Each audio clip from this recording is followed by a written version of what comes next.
sort this curtain out. Okie dokes. Hey everyone, Lazy Ben. Right. See if my internet behaves today.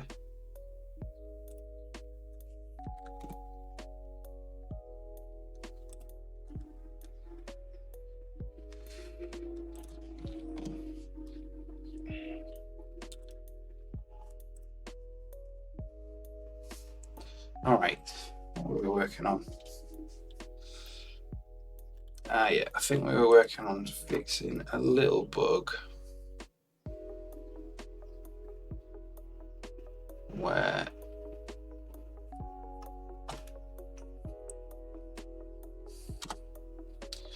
ooh.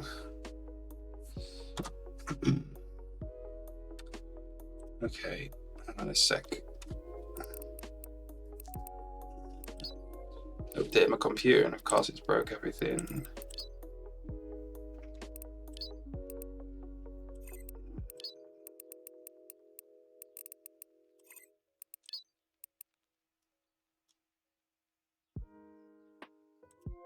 Swap the display names around of the monitors.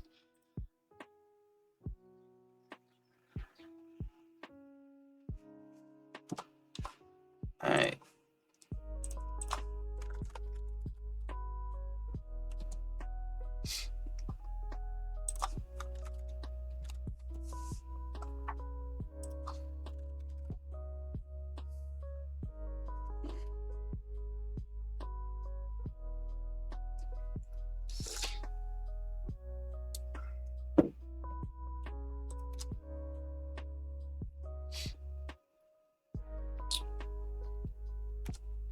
All right, there we go. So we have this bug. And when he's attacking, he keeps trying, he keeps moving. Even if I haven't moved, he wants to move to nowhere. And that's, we established yesterday, that's because the behavior system returns that the move succeeded, and it allows for one frame of patrol to resume. I don't think we want to do that under certain circumstances. So when the actual attack finishes, which is here, we'll just run through this code.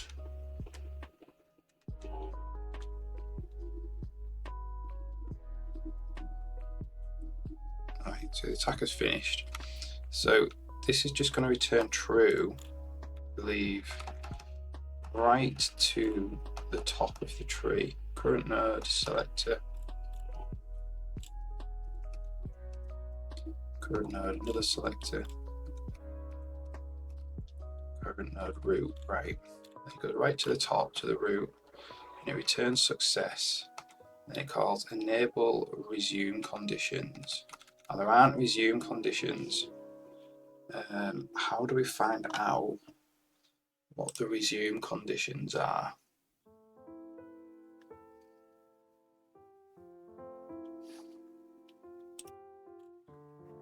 Behavior root.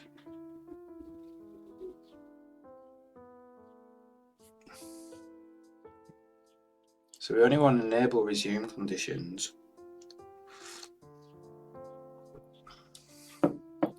if there are any. So there aren't any. So we've got current road ID, current root node ID 854.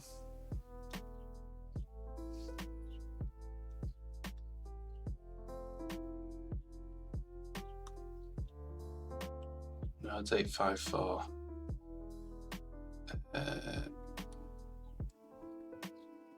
Success failure. So where are the behavior root? Okay, yes, it's actually in the root. Nodes.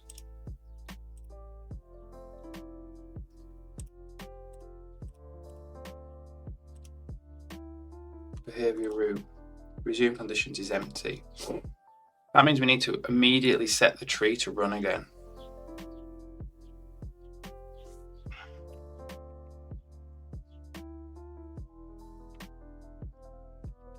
So what's happening there is this tree now, it's got the success state.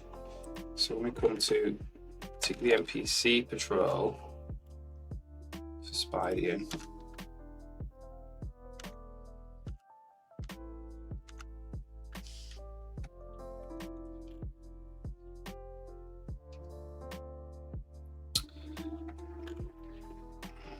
it's not running a default behavior anymore.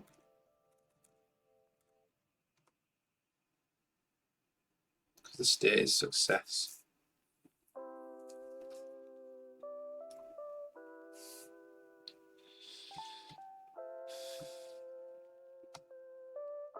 It resets the default behavior.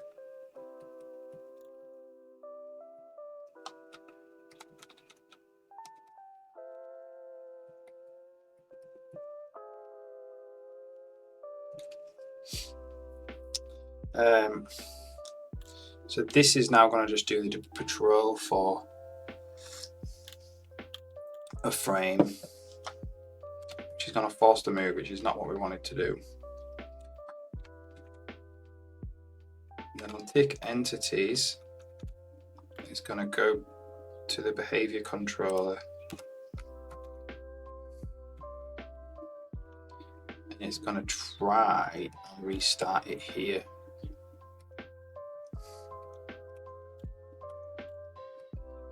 So it's restarted it. Instance begin, which means what we need to do is restart it.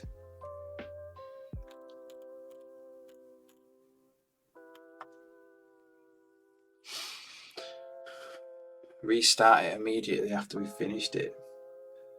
The problem with just doing that is it might not be the available instance. The instance might not be available.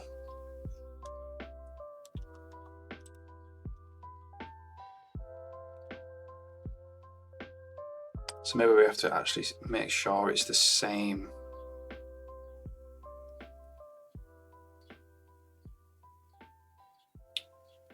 So we could say, so we're looking at whether it's available based on the behavior name.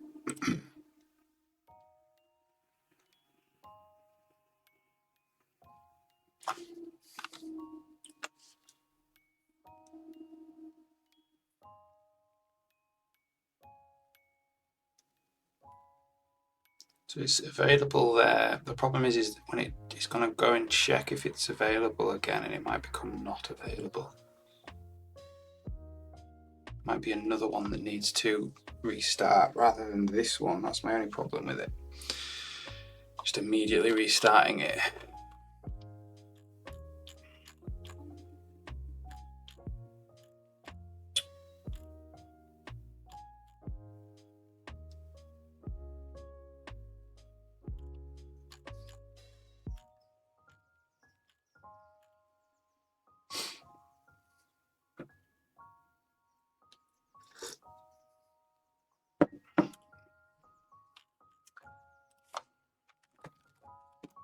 So here, right, we could just check if there's resume conditions. If there are, we can do resume conditions enabled. If there aren't any resume conditions, we could just set the tree to be running again. But the problem with setting it to be running again is it won't allow any other trees to become running if they satisfy the conditions that they need to run. Just immediately select this one.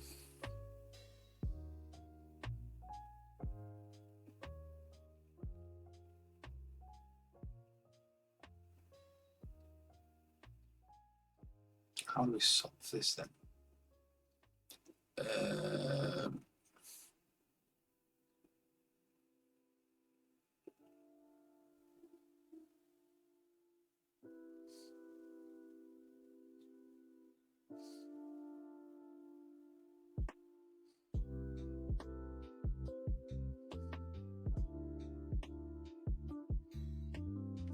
You know, so for instance, we could say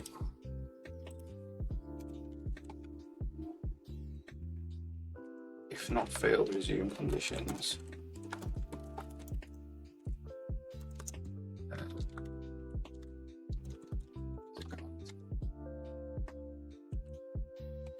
Behavior state is running, immediately set to be running again.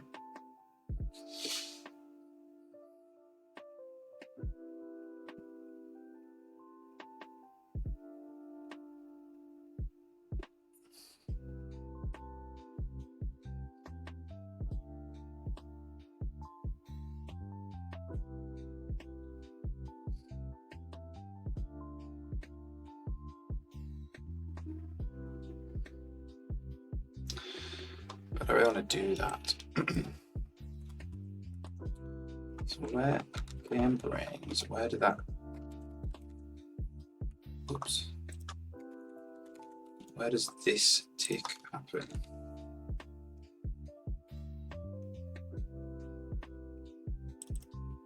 Oops.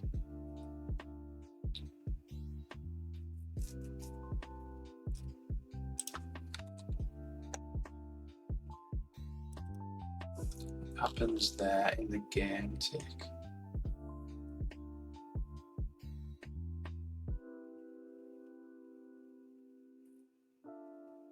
Ah.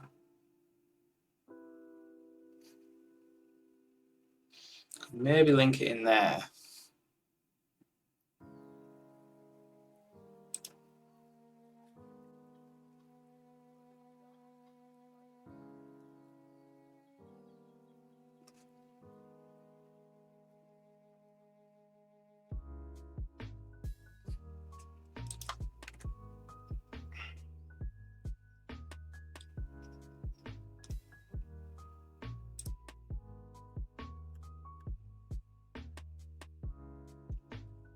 So what needs to happen is it needs to finish, and then it needs to be rechecked that it's still available, and then it can be restarted again. So we could just tick the game brains. Could do that. Get game brains. Tick.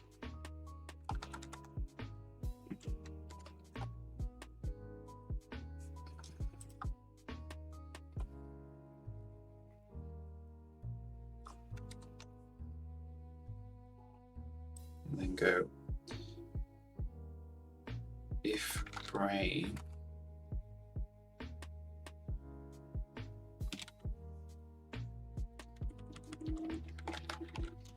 game brains get available brain state.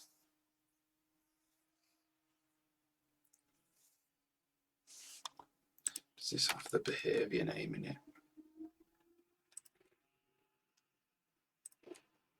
Yeah.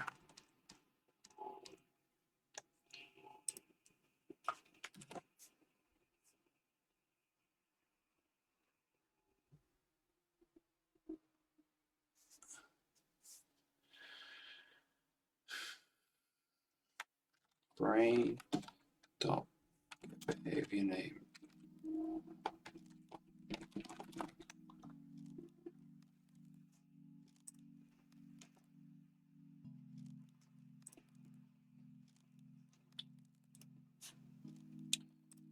So what does that return? That returns an opdrift to a brain state.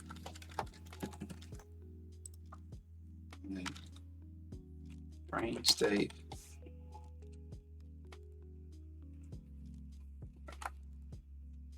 root node ID. So say if root node ID is equal to brain state,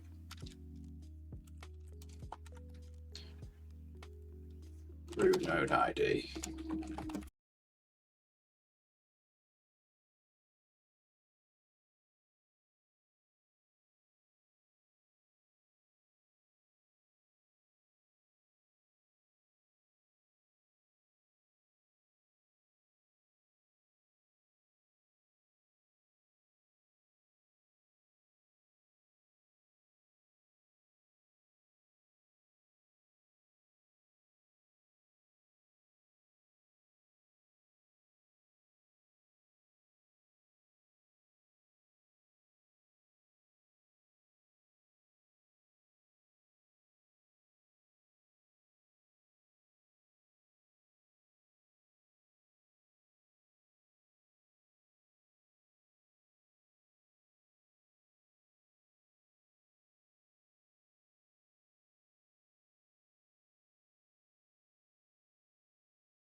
Has behavior instance this.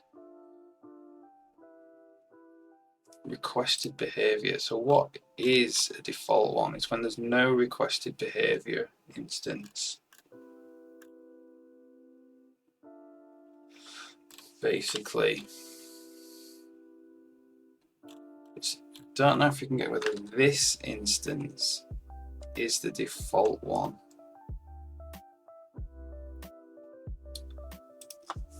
That has to come from the patrol, I think.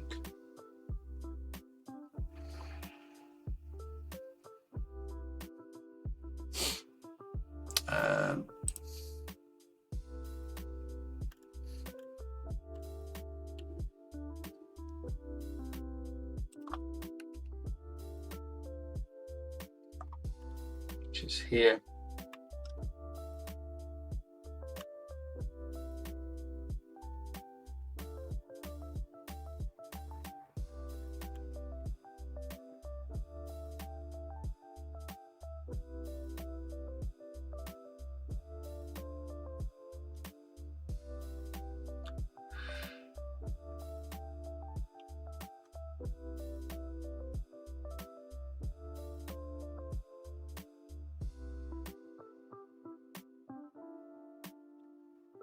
It's got reset default behavior, is running default behavior. So we probably want is default behavior instance, I think.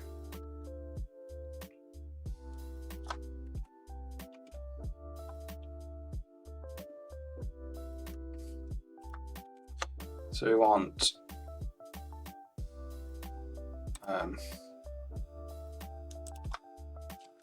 bool is default behavior instance. Default instance ID.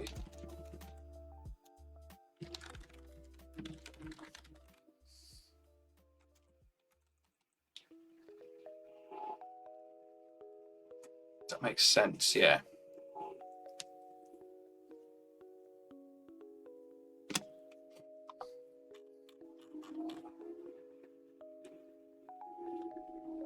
So we'll just copy this for a second.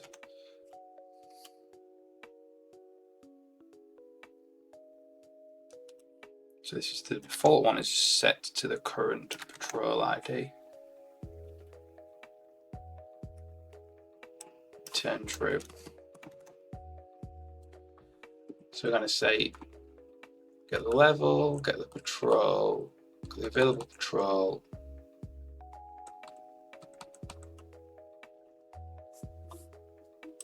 It's not that.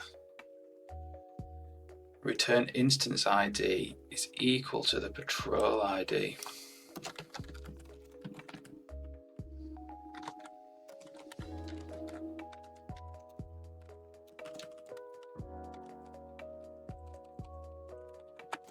Patrol ID. That means that this instance is the default one.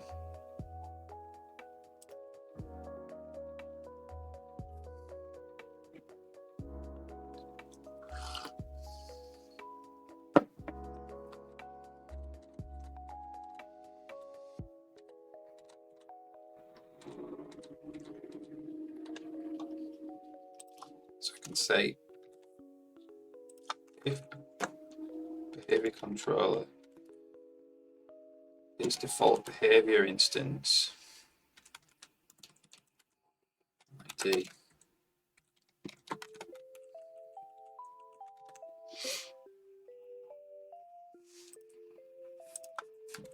and not BC as behavior instance.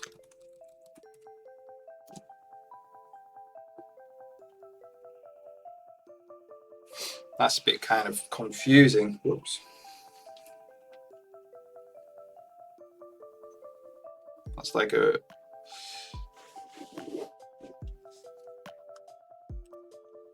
has requested behavior instance, really.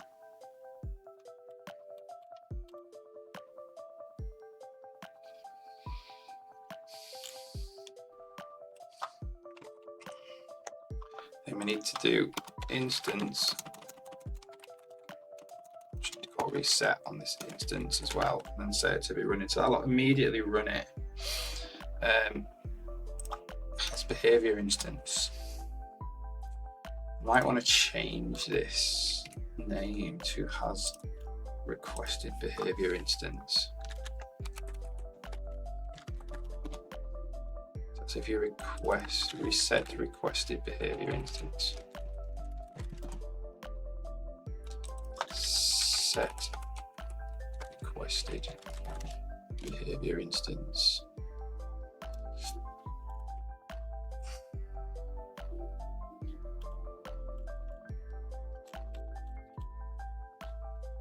Set default behavior.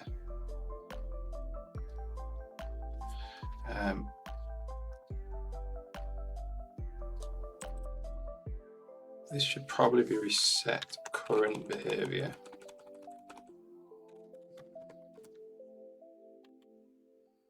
See, it's not just a default one. It could set the instance, the requested instance.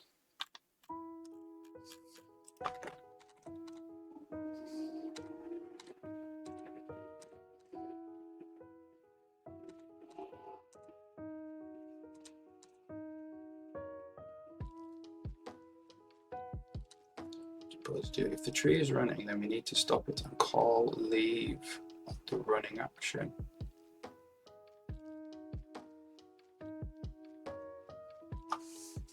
Okay, I'll ignore that for now.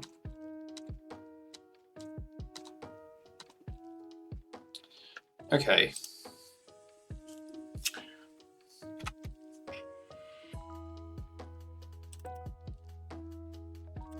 So let's just delete all of them.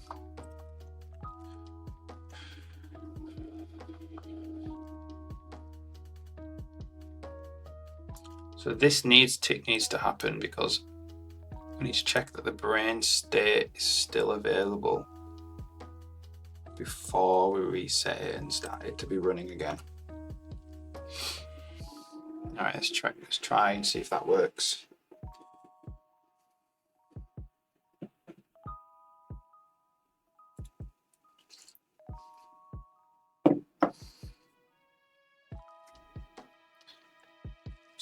Some problems with this cable. Ugh.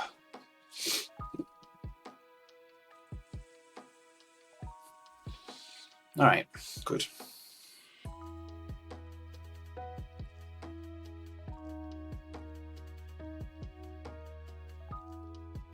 So we will run through that breakpoint again. We will just check that we don't tick the patrol for 1 frame, basically. Because we'll have restarted the tree, hopefully under the right conditions.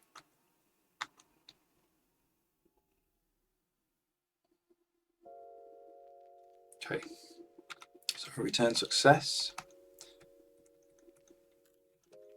Then we go to the selector. We go to the selector, another selector, and we're up at the root. So we return success. So here, when we try to enable the resume conditions,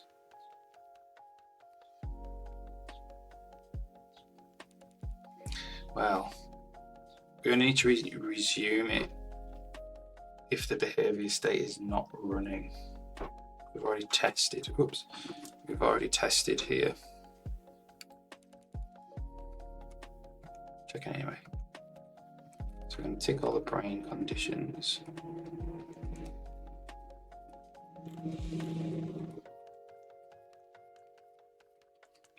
States are just 2. Reset it. Reset it to be running. Right, so it's running now. So now we can do tick NPC patrol. So Spidean.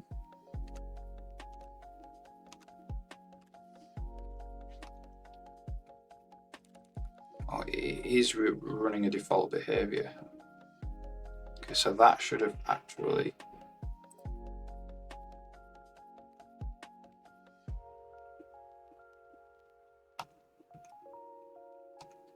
So that didn't work for some reason.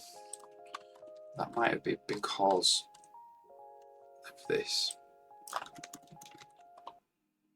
going to say if behavior state is not equal to running, we do that.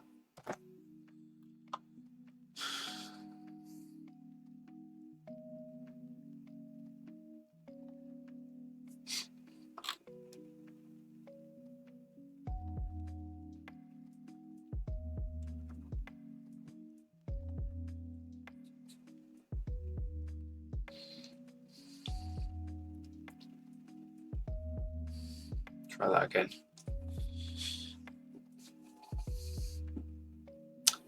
Hopefully that sorts it out, just doing that. I'll have to just check why. Okay. Why it said it was not running the default behavior. Just turned it on.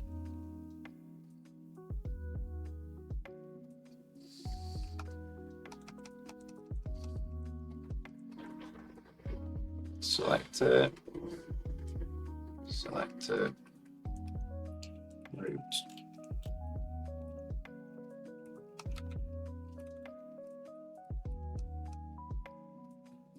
So I'm going to set the behavior state to be running now. So it is running. Instance running. So now when we take the NPC patrols,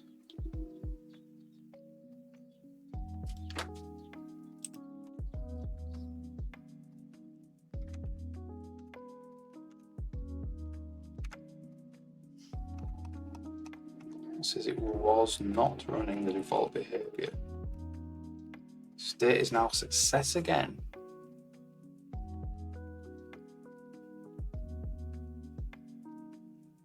Oh, because it checks it on the actual state of the controller. So we need to actually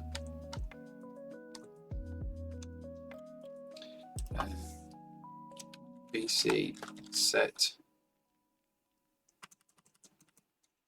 the state for the behavior controller as well.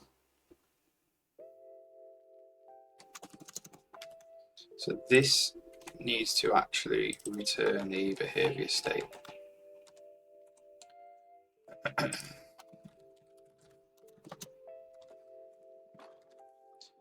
then when we call enable resume conditions, it has to do that. All right.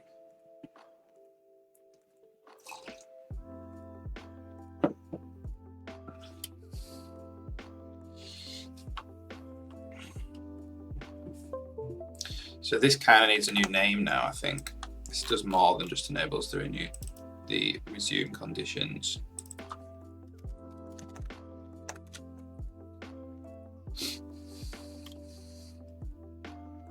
This tries to resume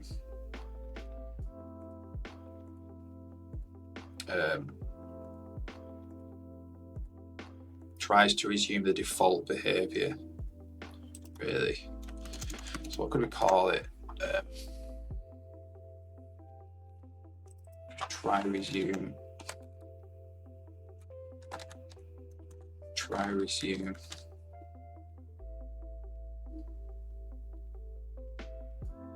Behavior instance try resume.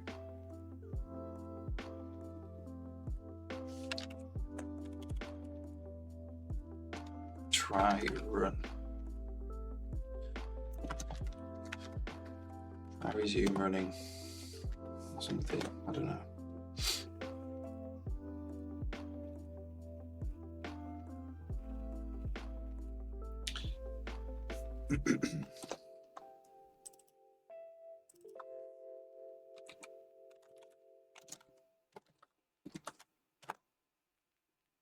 For some reason, they're finding the replace name change name thing seems to be a bit broken.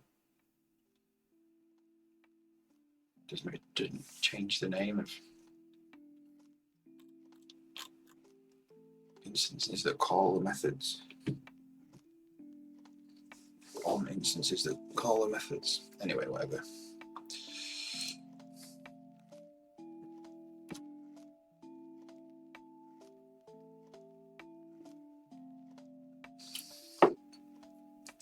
Right then.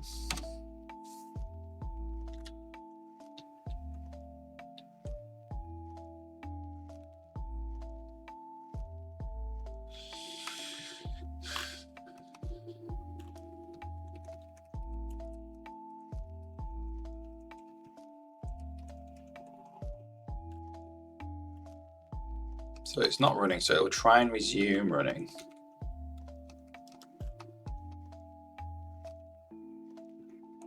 So it's going to return running, so it's going to set it back to running now, which is what we want. And then the tick NPC patrol.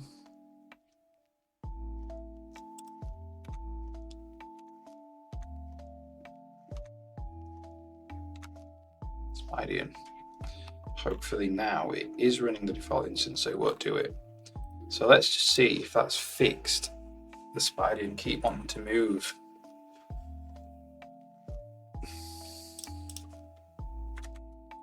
Let's just delete these breakpoints.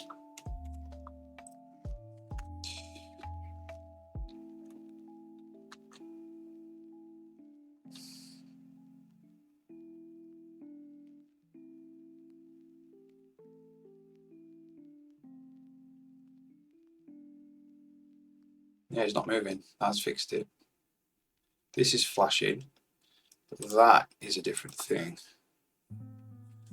I think that's because in the behavior action, this is not getting called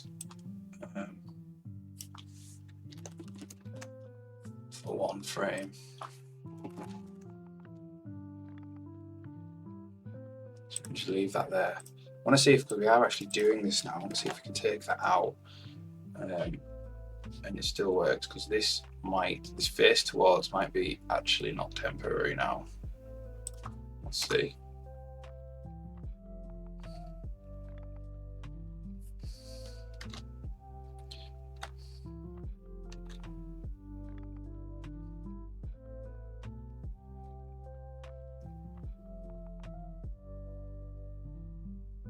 He did move the first time there, but that's because I probably moved. Because he's just going to try and follow me around. See.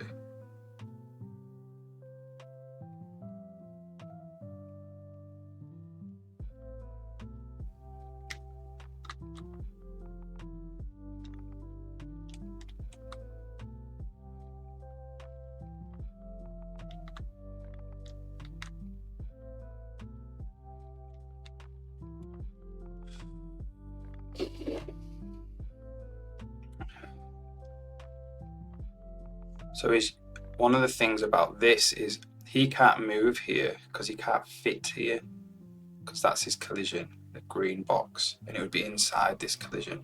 So he's just attacking there. That's probably something we need to fix next. If he fails the move, he attacks anyway.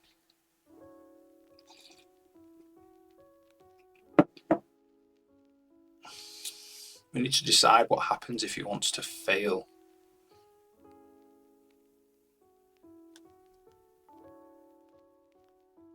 Basically, if you can't move to the location, it's a fail. It's a fail on the action, I think.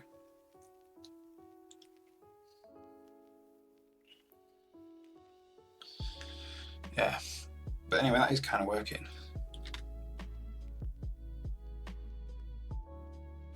Obviously, he's not doing any damage. I haven't written that yet.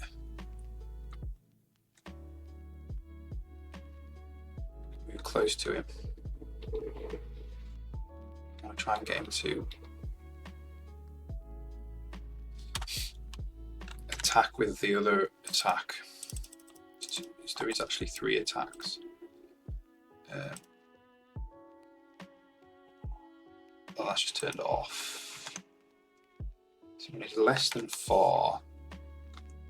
So if I go close to him, he tries to bite me. He tries to attack me like that.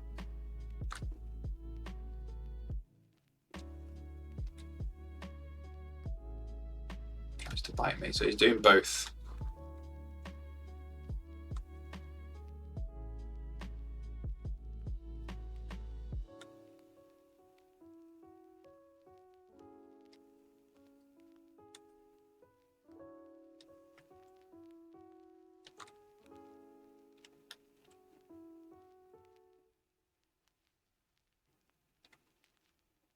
He's trying to attack me though.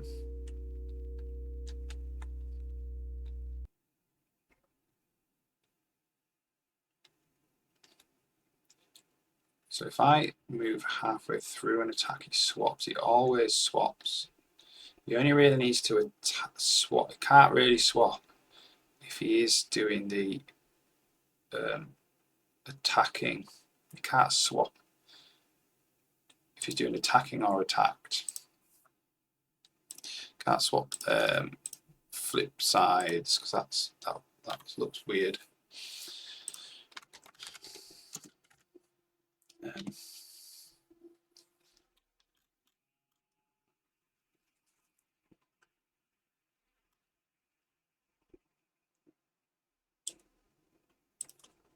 So what I might do is do this.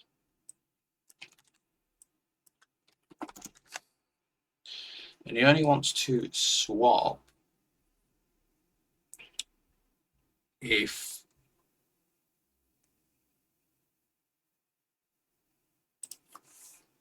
CC get attack state.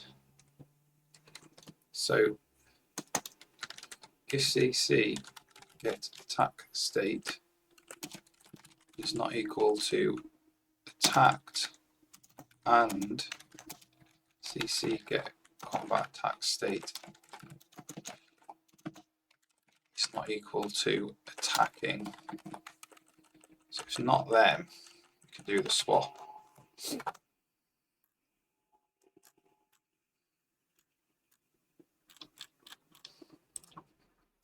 That means if he's mid-attack and I go to a different side, he won't just spin round and hit me.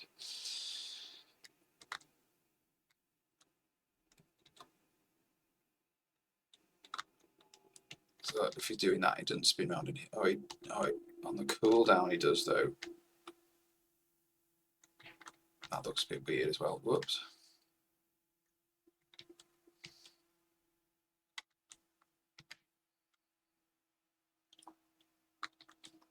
So the cooldown obviously needs 2.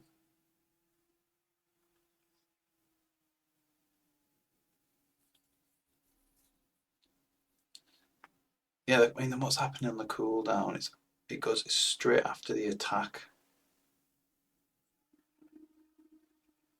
It goes to cooldown. Maybe it needs to be straight after, maybe it needs to actually be after the attack animation rather than the moment he attacks.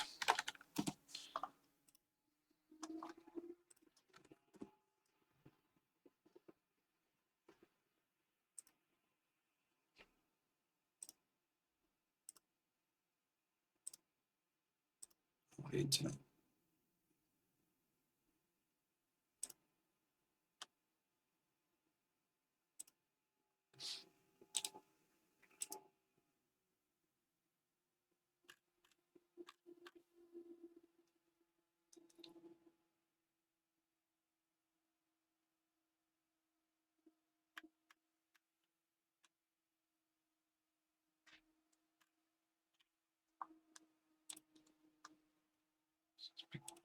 I'm just trying to sort out my internet.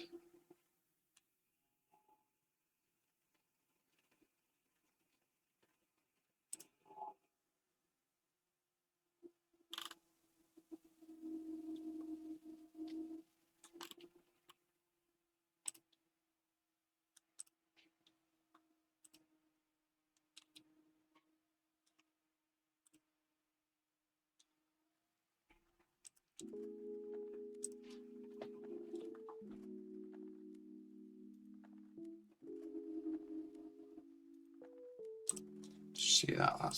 That fixed anything? Sorry, I'm just trying to sort. My internet's just behaving really badly. Okay. I think that's all right. Music turns off, but also I can't load any web pages. But that's working now. Okay. So we have the full attack medium animation there.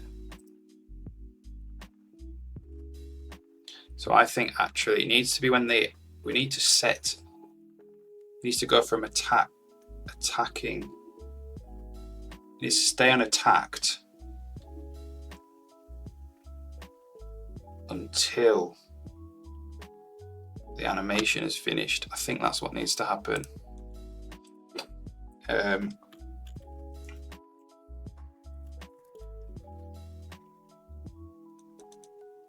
So we set the combat attack state there.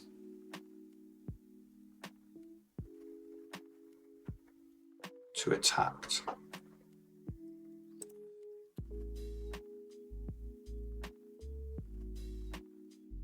And then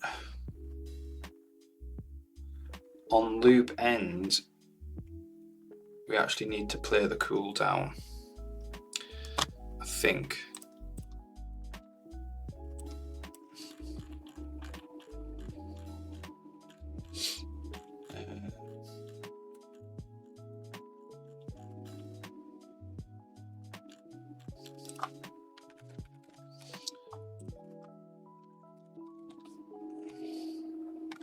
Combat control on it. So we play the cooldown here if the state is attacked.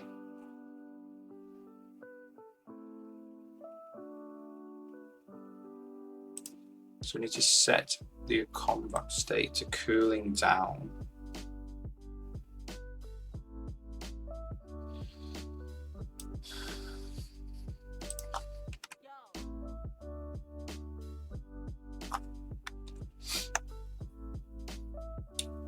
And then we do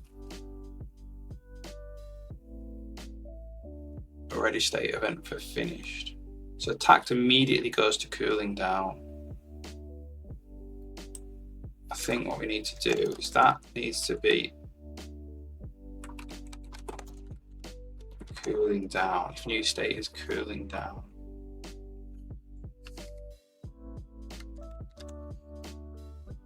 Like that. And then in the actual animation routine,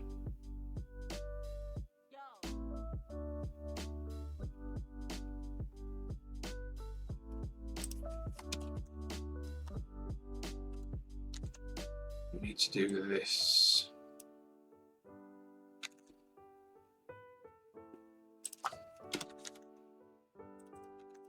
Say it's cooling down. So it'll go attacked and it'll stay attacked until the end of the animation. Then it will go to cooling down.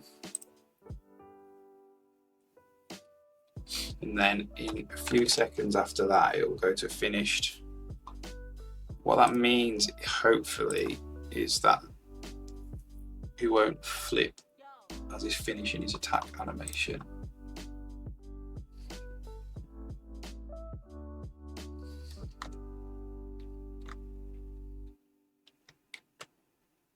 We did though.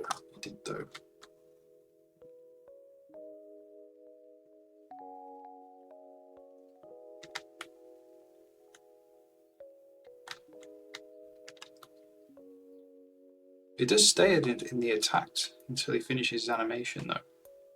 It's attacked and then it goes to cooling down for a few seconds.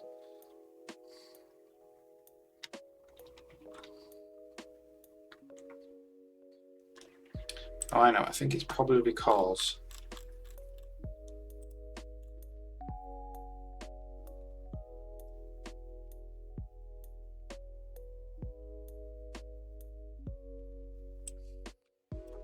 I think actually you only want to do that as well. There's not an attack handle.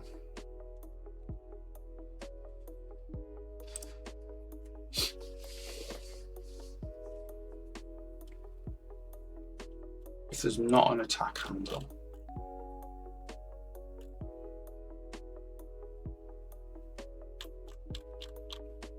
Let's figure out why that is still flipping.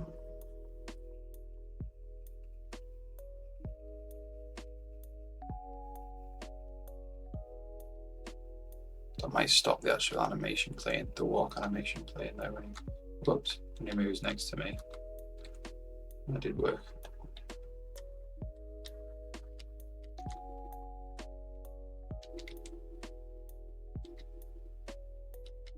So he's still flipping in the attacked state. Weird.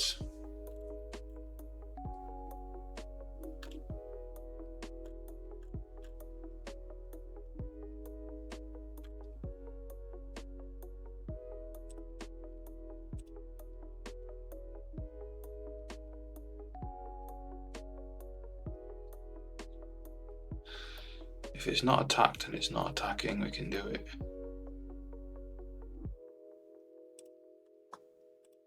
Well, let's just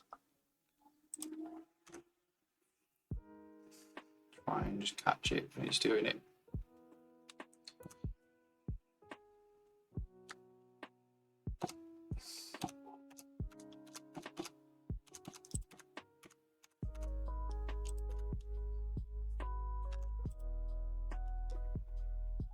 Constantly flipping it there.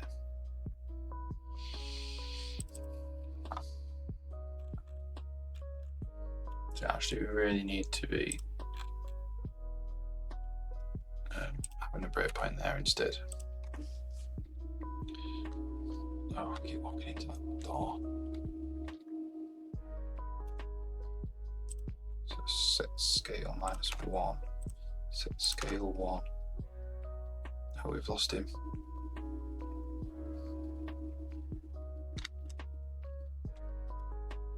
Oh, interesting. So it flipped it somewhere else. I wonder if that is actually in the action that's doing that. Yeah. Where is it? Behavior types. What is this? Try and remove that.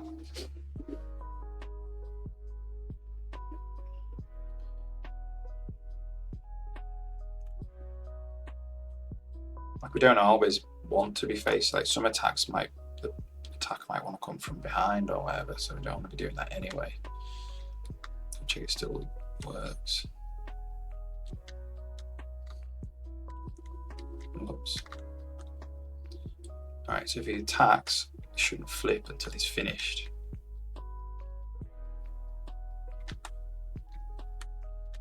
Yeah, good, that's working. Alright, so we're going to remove the face towards. We'll still keep the white square there for now. Because we're going to probably be using this. We'll probably be using that debug for debugging. This next thing, which is if we move. Oh. Alright, let's just move this spawn location for the spider to back over here, so I keep running into that door. Okay, let's try that again.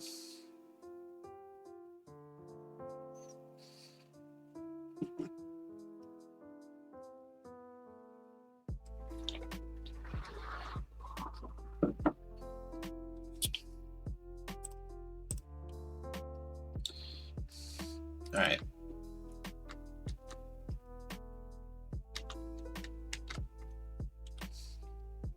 So if I like move here, he can't move there.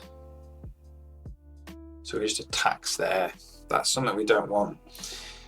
I think if he can't move there, it's a fail on the attack, isn't it?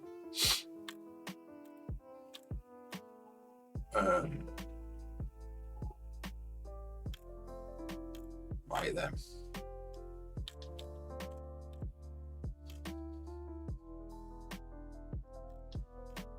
So how do we actually get whether we can't move there or not?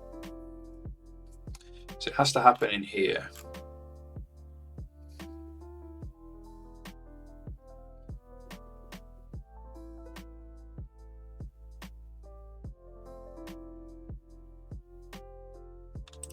So on the ready state events,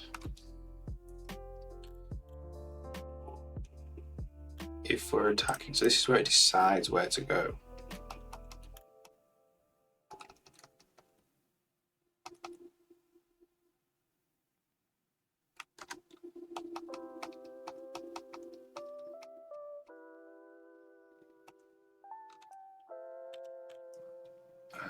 But it needs to decide there from the make ready event, which is here.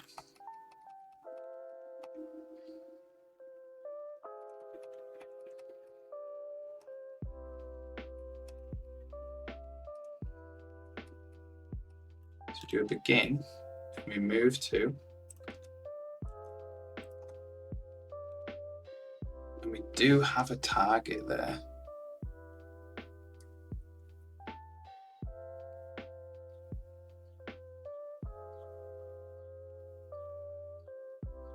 What's interesting is we're waiting 1/4 second and then we're calling end. Why are we doing that?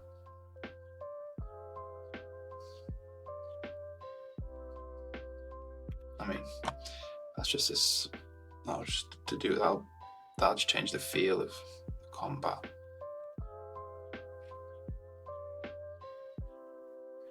Anyway, we do get an actual place to move though. It says goal incollidable.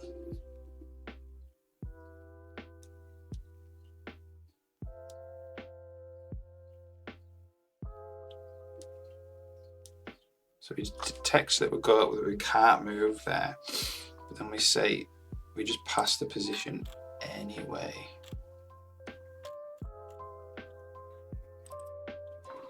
Like I'm wondering if there we actually pass nothing to say we couldn't go there.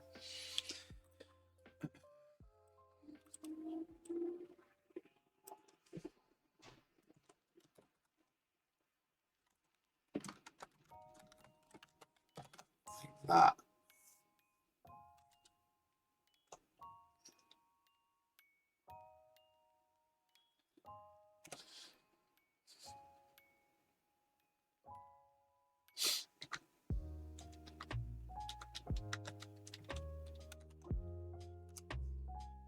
Move here. The target now is a null opt, so we couldn't do it.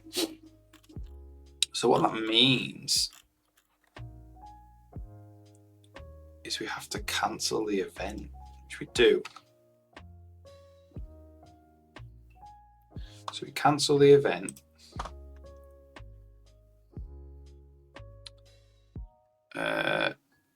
Which means none of the executes will get called.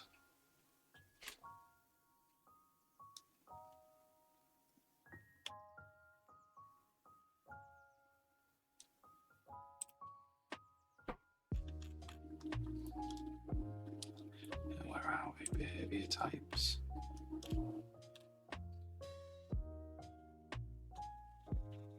So now when we come to tick, this event got cancelled, right?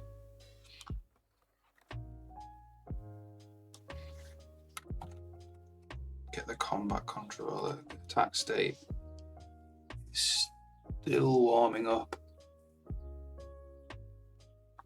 So does that mean it stays in the warming up state? Yeah.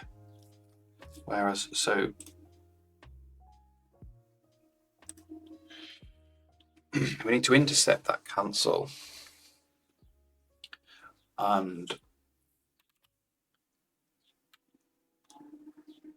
so like here, when we push ready state event,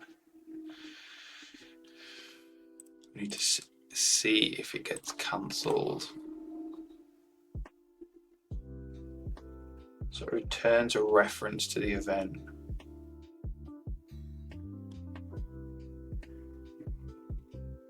Which isn't great. Restate events index. So the event itself. And then that has an on execute there. So it needs an on cancel, I think.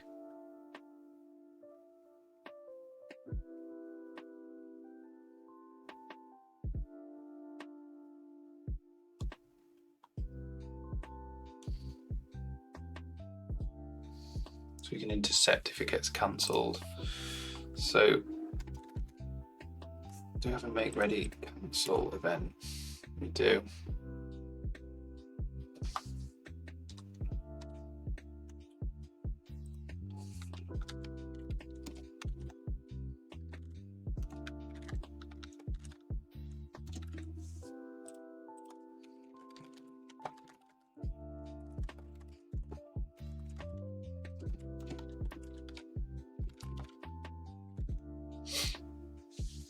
So where does on execute get called?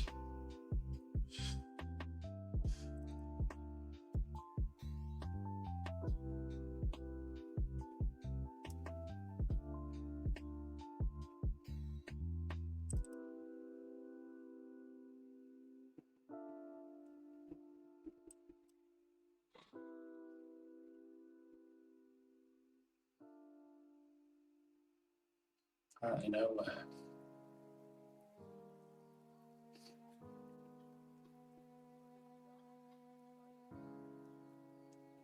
Definitely does, because I use it.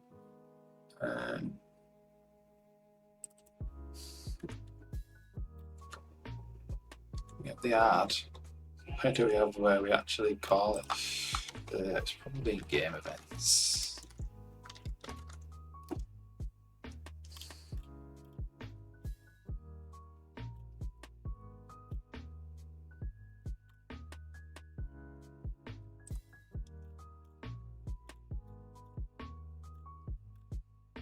Yeah, E on execute.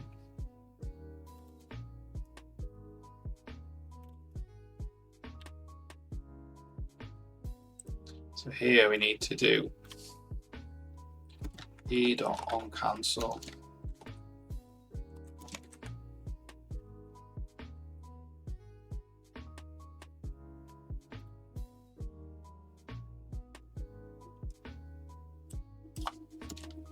If E.on cancel, E.on cancel.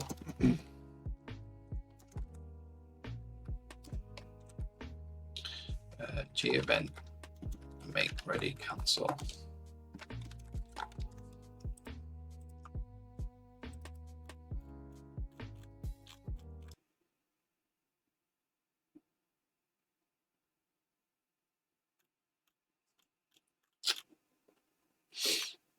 What does this look like? ID, actor ID, data.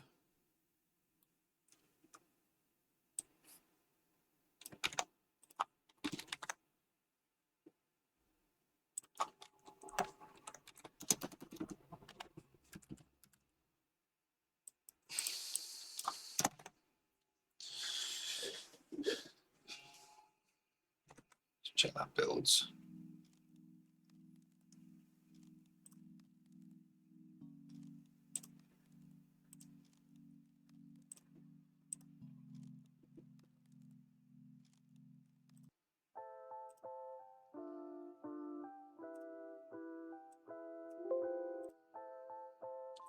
Right, so we can listen for the cancel. We can listen for it cancelling in theory now.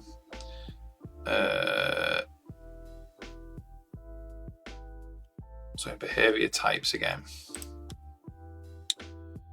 So if this attacking gets cancelled, that's an so auto EBT.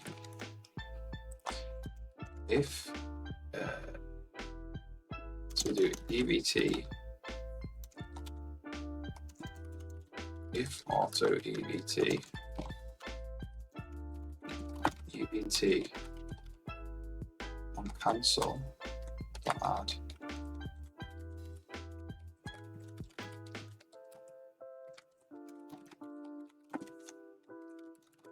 So I should put a breakpoint there and see if we can get the cancel event back in the action here.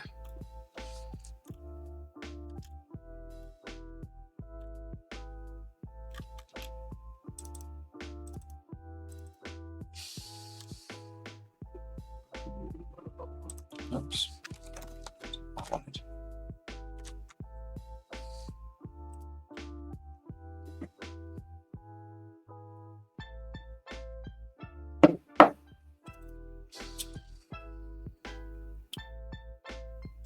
What's the problem here?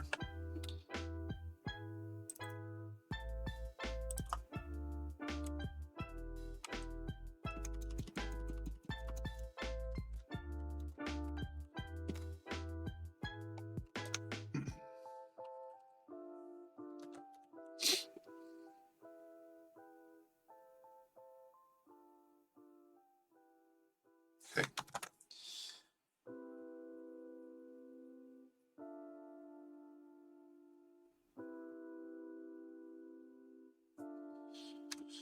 So yeah, we'll just see if we get a breakpoint fired here if the event gets cancelled, i.e. you couldn't move into that location. And then we can just basically set a flag which says return fail on the next tick.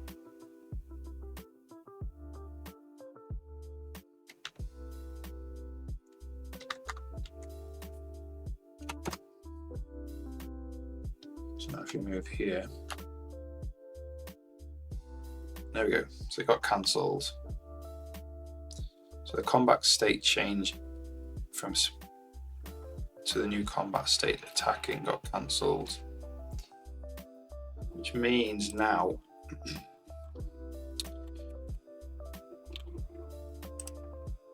we'll just put all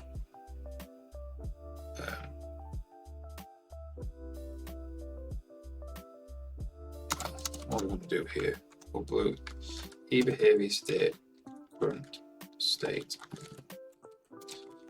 like this, and then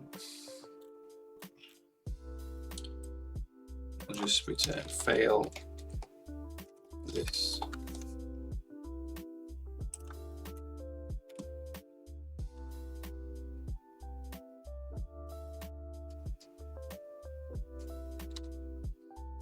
It's the wrong place to do that.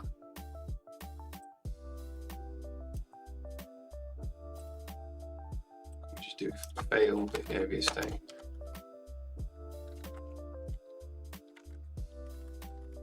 That'll work. Yeah, could fail that behavior state. Fail that behavior state.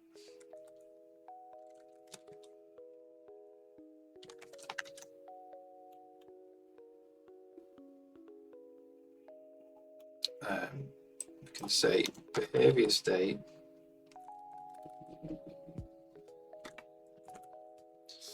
equals e-behavior state fail there, and that just returns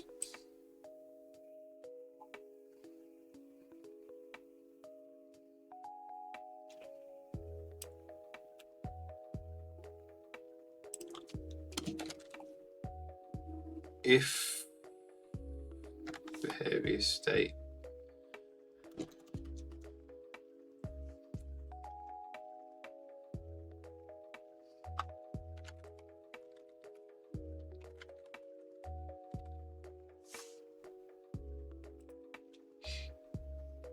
state is undefined.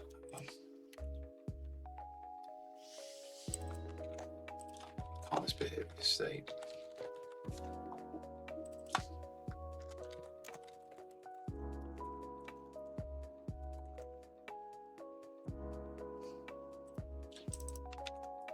If behavior state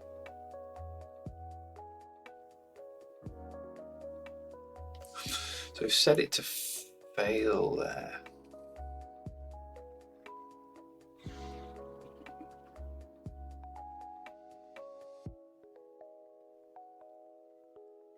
So I think what we want to do is we want to actually set it to be running.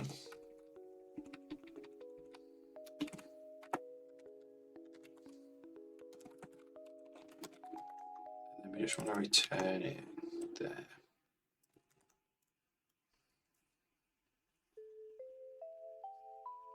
No, actually, no, that's wrong. We want to return running behavior state. We always want to run it to begin with. It's not going to cancel immediately.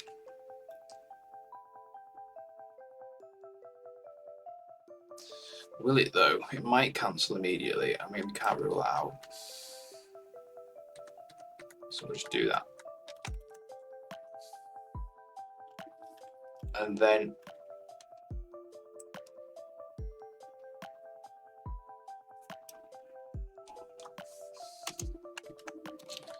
success behavior state, fail behavior state. That just returns the behavior state. So what that means is when we cancel now, it should set the behavior state and the next tick should return it. Hopefully. So it should return a fail on a cancel when it can't change to the next behavior state.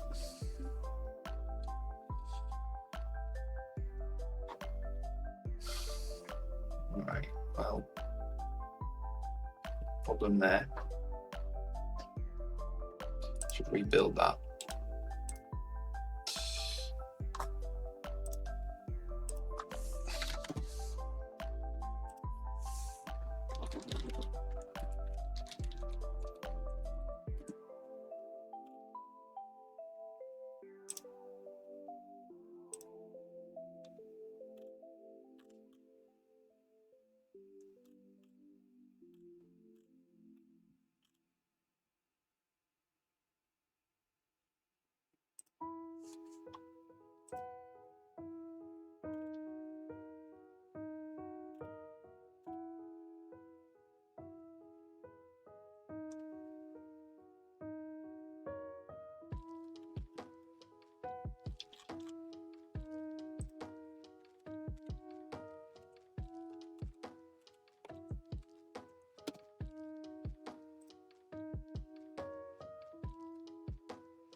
I'm just looking at the moment at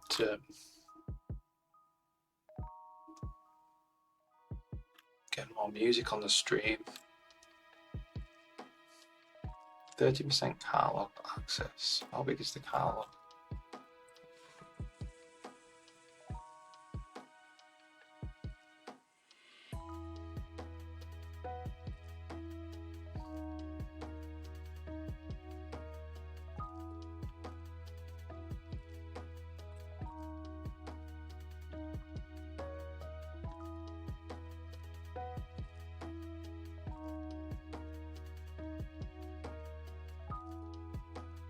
Just a bit sick of this. Been playing this Dream Beats for a few months.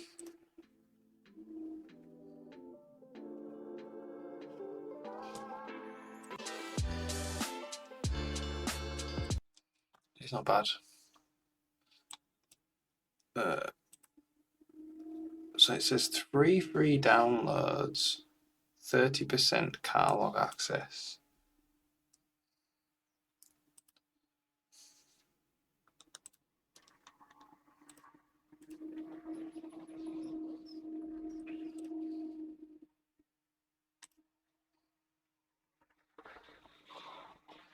What's my theme? Streaming? you mean? I don't know really.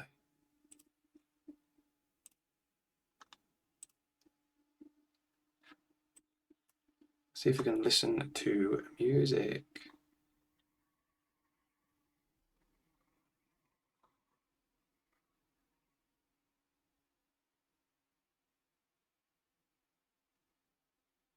Is that basically it?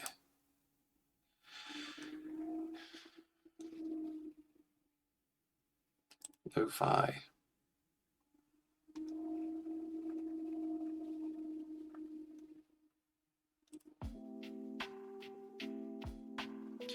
Right then, let's see if Twitch has a problem with this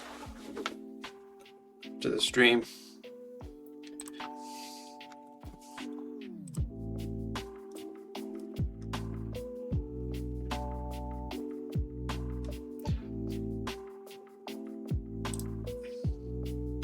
Now listen to dance music, trap music.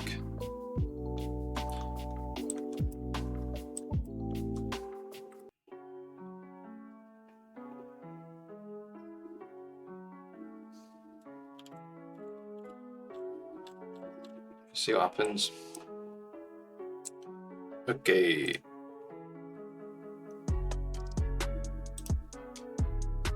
At least it's new music. Okay, right then.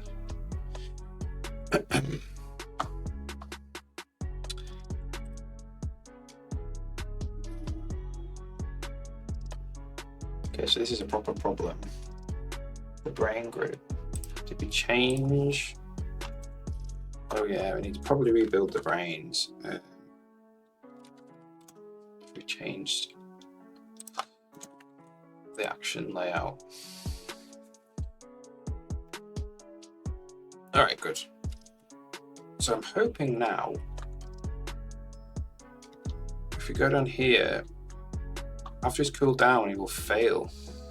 So behavior state is fail. And the next time we tick,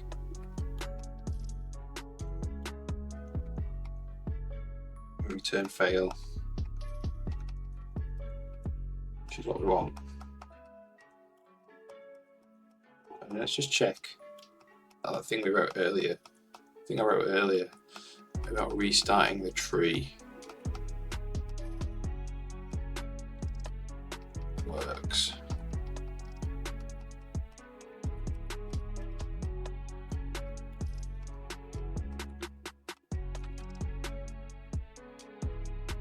Okay, yeah, it does. It's still in warming up.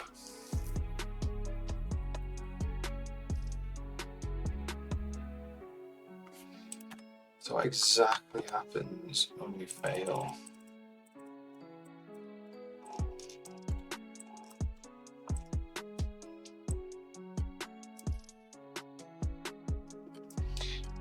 Okay, so if this fails, actually need to change.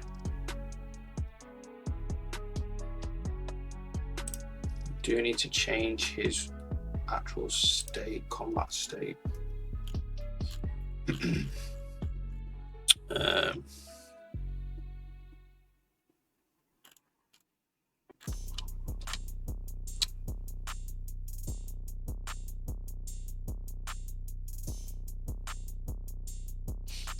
So where do we want to do that?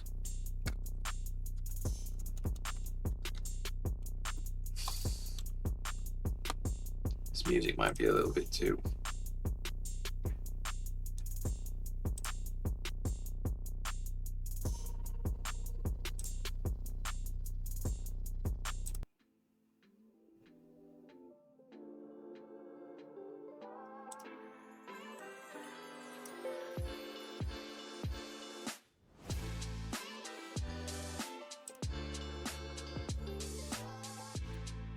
All right.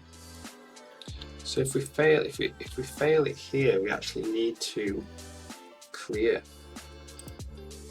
So we need to clear. So can we do CC clear combat attack state? That's what we need to do. If we fail it, we can just straight up clear the combat attack state.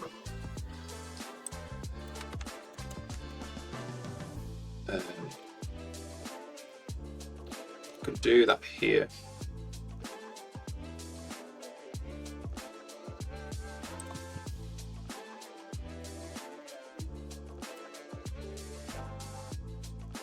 Else, if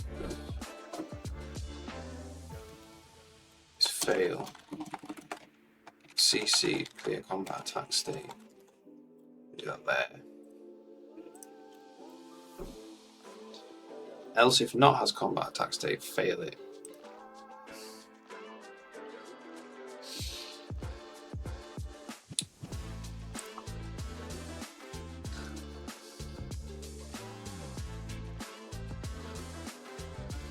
Try that. So if it fails now, it should go back. It should clear all his attack state and it should go back to being placid. Or at least it should restart the tree.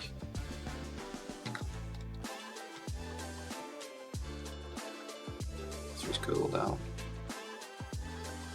Alright, so what's going on there then? He's still in hostile level 1.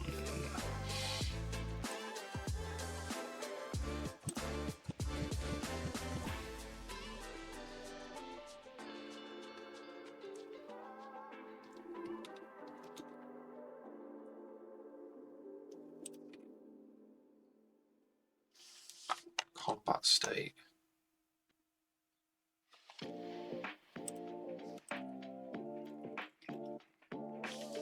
So combat state.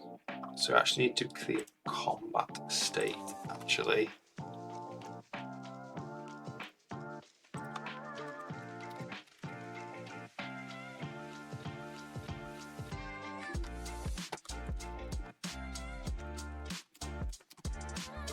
Which is combat state.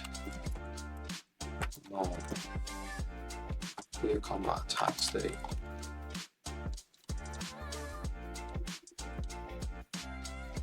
So this is clear combat state.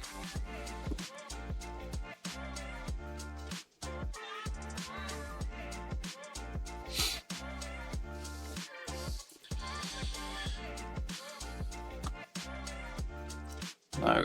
This music's a little bit too, let's just stick with lo-fi, you know. Too mental for me to code to.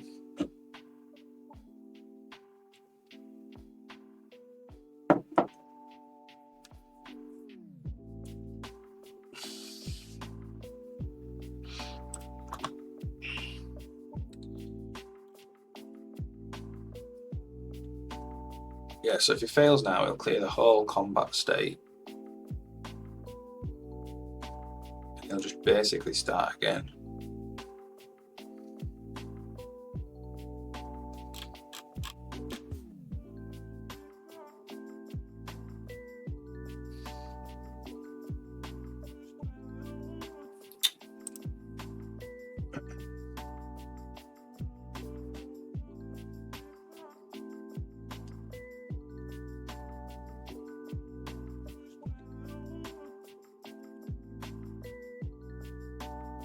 There you go, it's back to none. So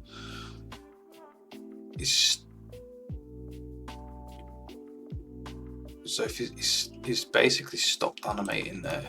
So that'd be animation routines. So still in the combat room routine.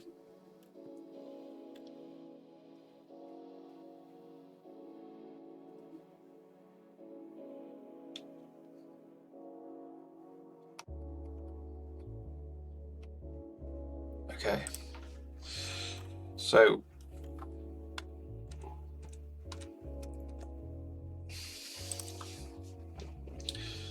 we do clear combat state, clear combat attack targets, clear combat attack state. So that needs to send an event basically. That needs to basically go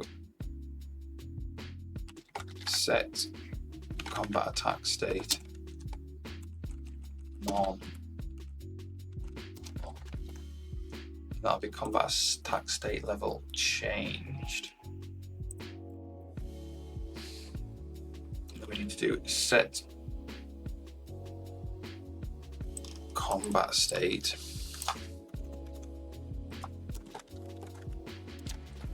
Combat state not. And that will make sure those events are fired. So that means that the Spidean rig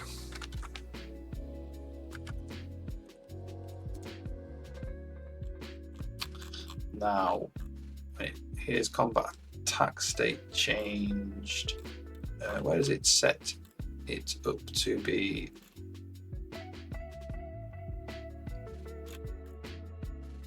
The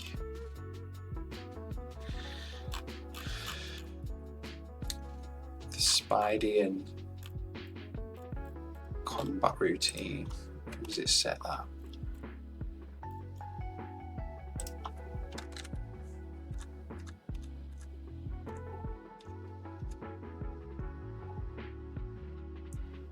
Yeah.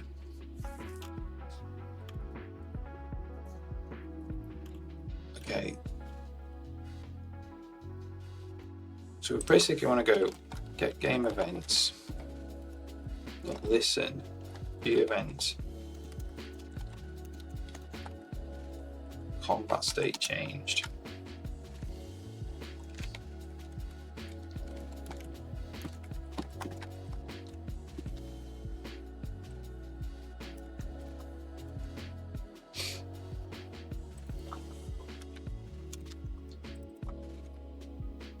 Combat state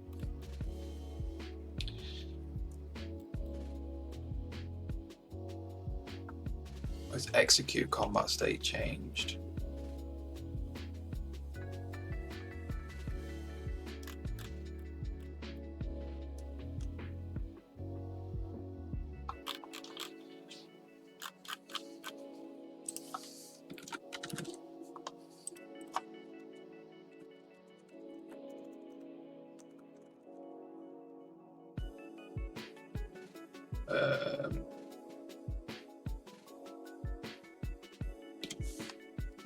So declare combat state. Set combat state to none, which sends the combat state changed event.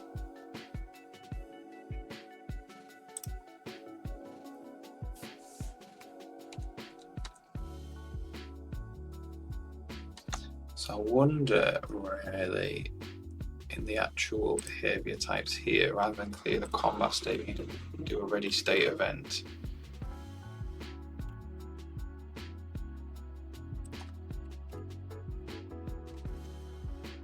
To be none.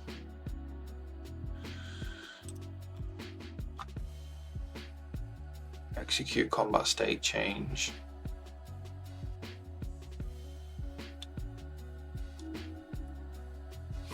I mean, that is straight up cancel, so we probably do need to do that.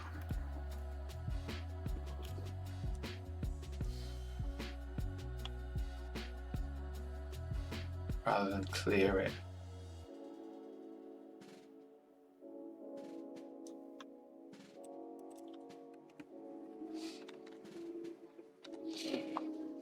Yeah, I mean, you could do it either way. That's a straight, that will clear it immediately. The execute combat state change will give other systems chance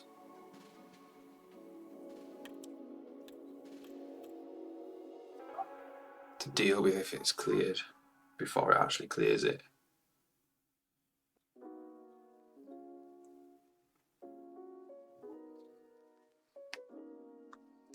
So this would be like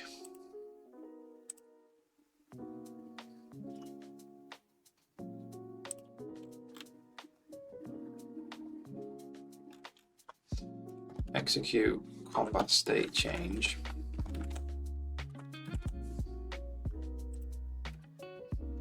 NPC new combat state. NPC combat state on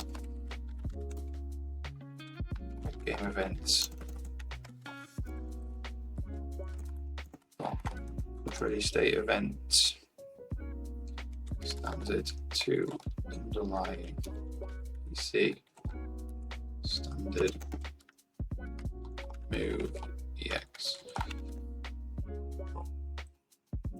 Rather than do that, push the combat state change ready event, and then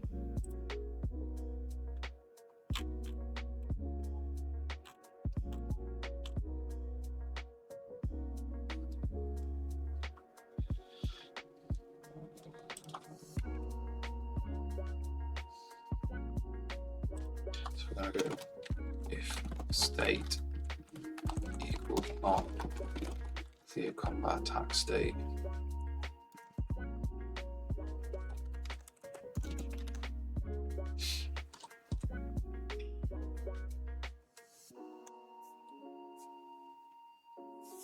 Like that.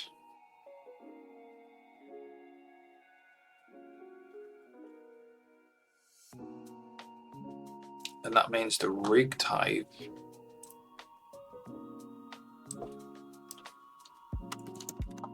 listen to it here.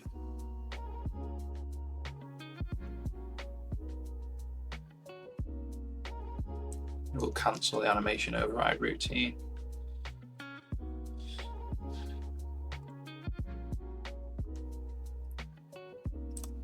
Go back to normal. So let's just see.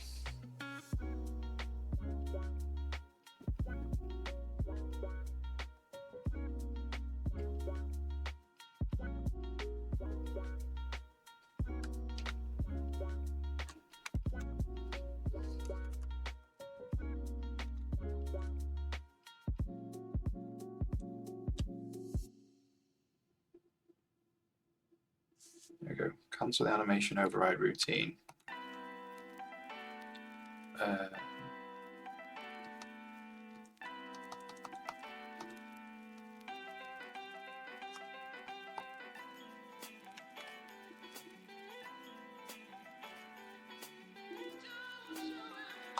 That means the combat controller now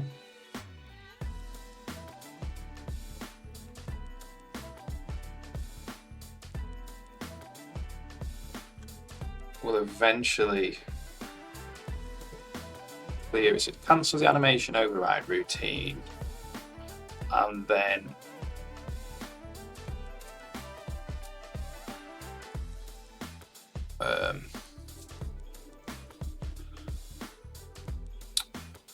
the actual combat controller come and do the execute, and it'll set the combat state to be none. It'll clear the attack state.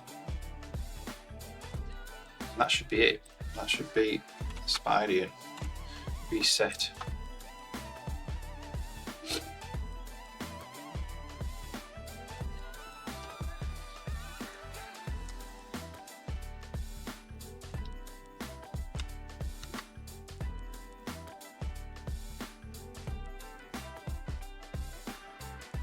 This is still not updating his animation though.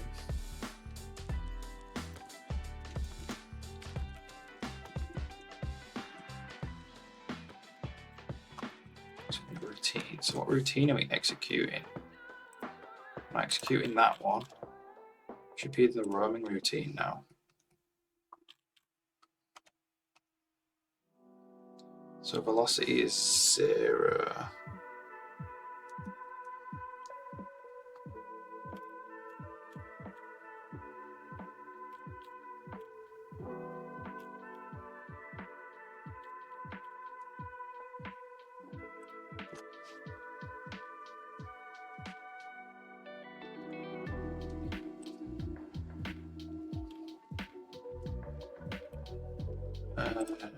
So the movement controller for him, what's that happening?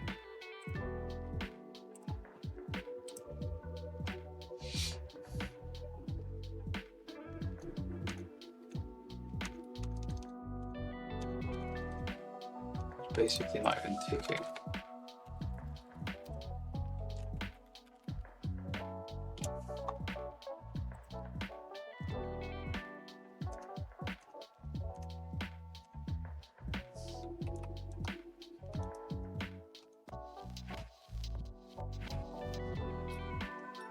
So it's still running the behavior instance.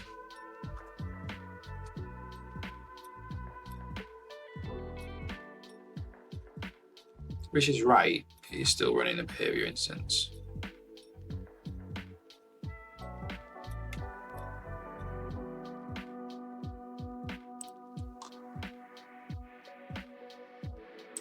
Oh, hang on a sec. It's running it and restarting it. It's not actually able to go.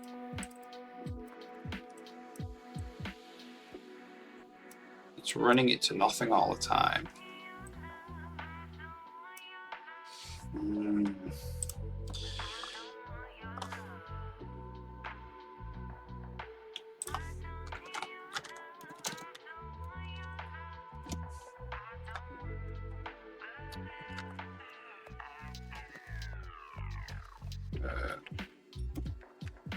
Enable, what do we call it?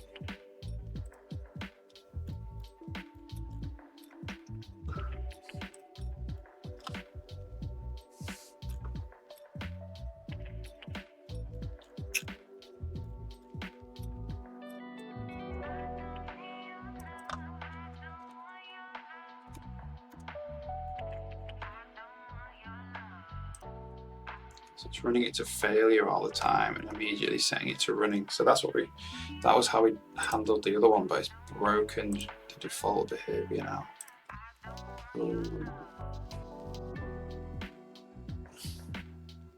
We need to handle it a different way. All right, that's good, that's fine. Let's just check this in. And then I want to make a cup of coffee and then we'll handle that. Do it a different way because this try resume, we can't always be running the behavior tree because the Spiding would never go on its default patrol. Right, I'll be back in 2 minutes.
All right, so this kind of doesn't work.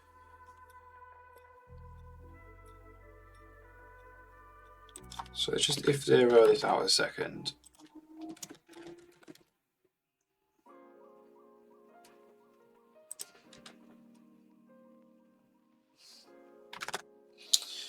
And then we'll just see if it actually does go back to its default patrol.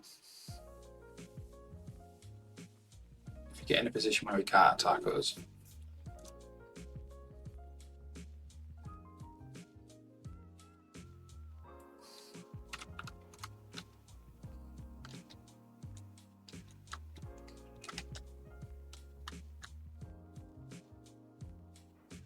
There we go. So it does go back to its default patrol there.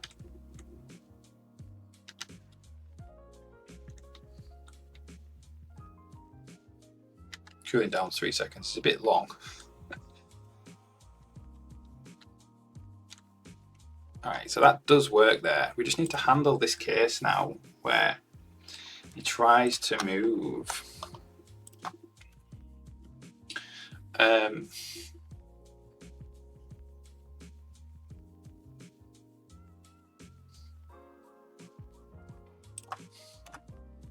Which is the original bug that we started off with this morning.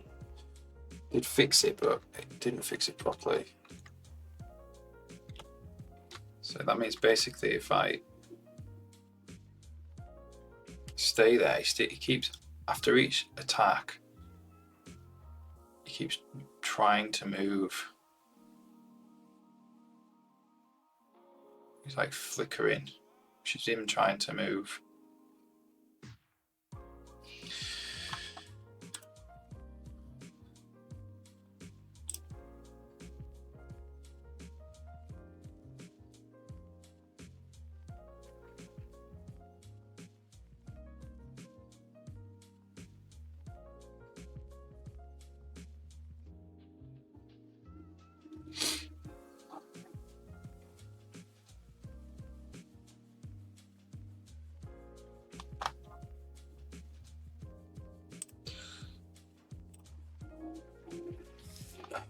The obvious way to solve this would be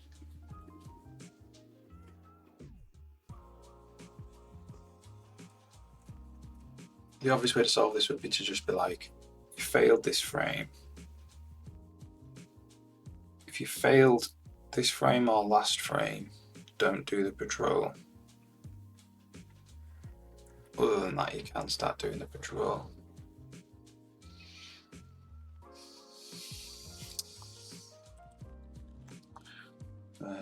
So this is basically still enable resume conditions.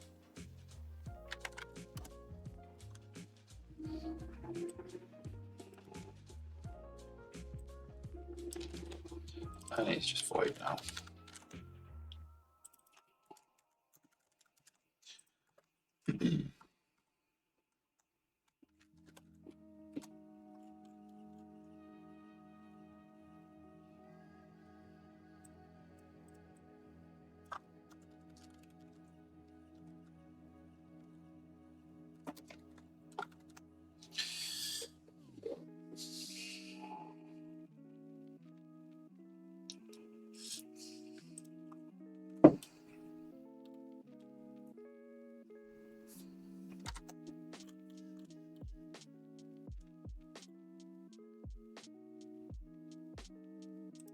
So we can have another resume condition.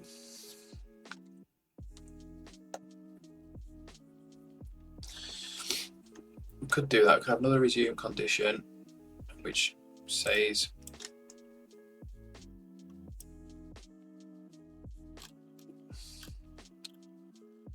so is running default behavior needs to return true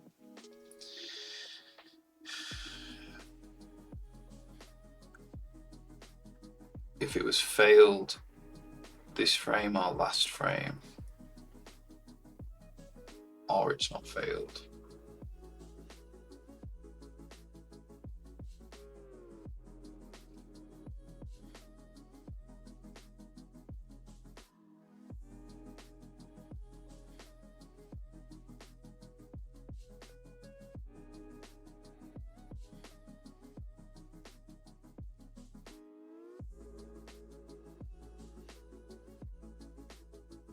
It's really the only way to do it that I can think of at the moment.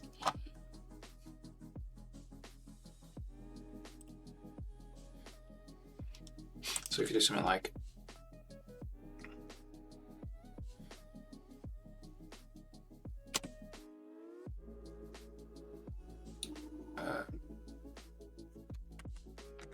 we could actually record the last frame it was run.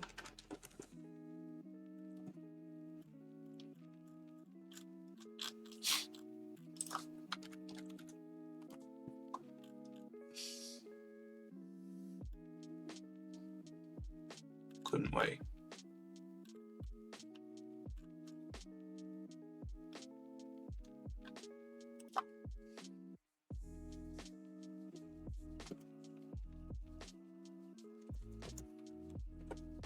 Say else last running frame.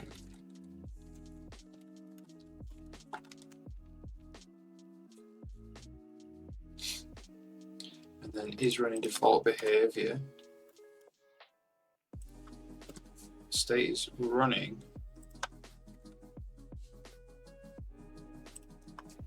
Or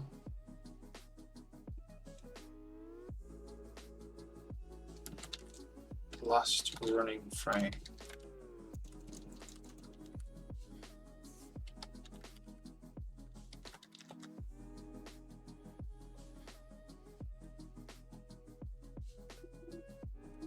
Plus 1 is greater than or equal to frame count. Is that there so you can see it?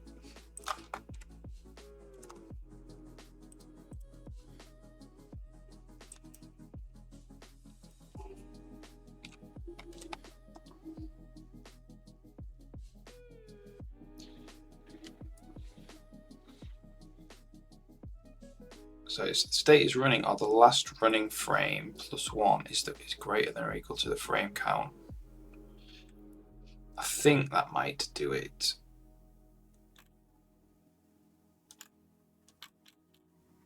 Let's try that.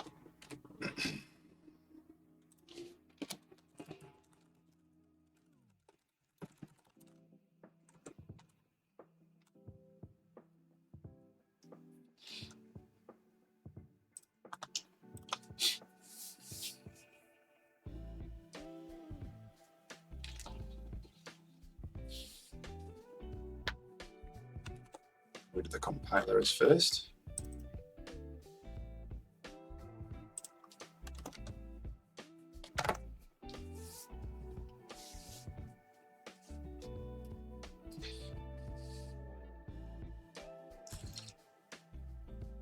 Means it should be a lag.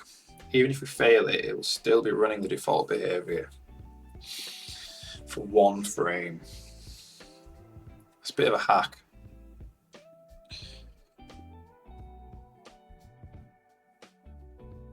I did think about doing that before, but it is a bit of a hack, so I tried to do it the other way. But if it works, it works.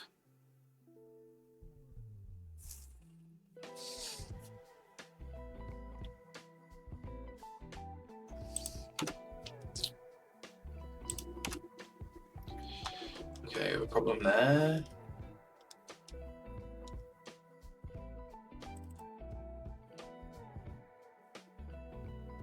Ooh, what's going on there?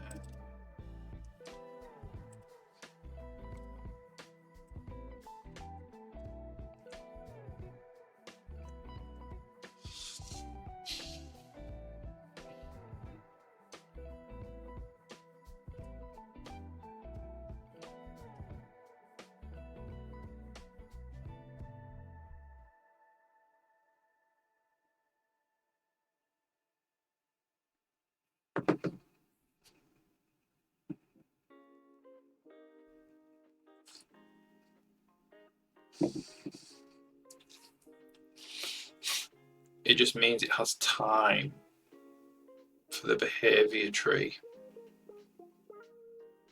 to try and start executing again without the patrol system taking over. Just for 1 frame. After that, the patrol system will just take over.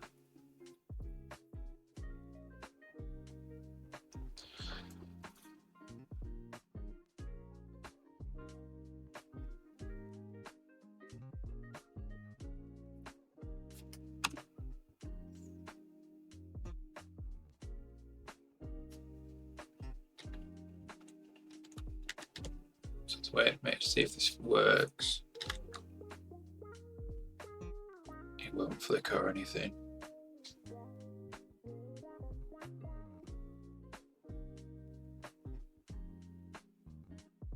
No, it does flicker, it doesn't work.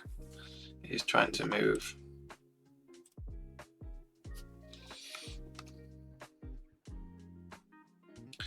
Alright, so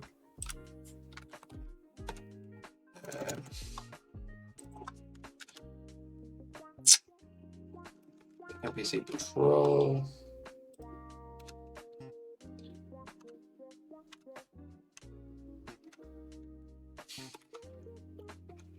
So is running default behavior, right?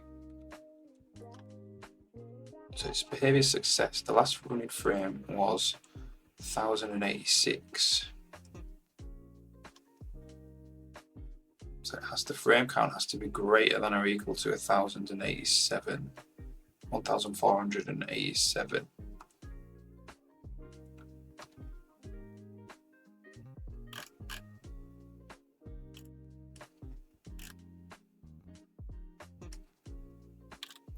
What's the frame count?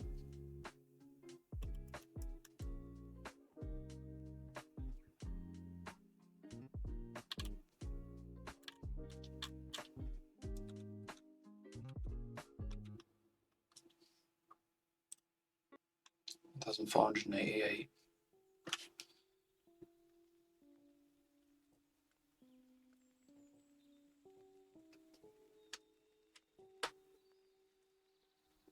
Okay, well that's just be +2 then.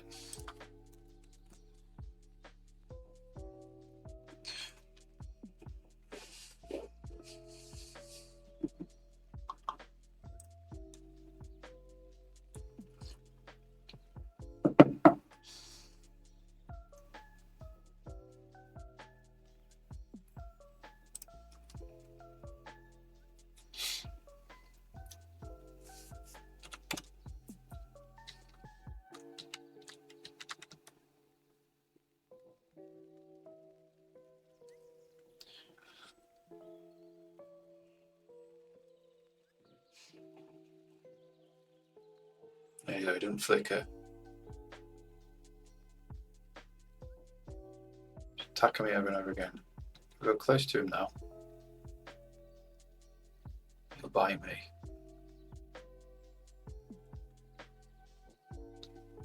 If I go here, where he can't go, he goes back to normal.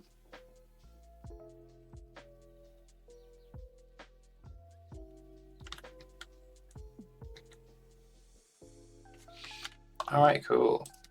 So in the animation routines, so where we do that 3-second cooldown,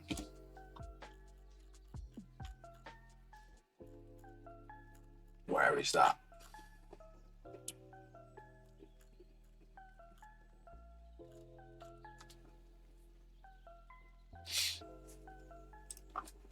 So the cooldown needs to be dependent on the actual rig and attack, like the cooldown time. Maybe it is in the combat controller.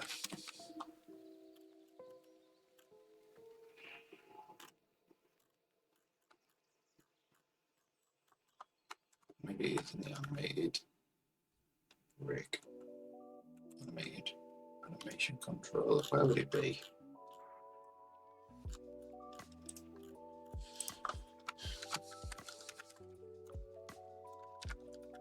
Animated rig types.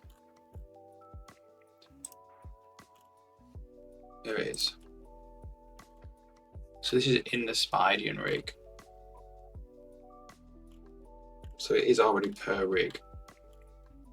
But it needs to be per attack.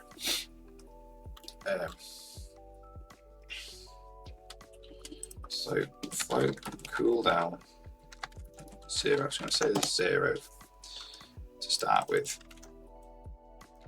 Cooldown T. I'm going to say if data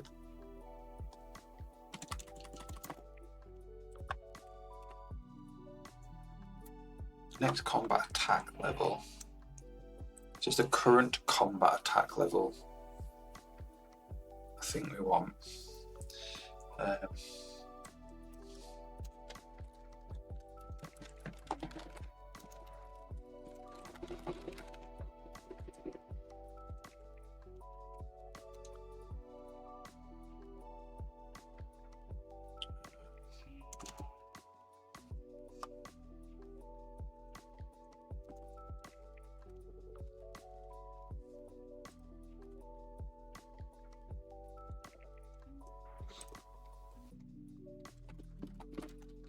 If CC get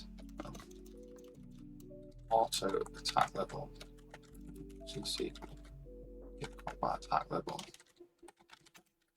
If attack level is equal to level 0, so the cooldown T is equal to like 0.2 seconds. Also, if the attack level is attack level 1, so the cooldown T is equal to 0.5 seconds.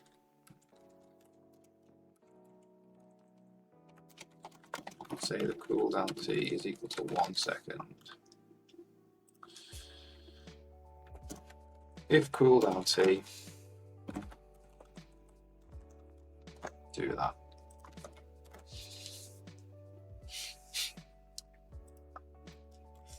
So what I might do is take all these values and put them in like a properties struct that I can just edit all in one place. So when I get to the next enemy, I just have to duplicate that properties struct and change it.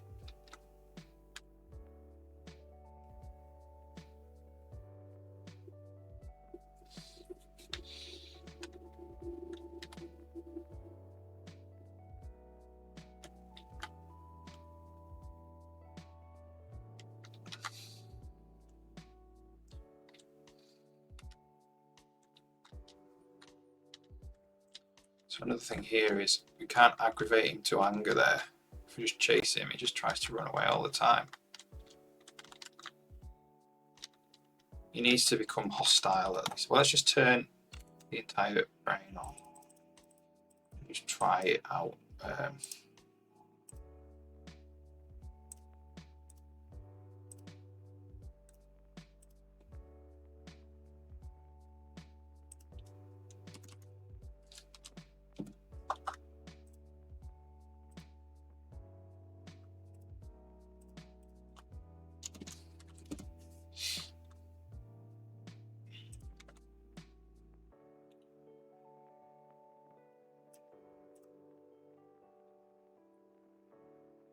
So say greater than 10 and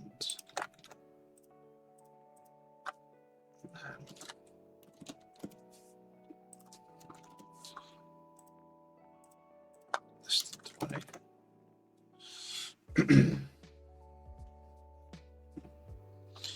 The flee path is currently turned off, so turn that back on again.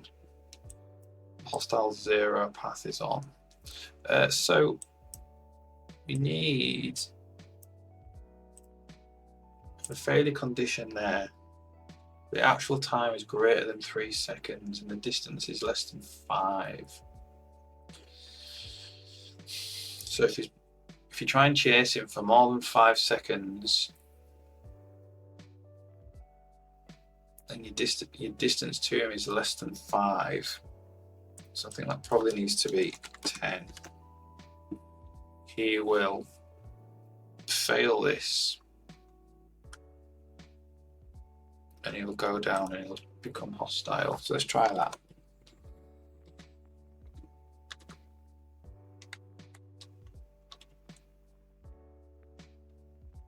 So he did his other attack there.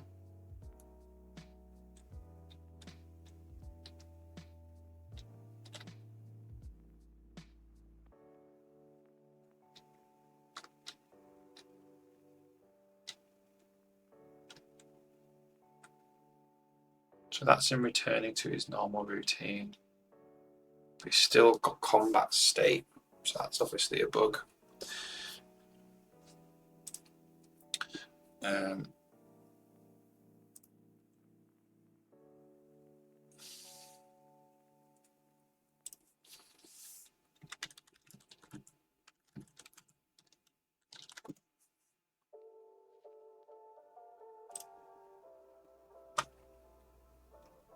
So what's happening there? That's basically,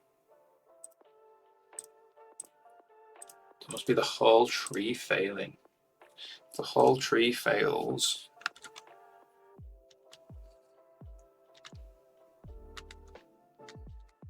there we go. So he did kind of strangely go into it.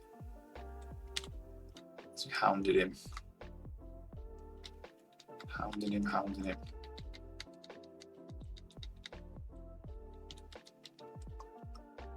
Oh look, it's because of this. This needs the same condition on as that, I think. Condition 11.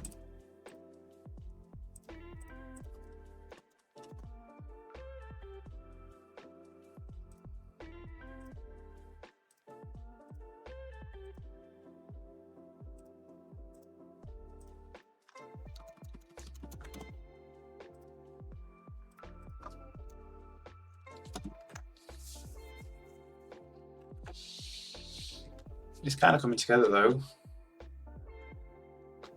There we go, we hounded him. So he's still doing his moving.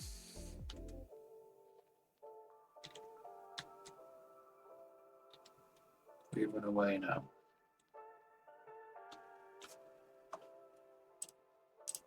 So none of the tree is happening. Which means we need to clear the combat state. Basically.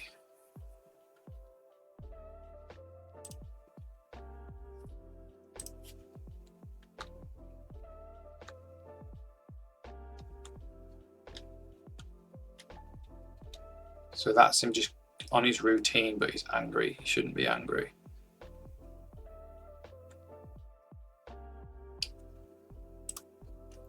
So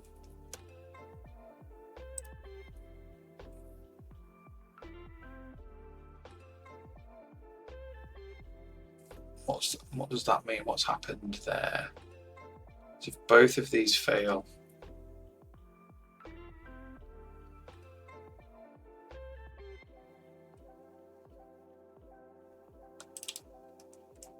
both of these fail, that fails and that fails, we need to clear the combat state, basically.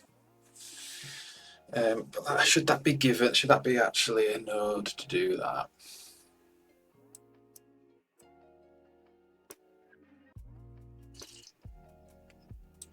I don't know if it should.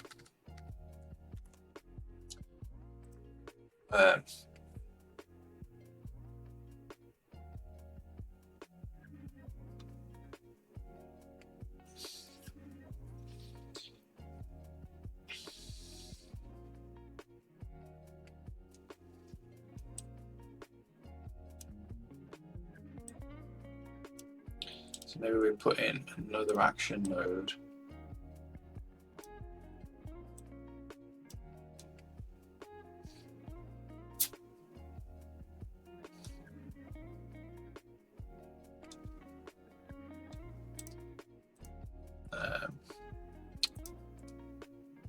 Which is just sort of set the combat state of Spidey into none.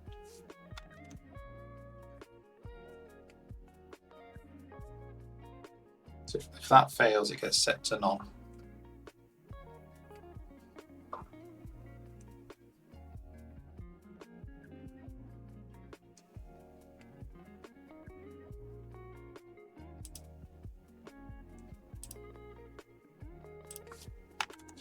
Try that.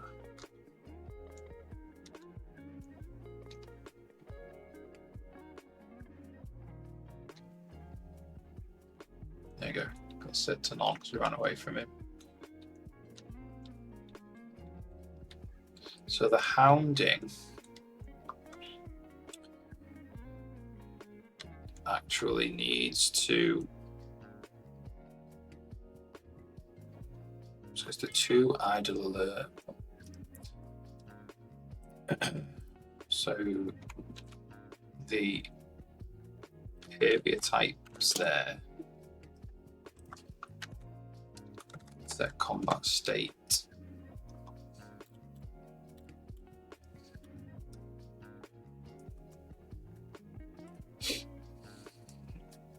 Do a combat state change, push ready state event to the new combat state. So basically we need to actually clear the move to target there if it's moving.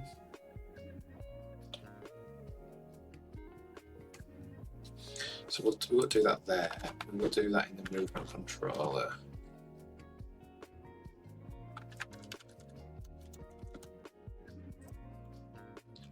We do that in the movement controller.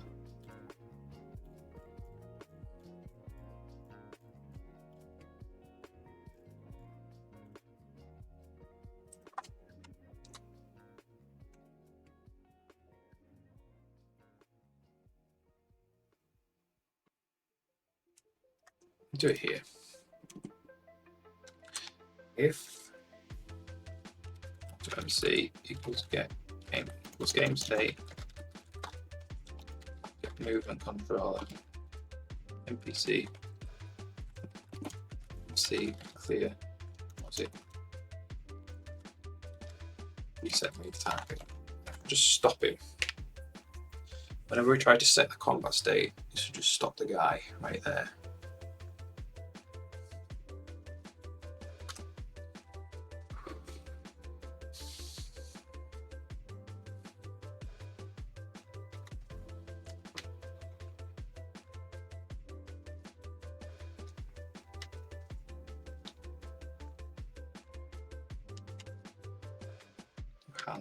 Hounding him. Now he's angry.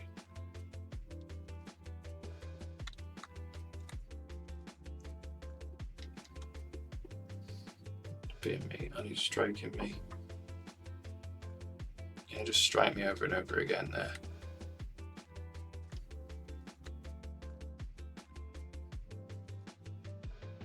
That's pretty good. That's fine.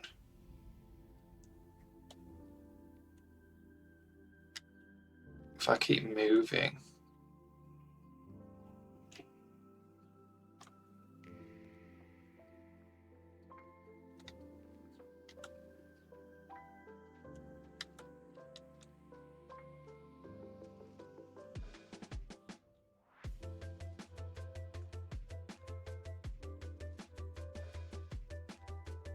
so he's stuck there doing something.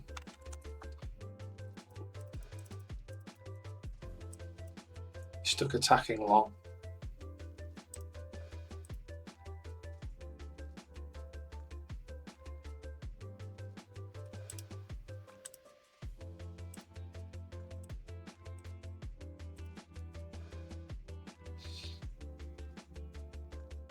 So we don't actually have a target for attack long, that's why. He needs to actually try to get into base. He needs to come down here to parallel to us.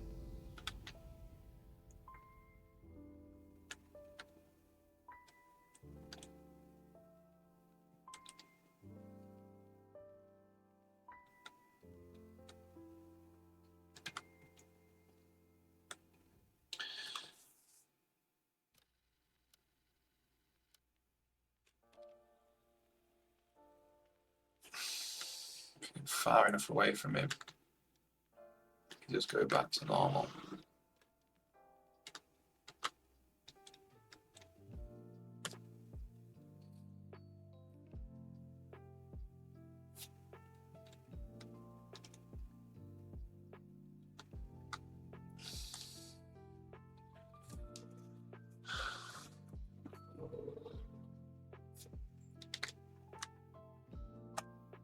So I think what we've got to do there, on the animation routines.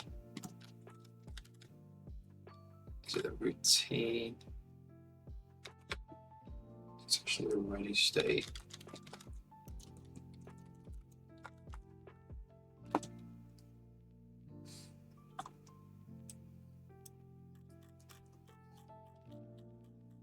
Is it a ready state event? No, so it must be the animated. So the animated rig types or the animation routines. Here it is.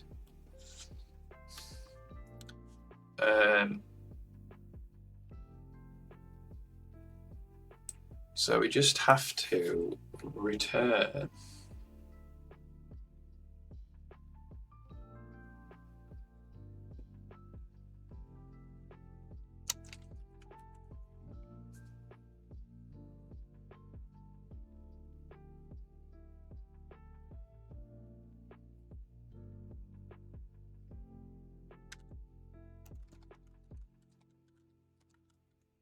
set.y.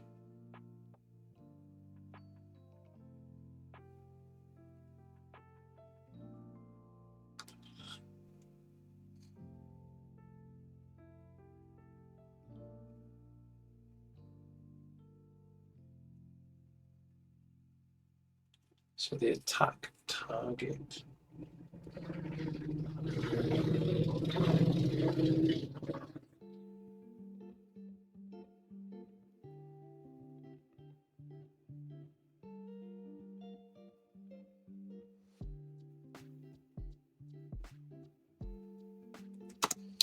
What is the attack target here?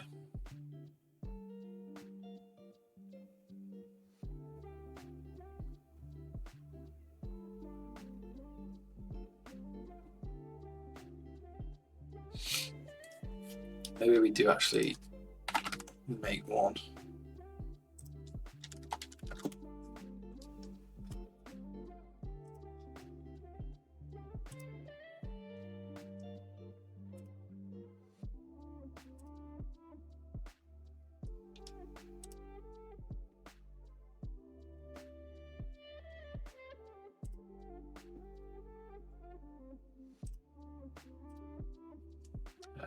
Attack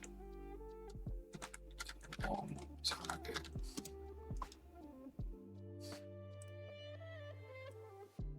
Out here.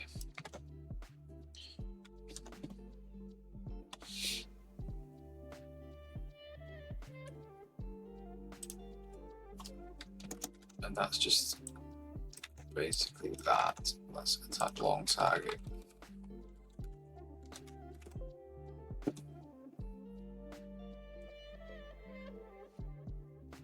And I might just go through these rigs here, create a structure which describes all the different variables. So when I come to do another animate, I just have to fill out that one structure which has all the variables in it. And then we can try and generalize it a bit because I don't want it to be too complicated.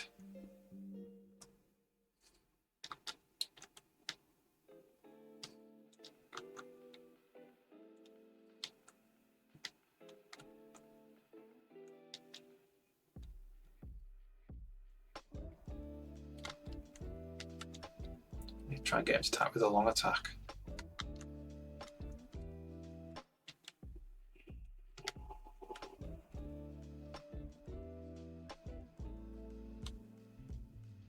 There we go. Go down here. He moves there to try and do a long attack.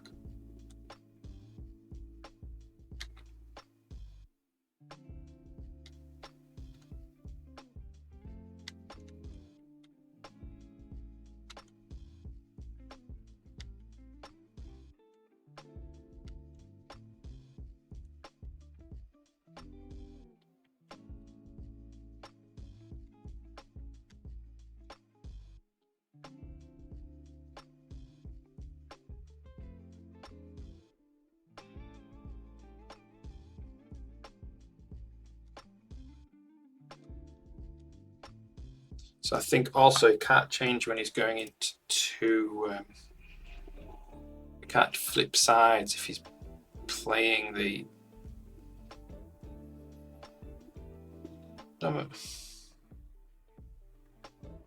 playing the 2 idle alert. Maybe.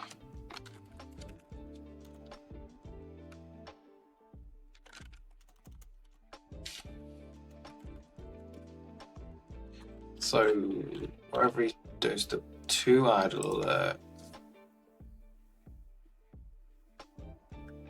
hostile level not handle.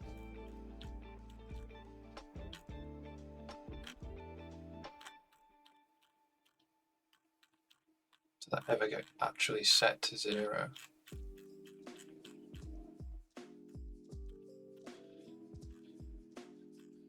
Is that even used anywhere?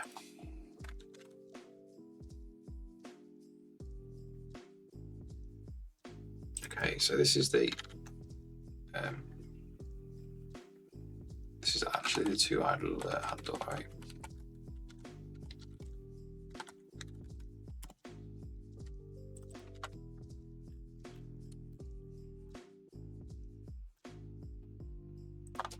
Else if e.handle is equal to the 2 idle alert handle.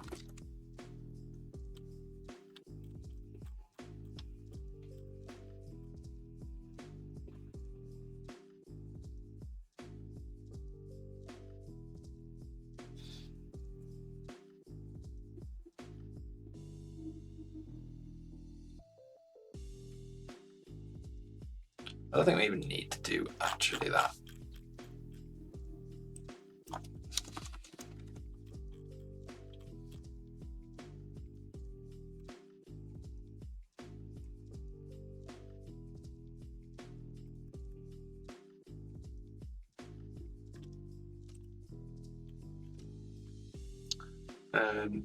So we need to say if if the current animation is 2 idle alert, not 2 idle alert. So if rig get current animation track 0.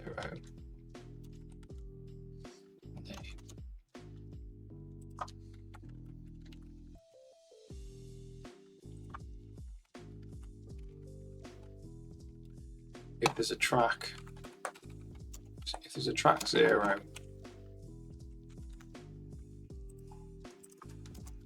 if track name is not equal to 2 idle alert, we can do this. See how that feels.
So what happens if we make him angry?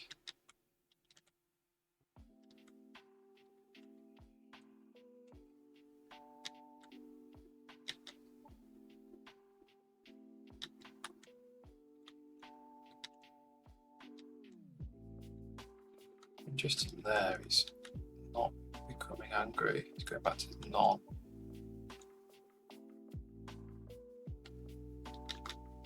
Can't make him angry.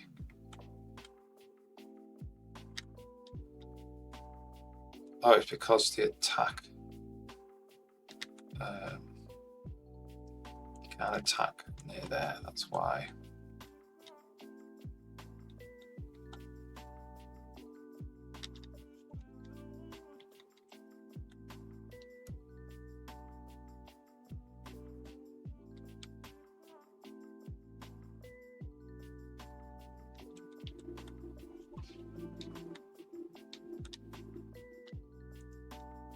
Let's wait for him to come over here. Do you want to know where when he leaves the room, he's fleeing now.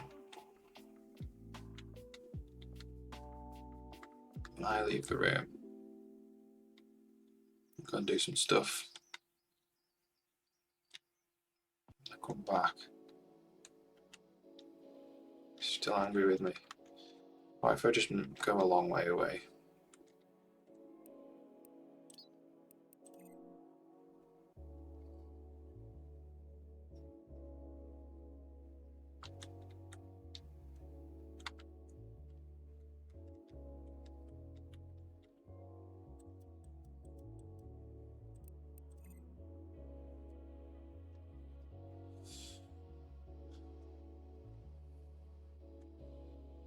Still angry with me.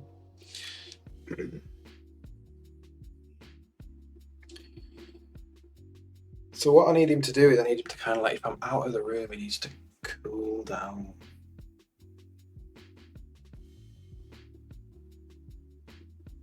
You know.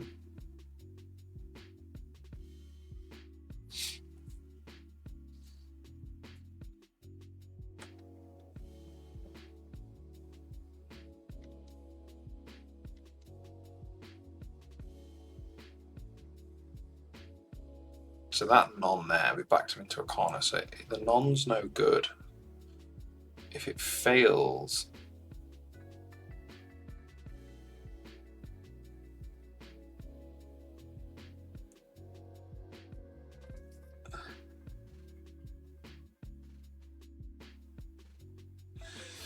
so he needs to go to a flee condition there, really.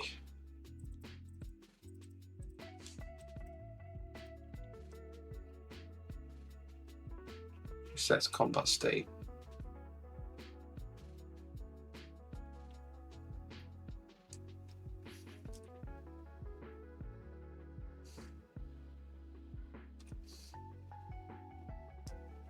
And he's going down to here.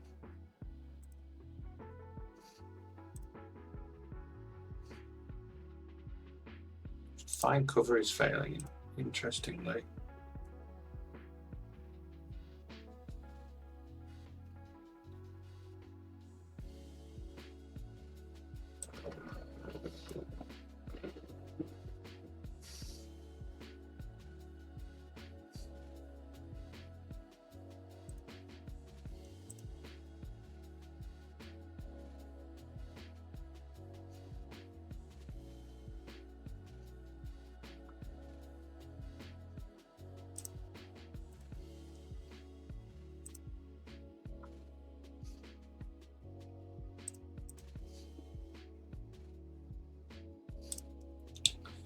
Yeah.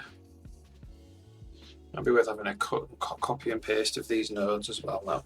That might be nice.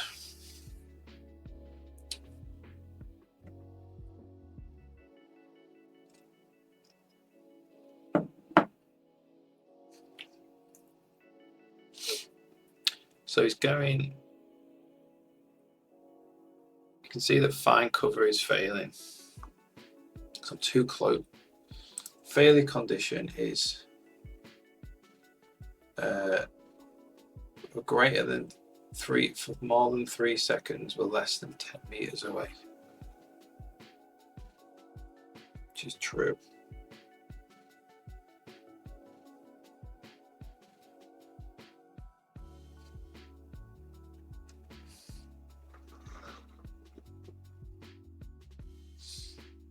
for more than 3 seconds, we're less than 10 meters away, which means the cover doesn't work.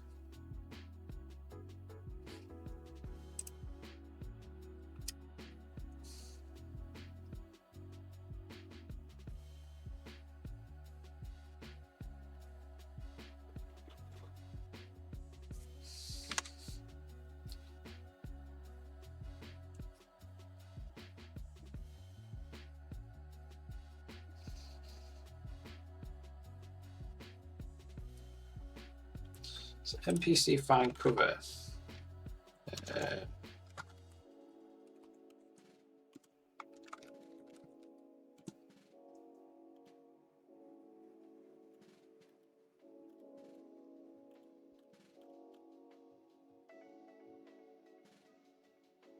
It's because this condition is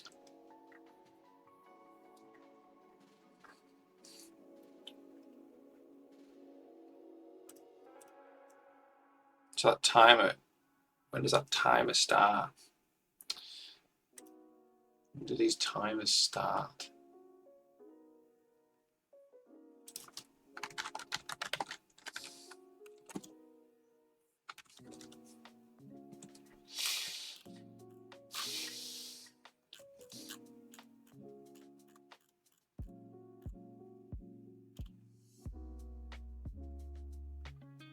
If it's called every frame, basically, yeah, the timer continues. If it's a frame gets skipped, the timer sets because it's being called every frame.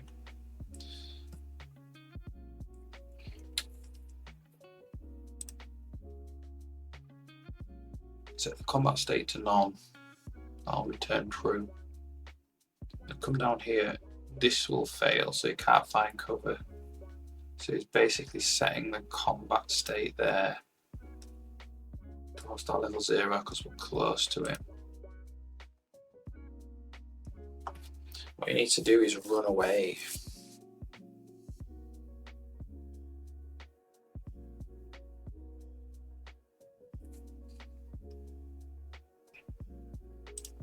So it means doing a combat NPC find cover.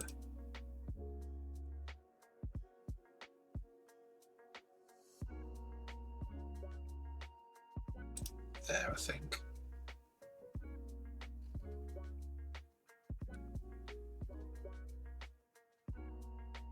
So it's that. It's a sequence.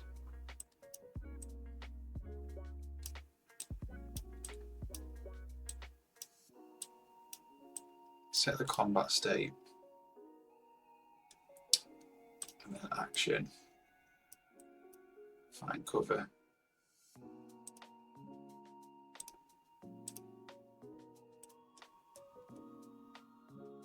Basically.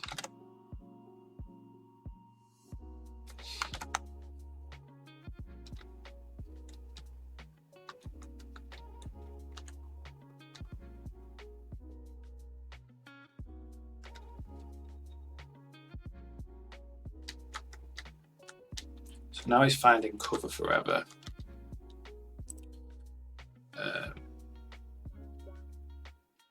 Which means we need this condition on again.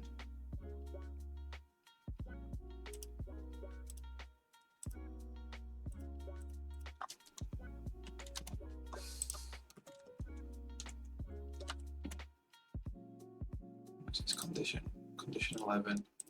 So what I think I might actually do next is right copy and paste for these nodes.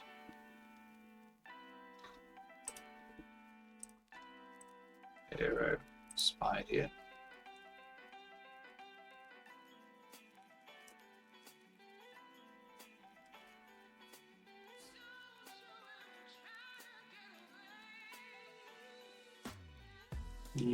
So yeah, back him into a corner there by doing this. He goes and finds cover.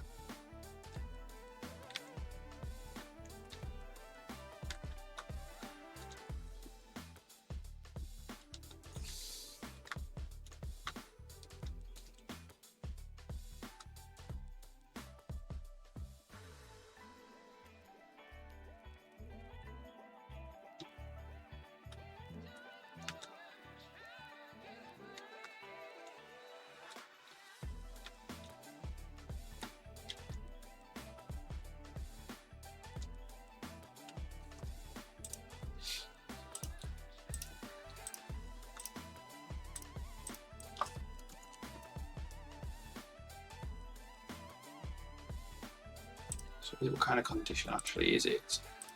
It's a failure condition.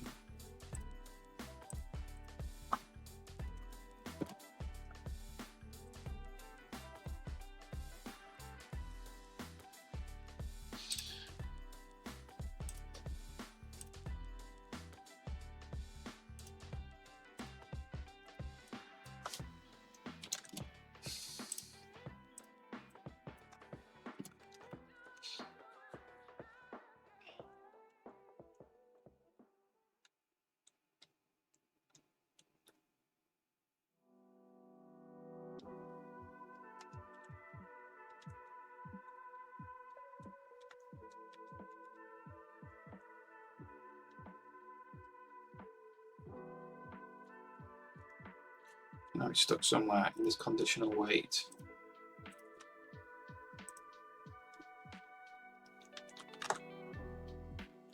Where is he?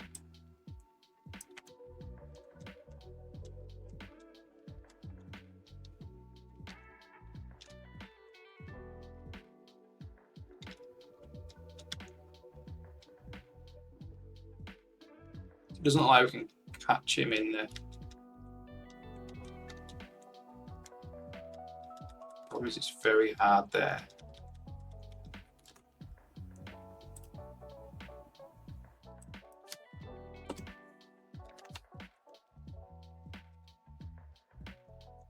Very hard there to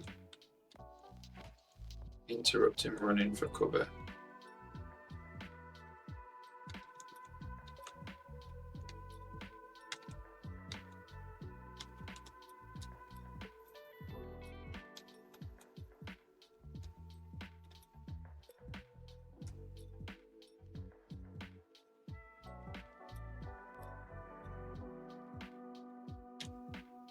At least he's not getting stuck, I don't think. He's stuck there, look.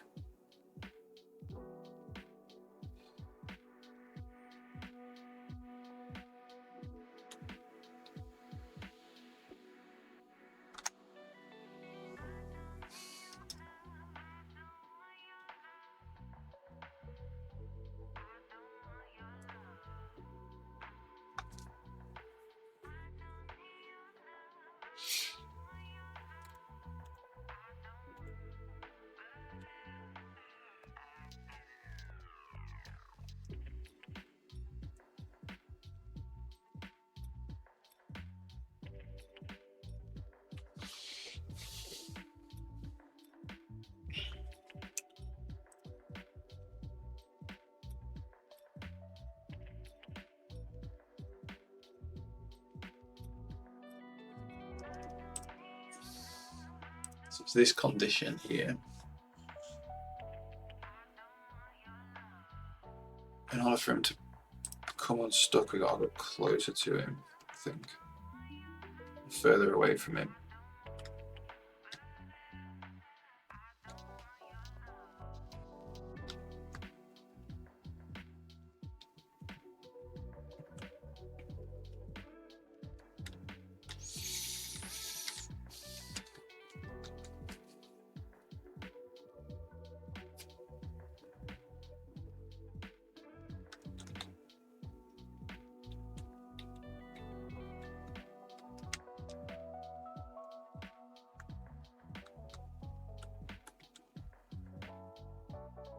There we go, I'm stuck again there.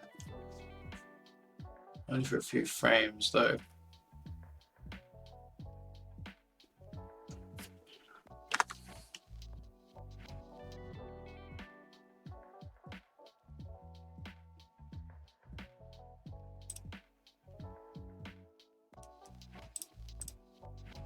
Maybe we don't actually set the combat state.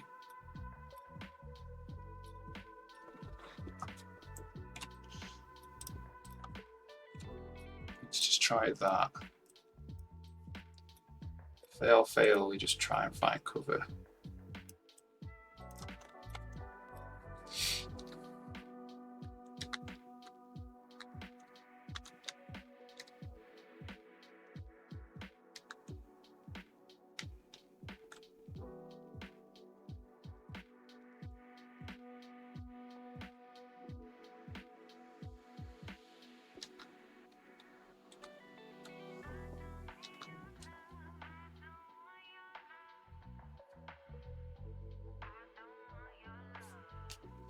Then if you can find cover, so that is a sequence.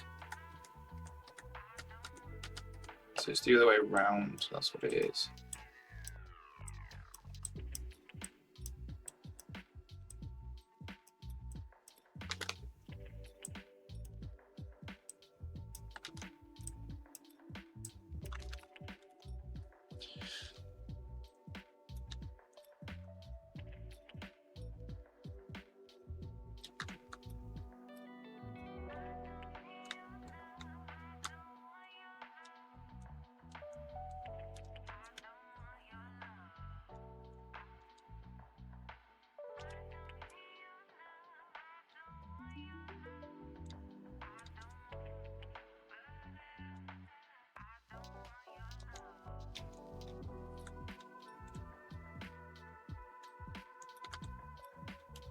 I'm going to try and find cover in his hostile state.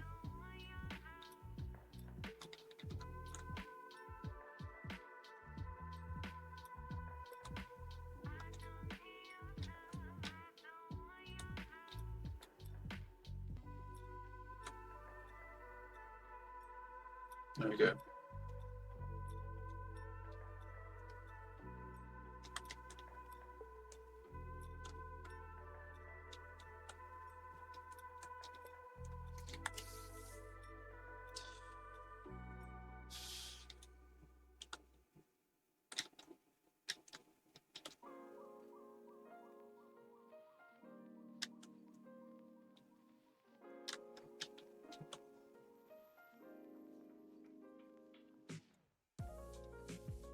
Pathfinder is stalling the game there.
Seems like he's attacking me one time.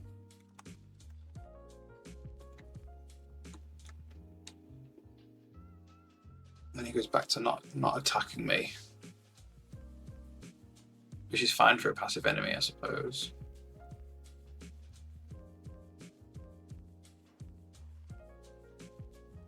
And also he's not waiting in cover either.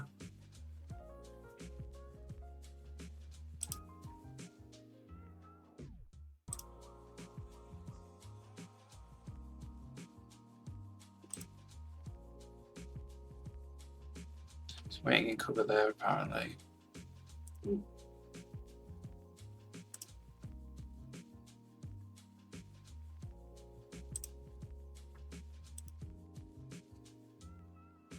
Look, this is a success condition. I'm greater than 10.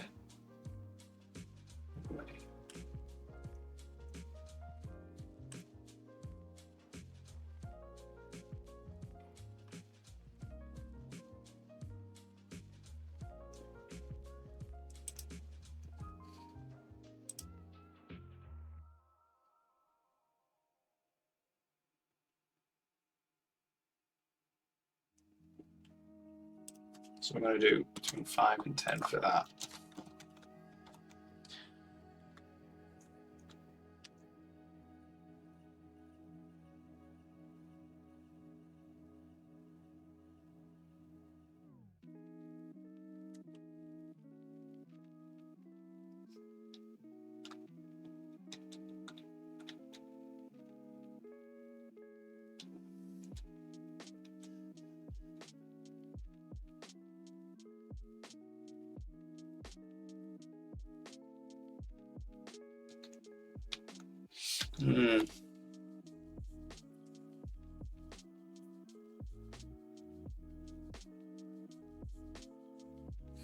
Yeah, that's good. So it just runs away if you don't do anything. If you do something, he'll attack you. And it appears like he just runs away after one attack there.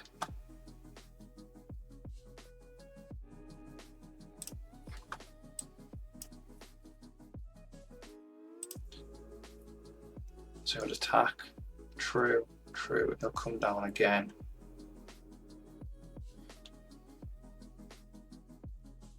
He won't be able to attack, so he'll go to the fight cover. For some reason, he can't attack.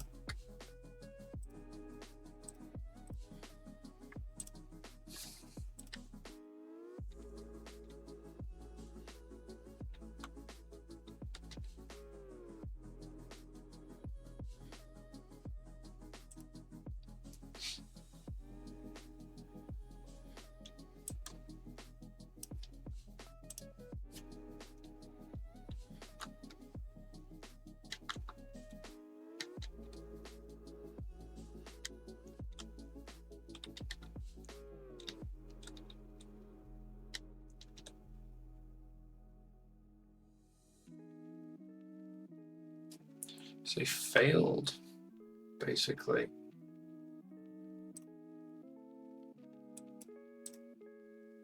Condition less than 10.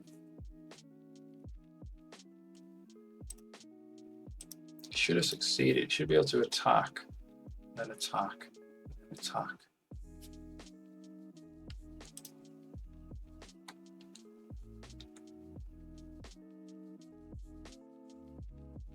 Goes to there, you see.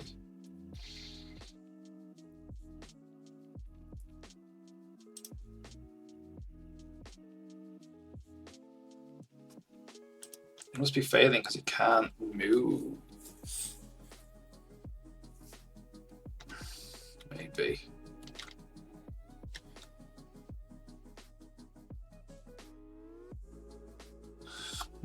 Alright, we'll take a 2-minute break and then we'll have a look at that bug.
Right.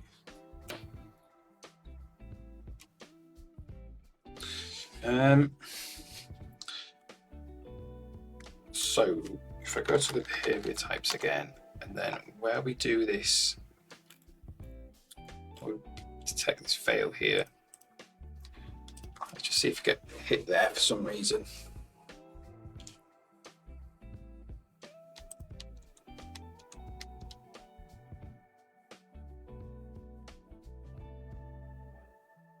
So it's attacking over and over again there, which is fine.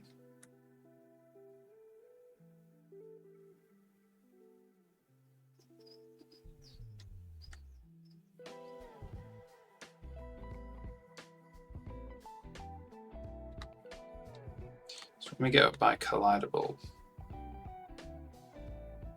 objects,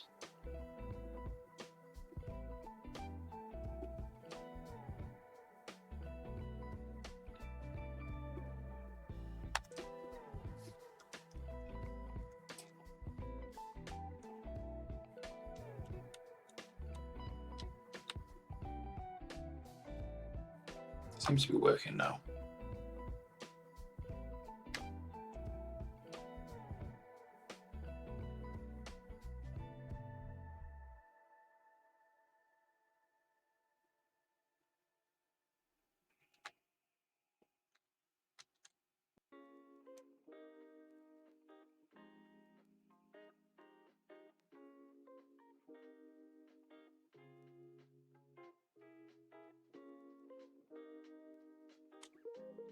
Oops.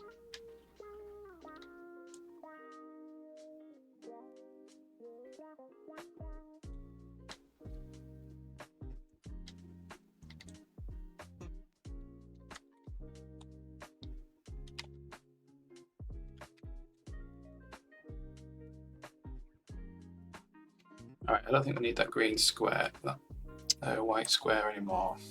We're not actually getting hit with that state at the moment. I'm sure that was what was happening before though.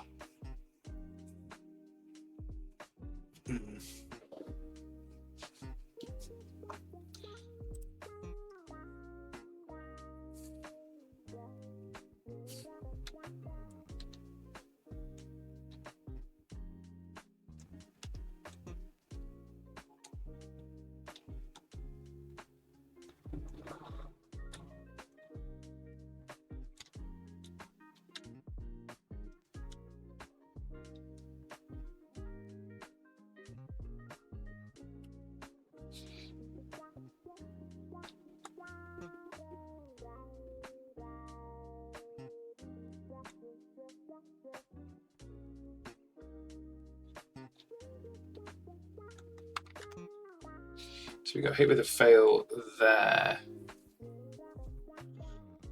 which will make him go into cover.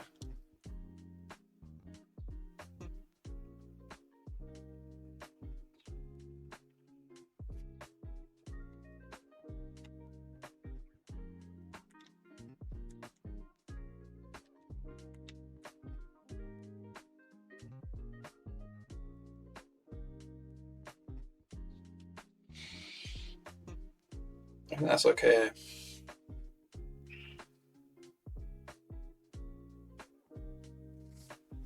All right, let's check that in. Well, let's first just turn these labels off. It must be in the combat controller.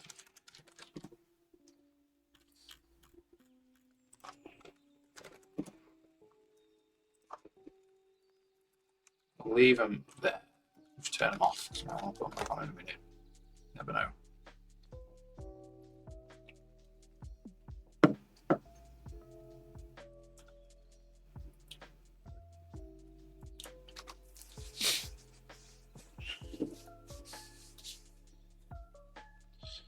So if you make him angry, he's run away there.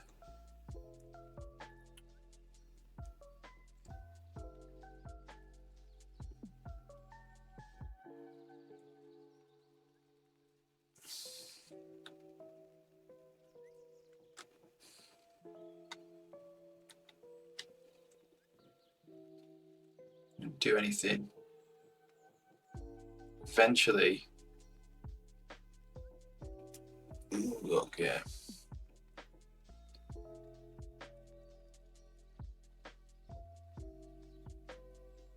Yeah, eventually he runs away.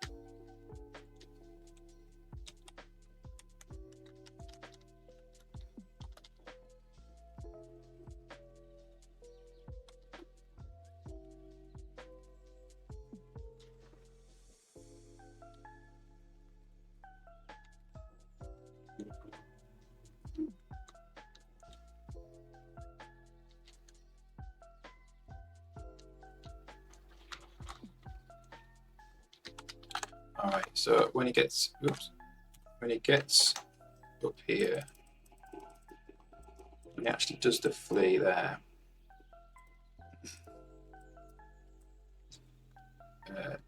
we need to do the conditional weight as well.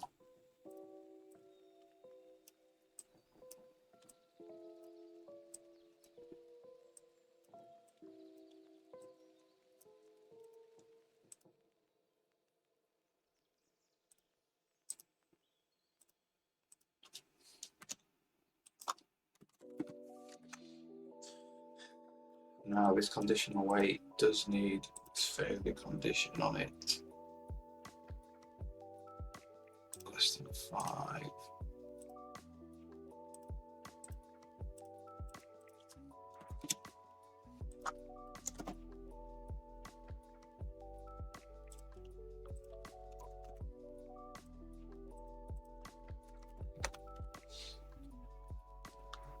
So if you get him to retreat in an aggravated state, I want him to wait there.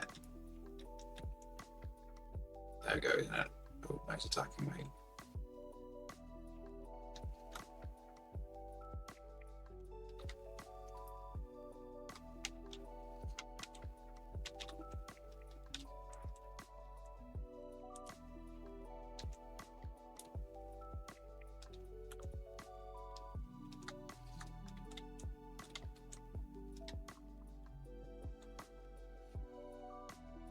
No, he's not retreating in an aggravated state.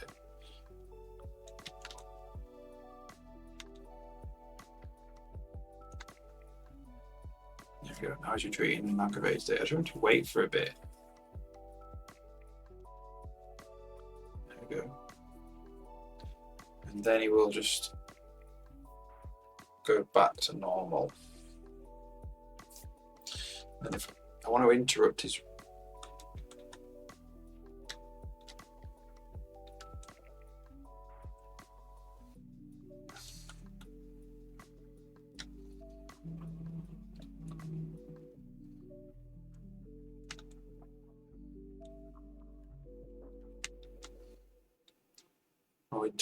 weight and see what happens to him. Okay, now he's retreating in an aggravated state. Until he sits down.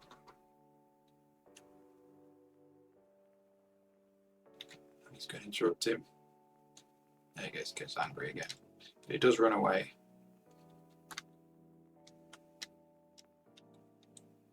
He's trying to get angry.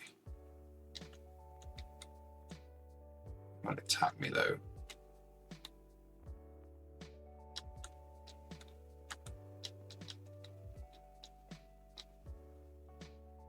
Attacking me now. It's because he can't attack me because I'm too close to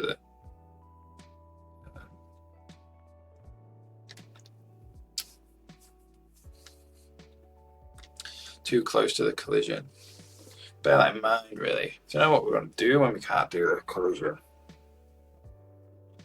Maybe we pick the opposite side. Maybe that would be good. So if he can't move to a place to attack because the collidable there, he picks the opposite side. And if he can't do that, then he retreats.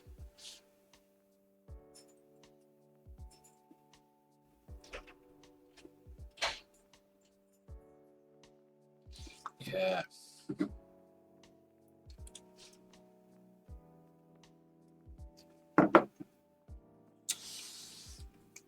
So we basically just need to test if where he wants him to go is in a collidable area.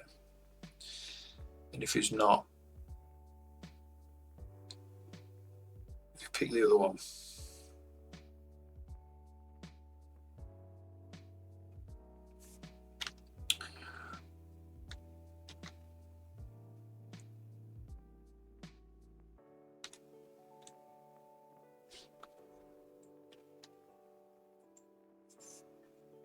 So there's a situation where he couldn't move back to attack me, so he gave up. It would be nicer for him to go to the other side.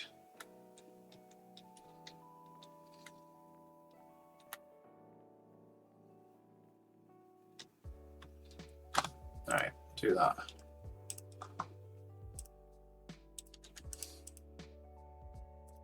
It's basically on this ready state event.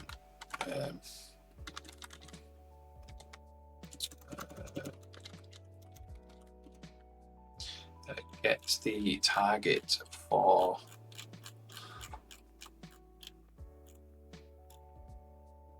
attack state change.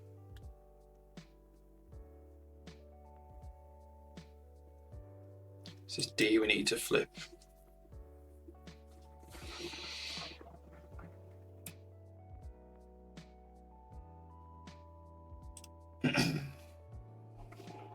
We need to flip this D value if this location is in a collidable. Right, how do we do that? We need to get the level.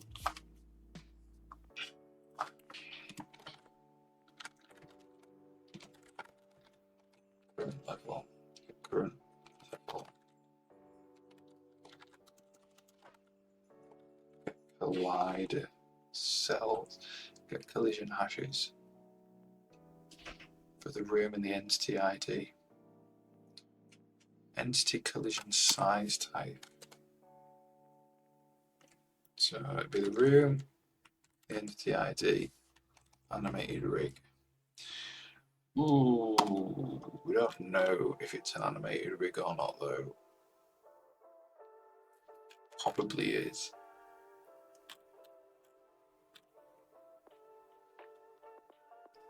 It's an NPC, probably will be an animated rig.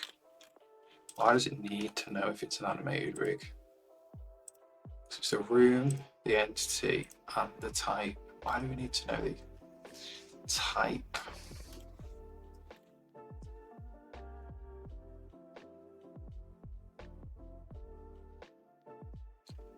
Level entity. So the entity ID is not an entity ID. It's a level. Okay.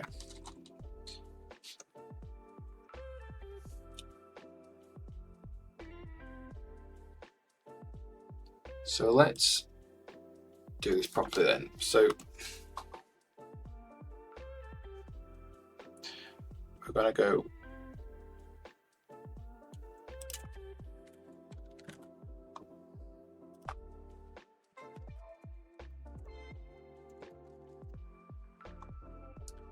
I'm going to say auto x0. What's that? Oh, x left. Auto x right. What's that one?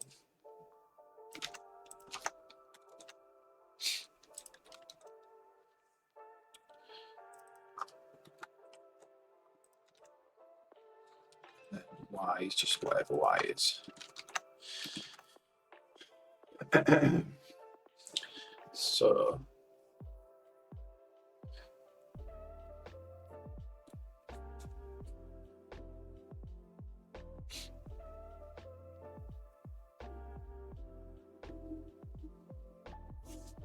if D is less than or equal to 0,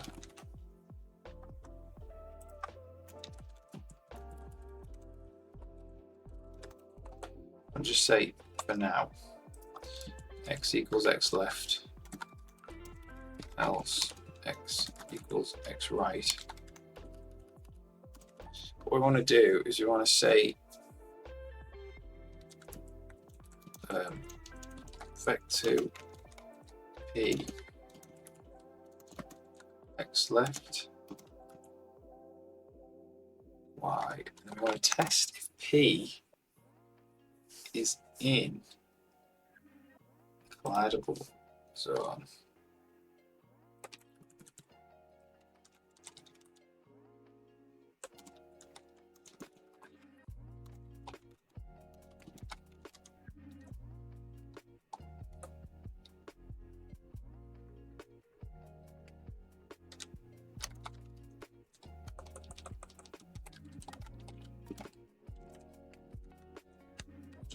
both of these separately.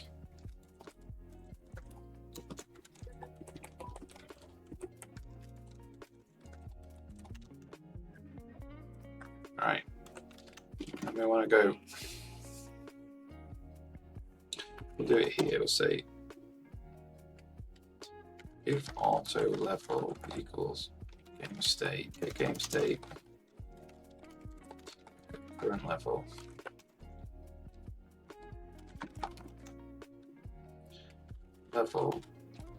collision hashes for the current room.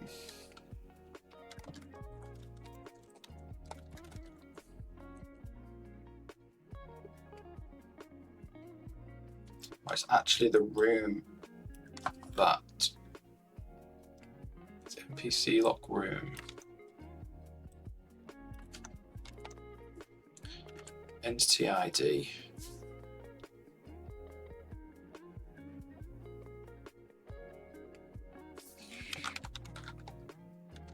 Try Maze Rig. So that gets the collision hashes out. Auto collision.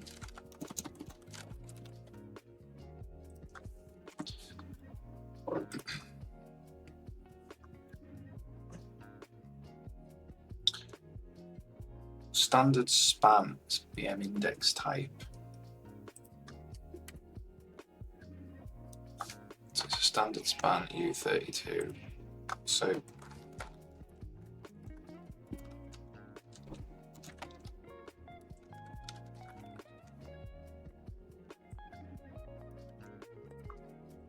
just say it like that.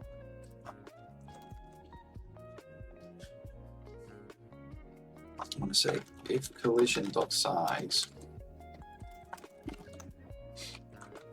do that.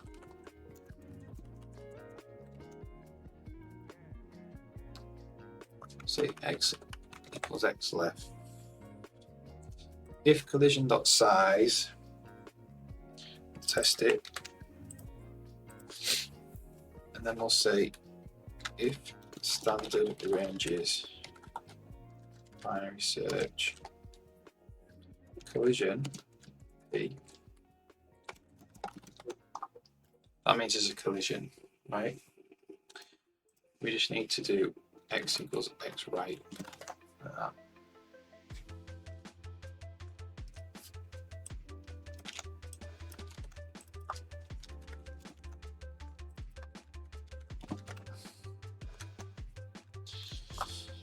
So let's just see then.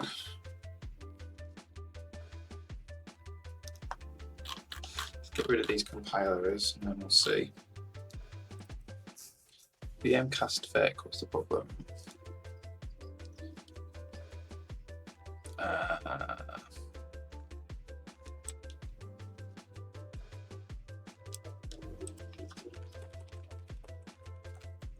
With respect to x, y.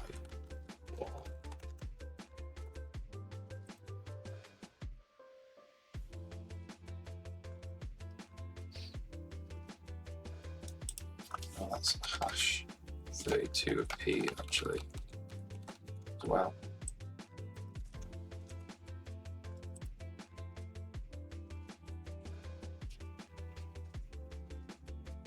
Cool.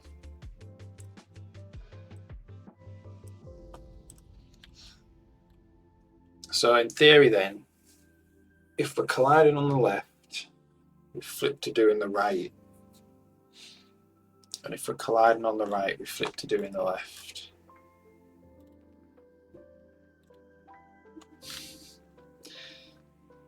Let's see.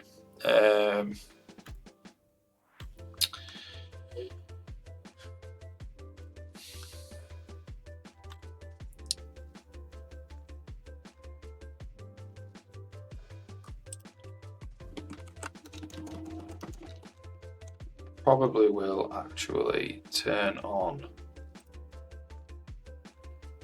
that square again so we can see if it flips to the other side, it just gives the actual enemy a chance to attack from behind as well, which is good.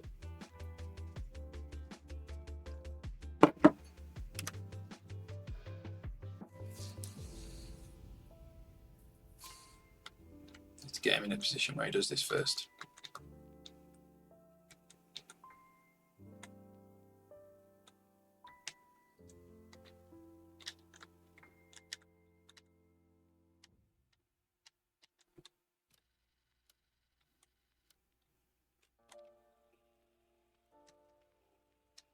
Him into a corner.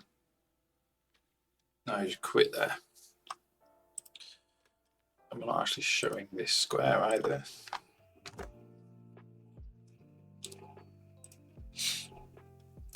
Oh, that's the actual, that's not the square. Where did we show the square?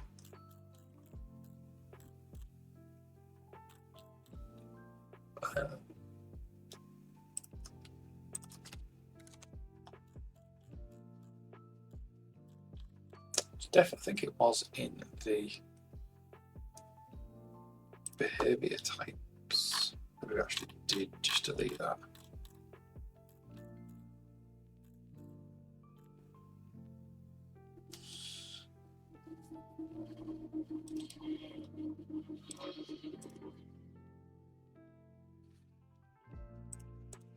It's not what I wanted. There is no compare with unmodified.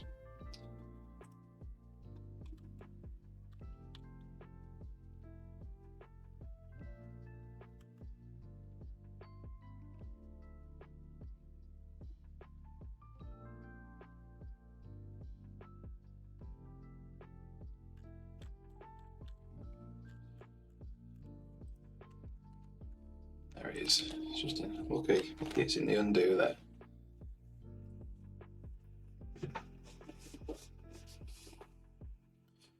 Right. Great.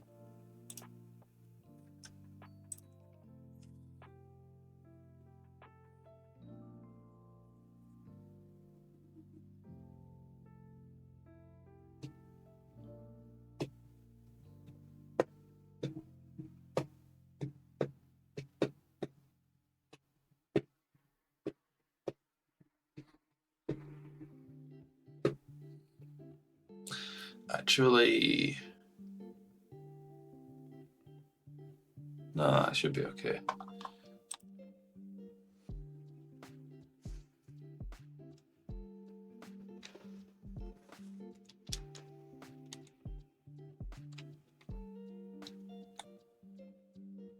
So it looks like there. It's picking an attack target there. Wants to move him to there and he can't. So what I actually wanted him to do was to move him to here. That's a good place. You've got it stuck there.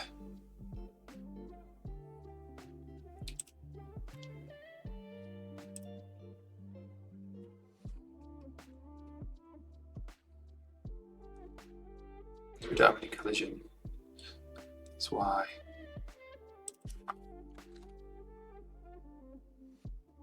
How does this work?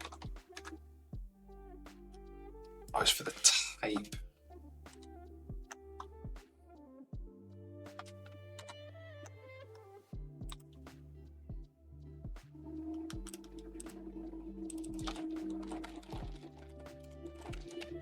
Okay. So let's just check we actually do get collision.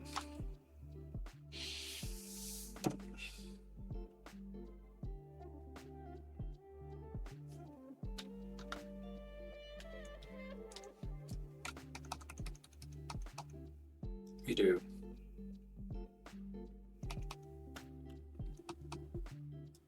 Okay. So now let's try and get him into a situation where we're backing him into a corner. There we go, we did it.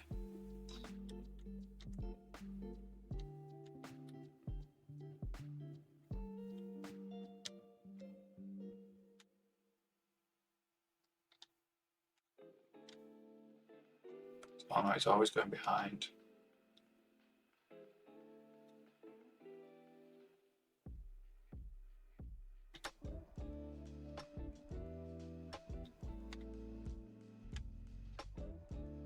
think that is actually working.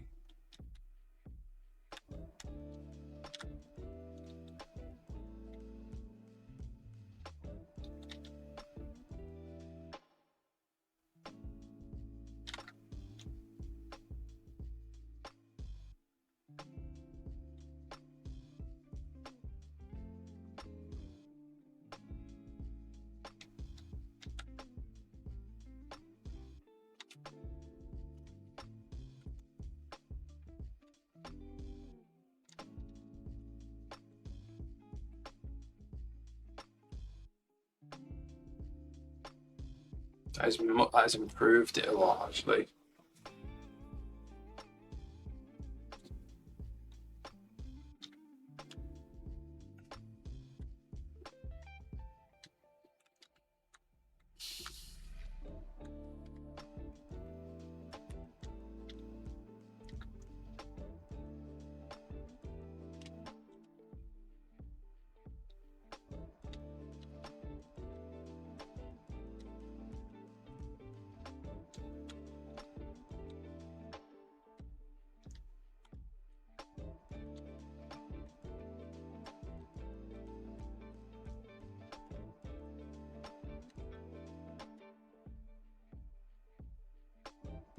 Yeah, that's great. That's improved it a lot.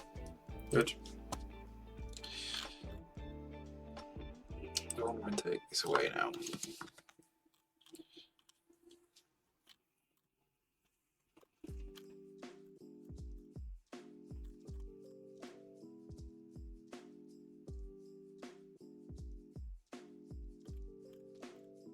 Okay, cool.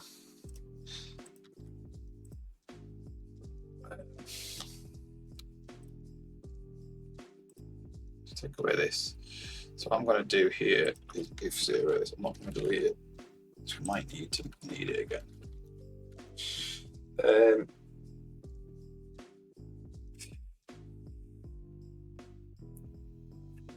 So I suppose the next thing I need to do is what happens if we leave the room? What do we do with the Spidey guy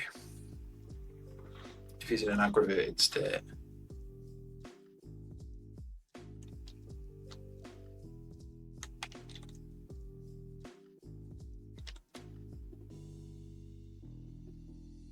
So he's stuck there as well.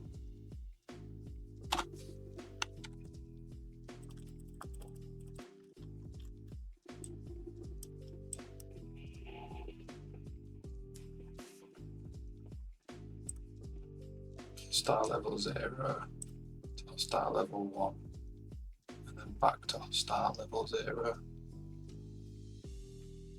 There's a couple of improvements we can make to this. We can have them cool down these green squares rather than just flick them.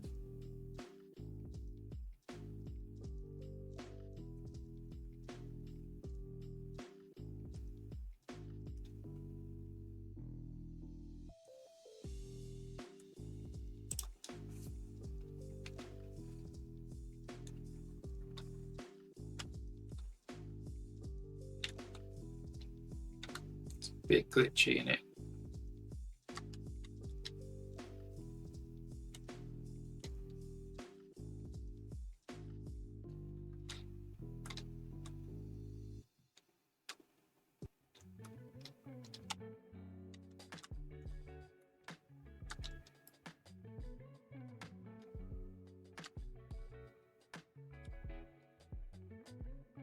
I run right away.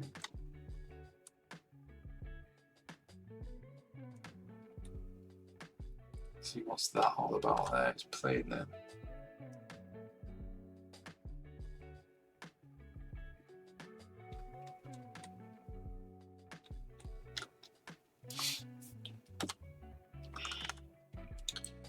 Okay, so what I might do, rather than continue to work on the actual Spidey behavior, I might make some improvements in that editor so it's easy to debug these things.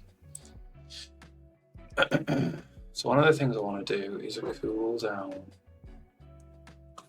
on these, meaning they don't immediately disappear if they've been fired. They cool down like over a second, so we'll do that.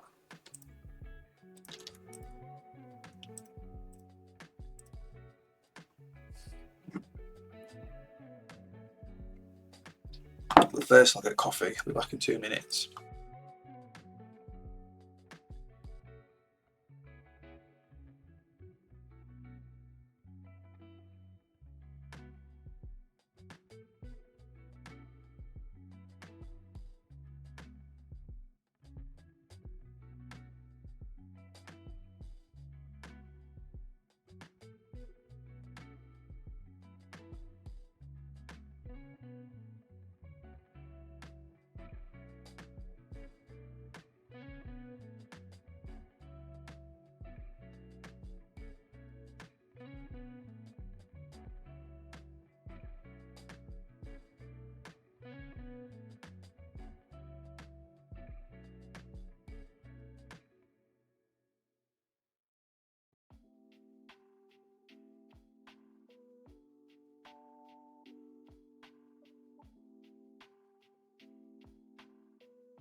I'm there. Okay.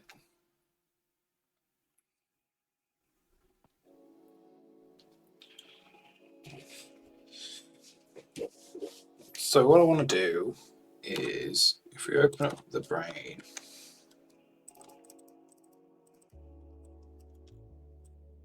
I basically want these to cool down rather than just turn off. I want them to fade out. So it's in the brain editor.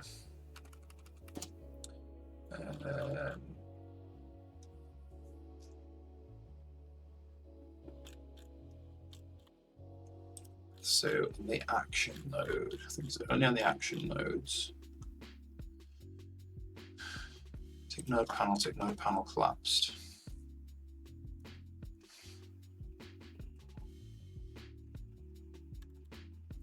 Tick board panel.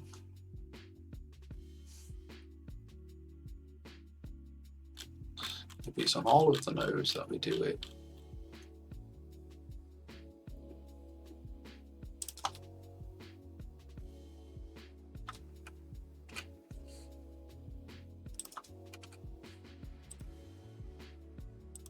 That's in draw running instances. This is it. So what we want here is you want a running alpha.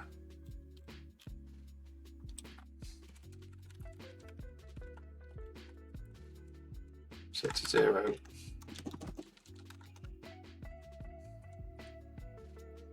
And then when we draw it, if it's running,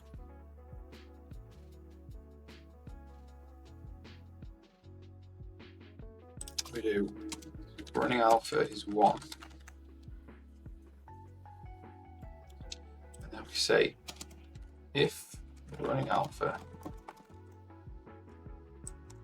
to that, do running alpha equals BM, not neg running alpha minus DT.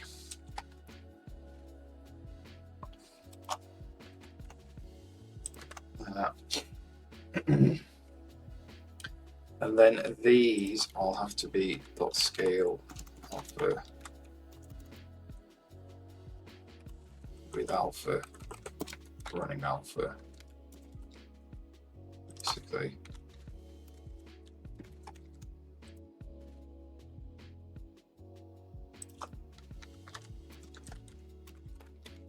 Let's just have a look and see what that looks like.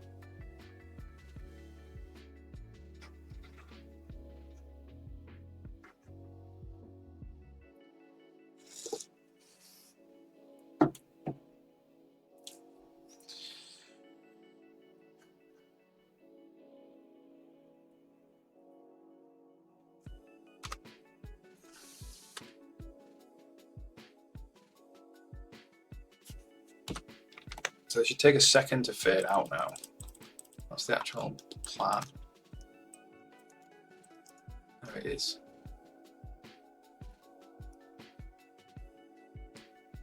Didn't work.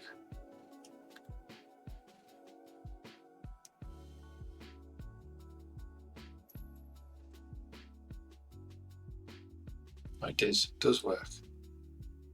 Didn't work on there though. Didn't work on the little one. Oh, it does work.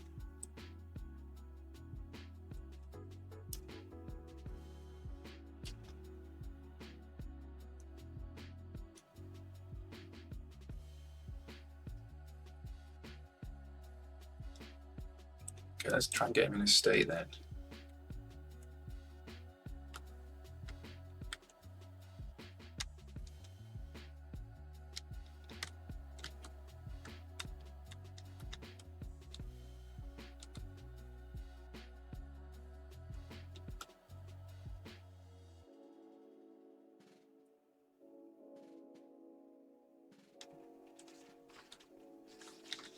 Try and get him in a state where he's kind of looping. I think it needs to be like over here.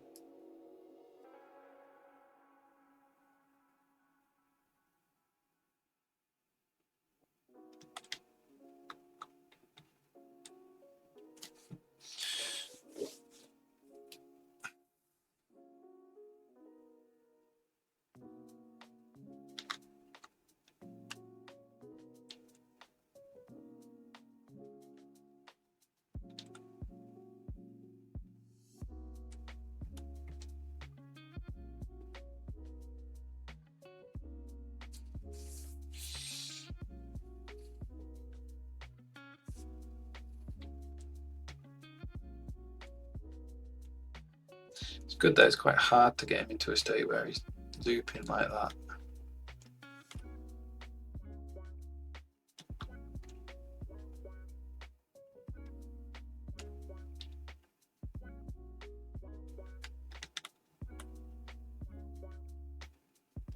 So that happens because the pathfinding couldn't solve it, so it just warped into it. Pathfinding some work actually.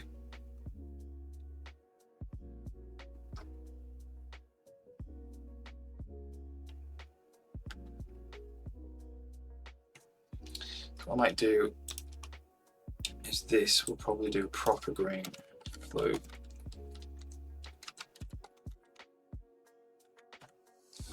Actually, no. Let's get out of the habit of doing hot loading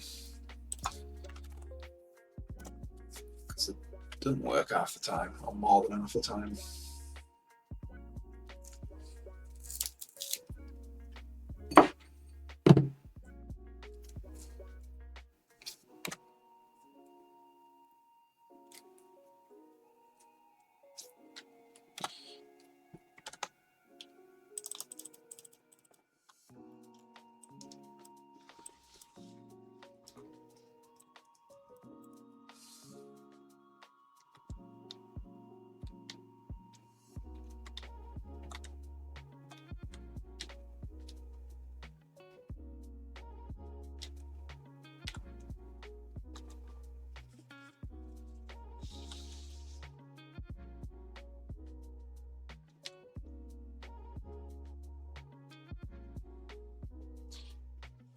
Might get it to fade out over half a second actually.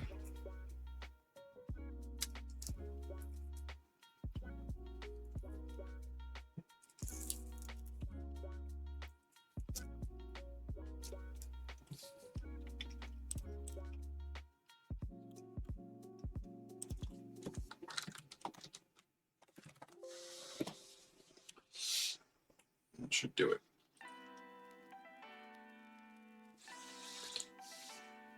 And the next stage on the combat system is, what do we do when we leave the room? Like, he needs to remain aggravated for a bit. He needs to like cool down.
It's quite nice though with it fading out now.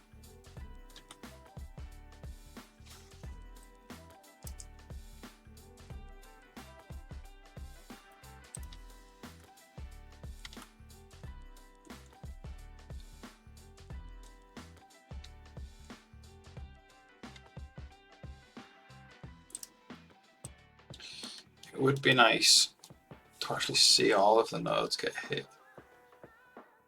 You know.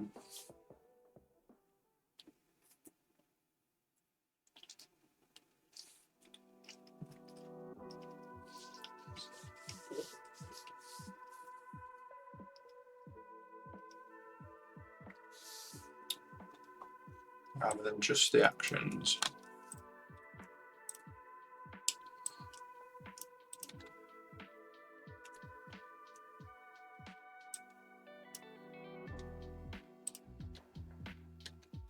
See there, swap into fight cover. Then he goes through over to conditional weight.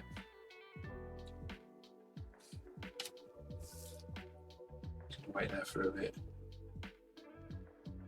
And then now where is he? No, he's not on the tree at all, I don't think.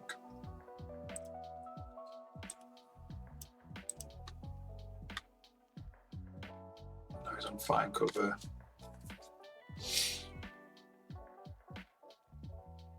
Conditional weight.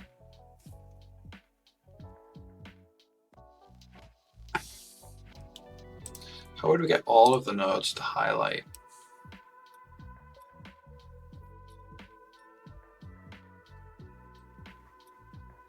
Because these selectors are set and unset immediately, not over a frame or anything.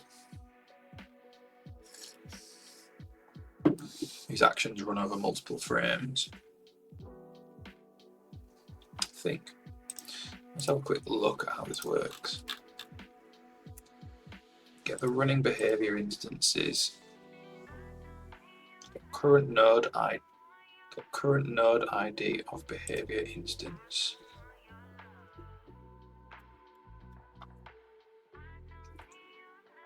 Instance node. If there's not an instance node, current node ID of behavior instance. So that's what node it is currently on.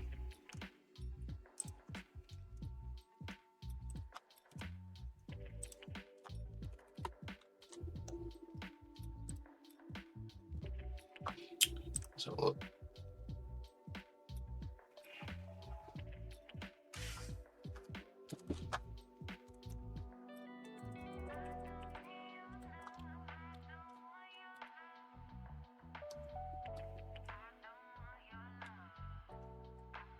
It's just current node ID.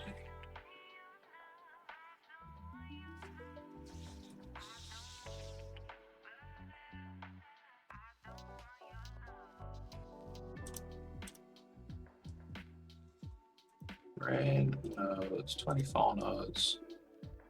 So what is the node ID? 90.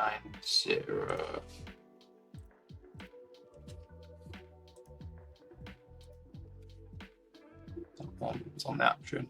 So it's probably never going to be a sequence or a selector, because they're never, at the end of the frame, they're never the current node.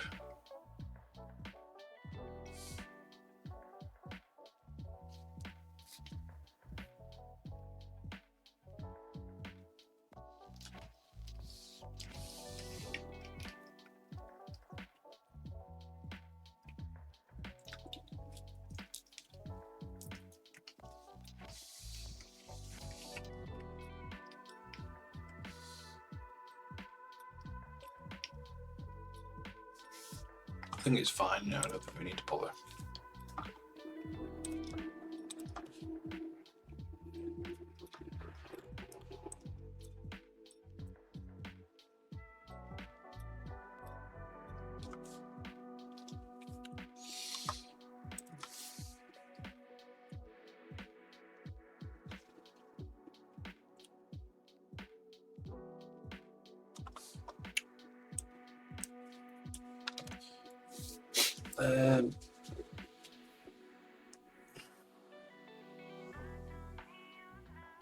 Could just highlight all of its parent nodes. That's what we could do.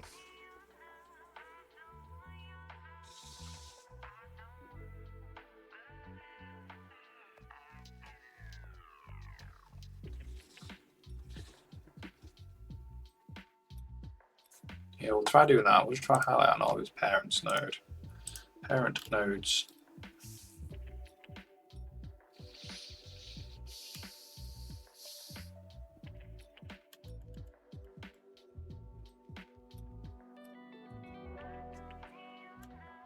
So what would we do? We would go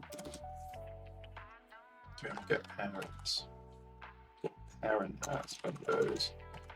Editor get parents. This.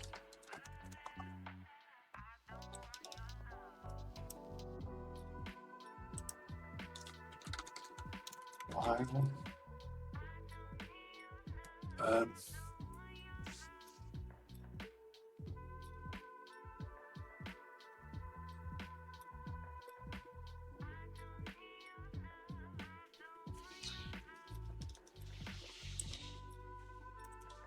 Only a single parent.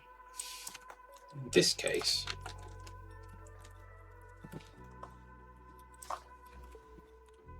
get parents.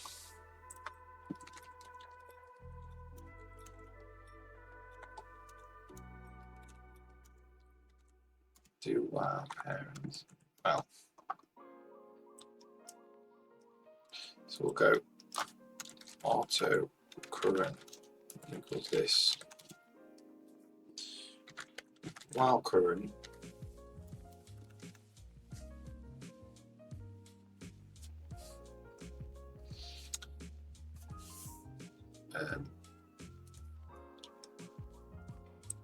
do this.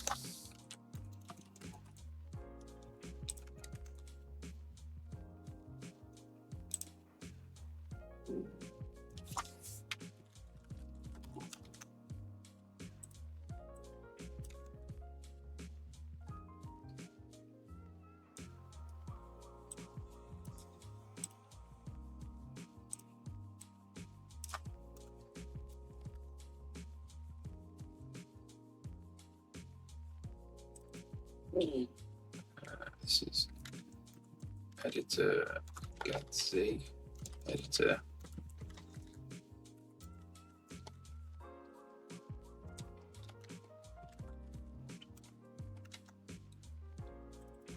Editor Z easy layer text.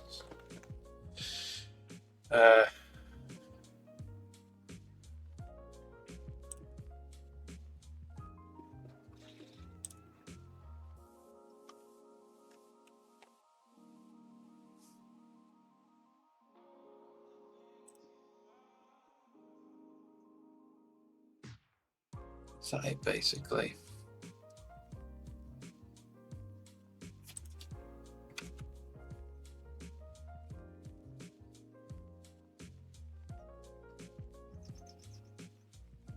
Yeah.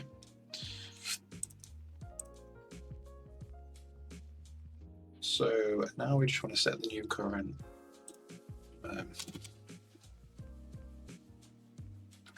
So current is equal to null pointer. Auto parents.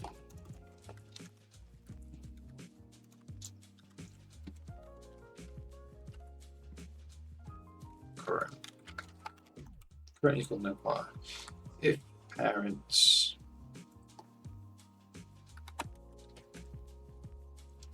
first.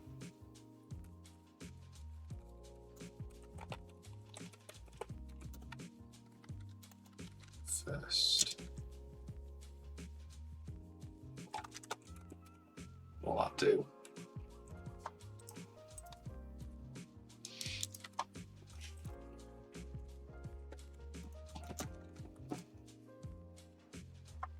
It's false if there isn't one. If parents don't get count, current equals parents first. First parent should only ever be one parent in this case, anyway. Okay.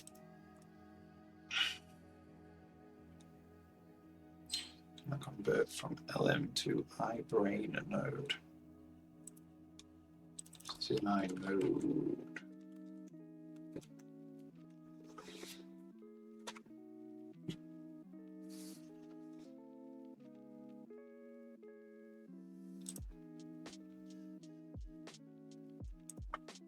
See what happens. See how this looks.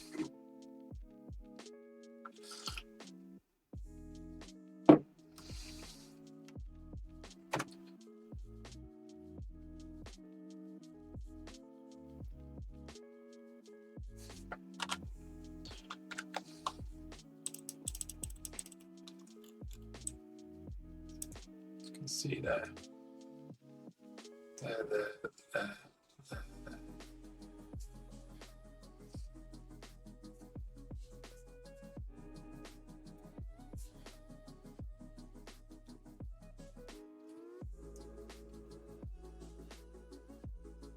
So all highlighted.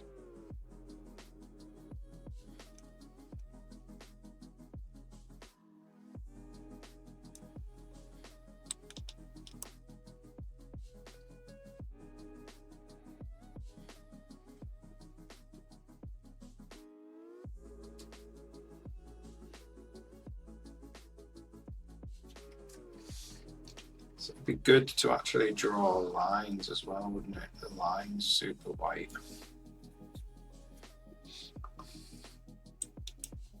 Super thick. Here's a thing, I don't know if I can actually draw lines super thick. I don't think I can. I want a different colour.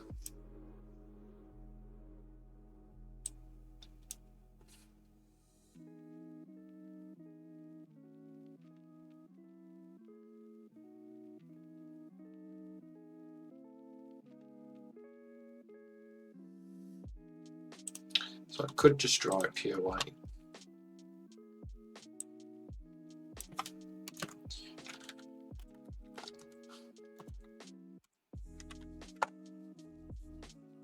See if that stands out a bit more.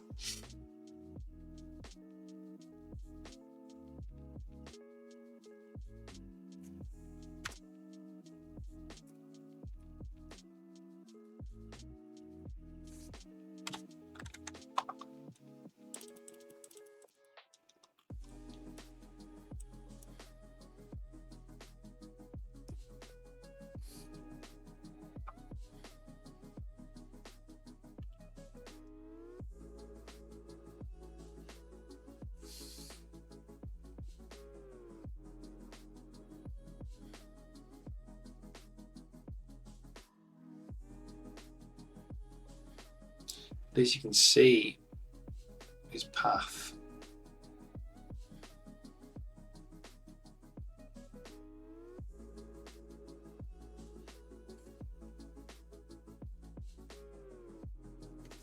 All right, so let's just see.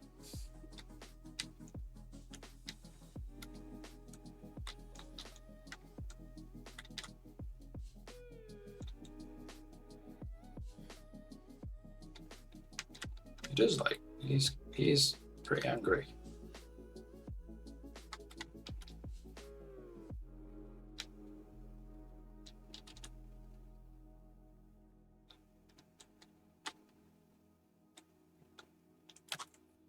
So I think actually I'm gonna another condition false, just turn this one off.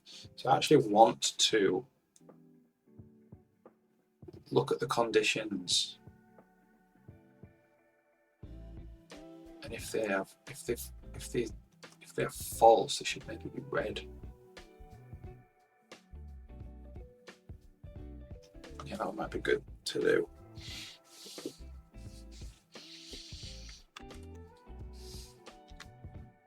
That means he shouldn't be able to do his long attack.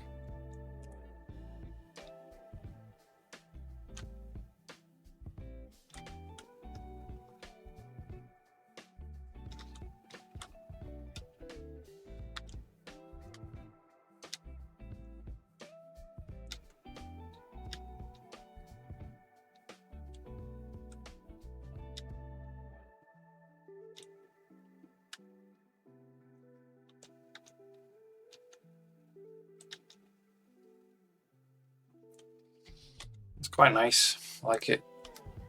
So if they're turned off, so we can evaluate these conditions and in the editor and make it tinted red if it's off. I'll put like a red square over it or something. If it's failing those conditions.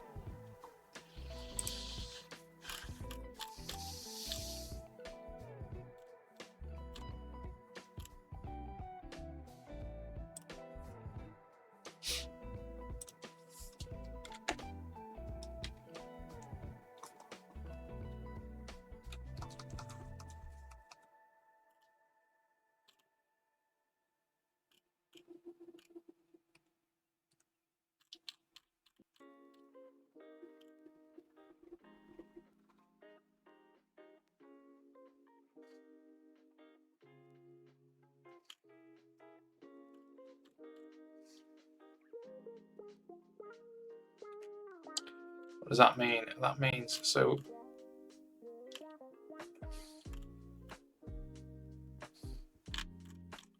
this is just allowing us to find the node.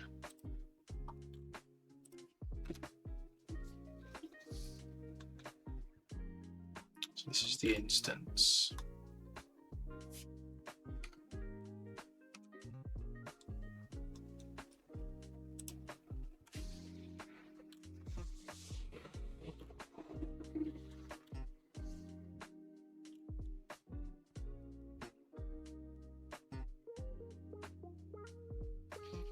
If it's running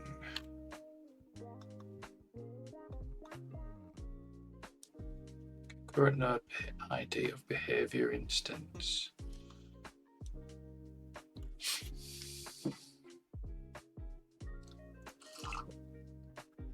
So I think all we need to do is for the node ID, for every node, we just need to go all conditions true for this behavior node. It's some kind of call that does that. Probably goes through the game.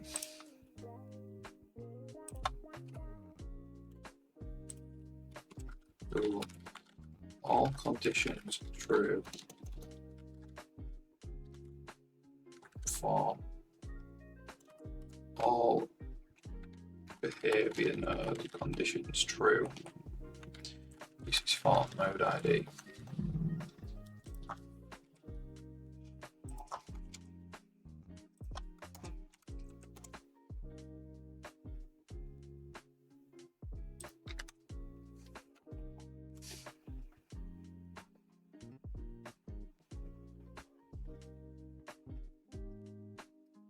behavior controller.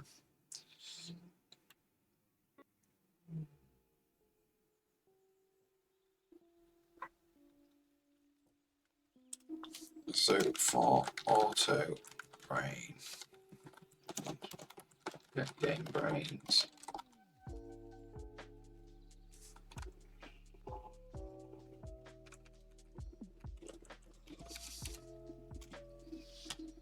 Get brain groups.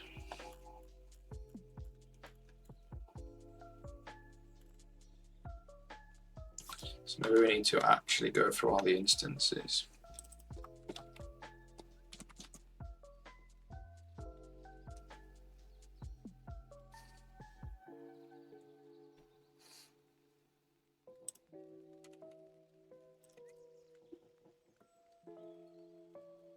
Where are the instances stored now?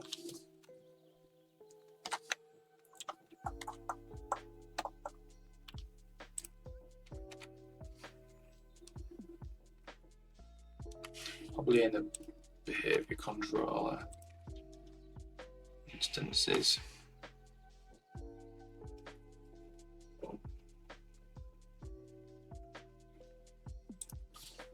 Do all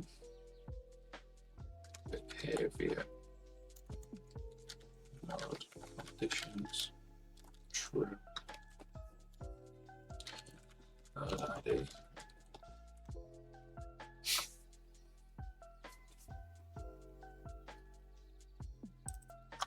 So we'll do, that has to kind of be an octref, I think.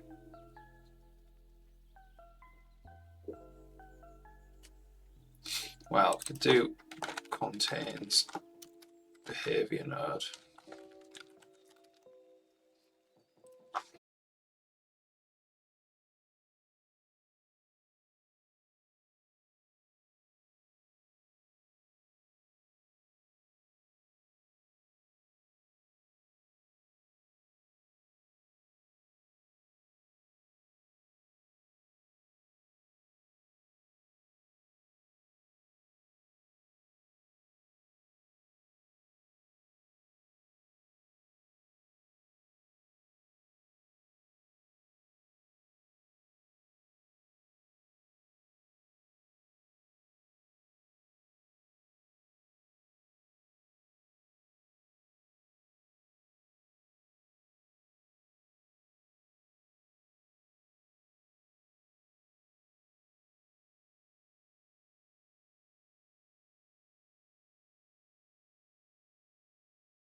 return false.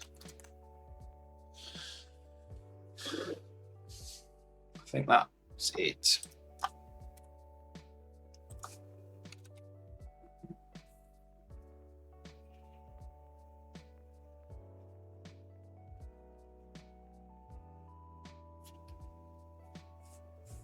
And then we need to do is implement these contains behavior node for auto. Well, if auto instance equals find instance get instance instances find instance ID return instance and find node ID.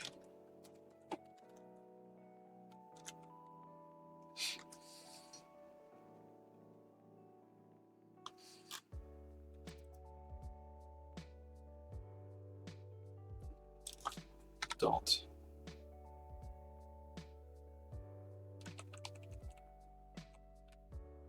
set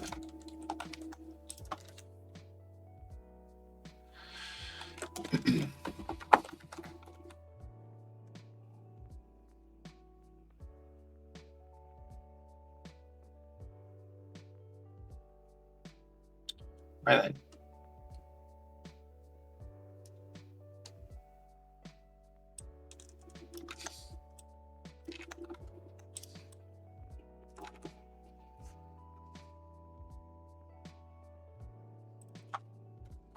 Auto node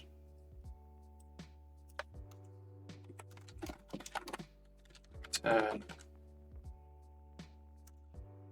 on condition every condition true node.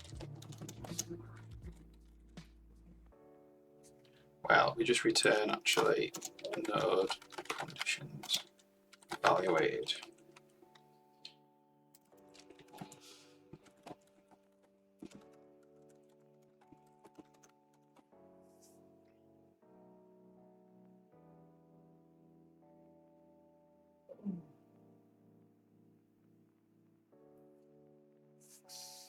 Right, what that means then, brain editor here,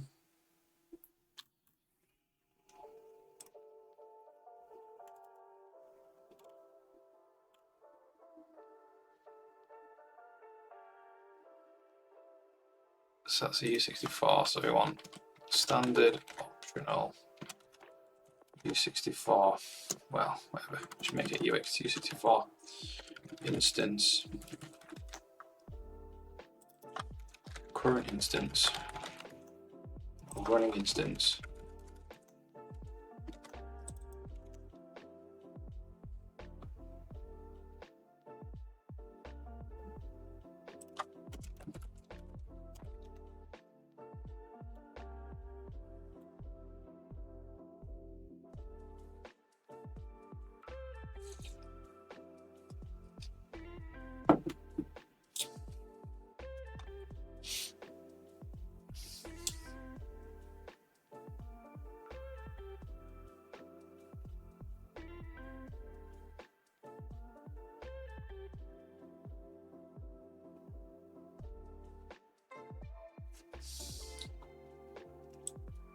okay, so this is only going to work for this node that we're currently on if it's the current node. So the running instance, so we've got instance, get the behavior.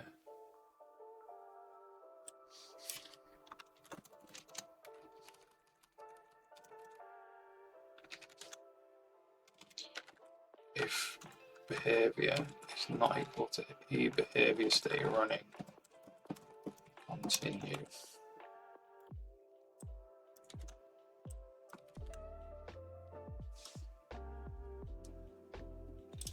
Then we do want to set the instance.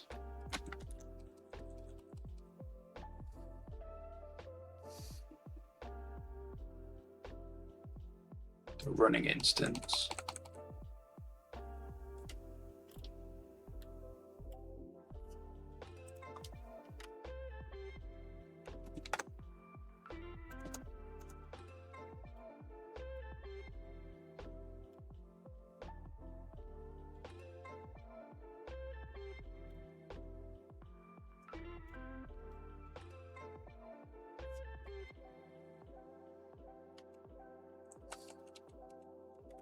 You only want to do that if there is a running instance, though.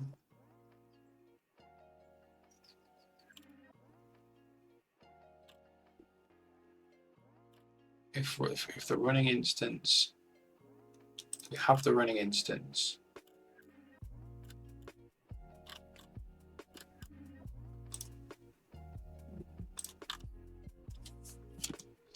If running instance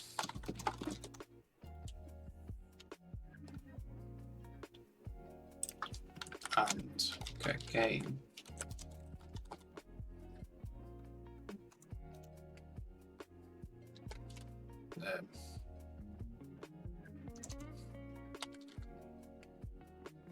all behavior node conditions are true, ID and not all behavior of this running instance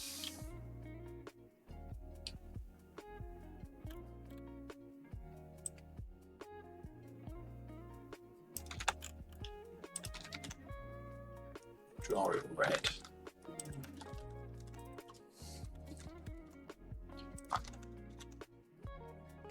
So basically, if not all of the conditions are true, it will draw it red. If there's a running instance,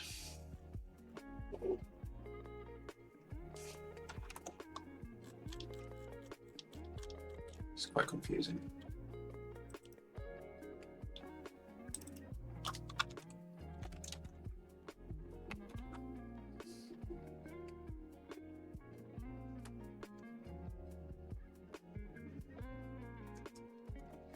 See what happens there then. So if conditions aren't true, it should draw a little red box.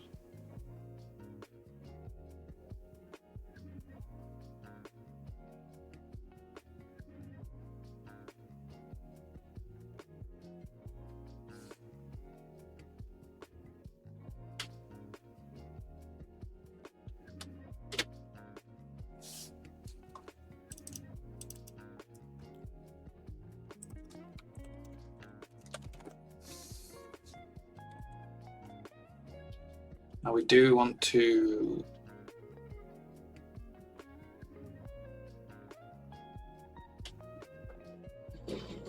have another alpha. So we'll actually fade the box out as well, probably. Let's see.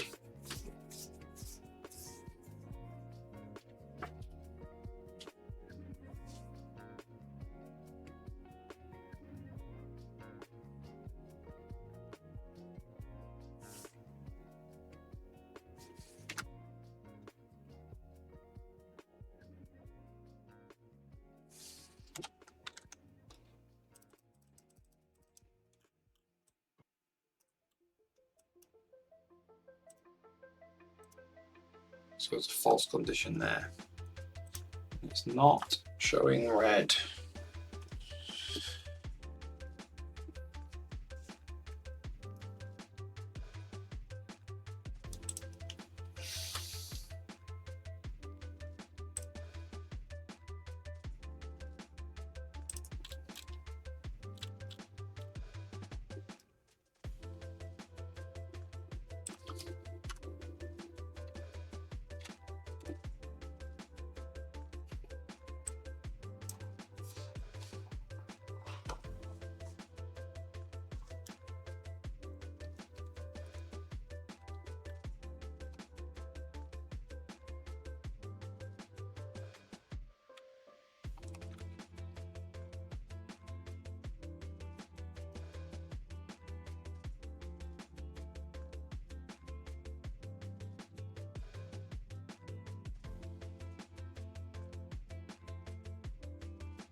look like, you see, on just a quad.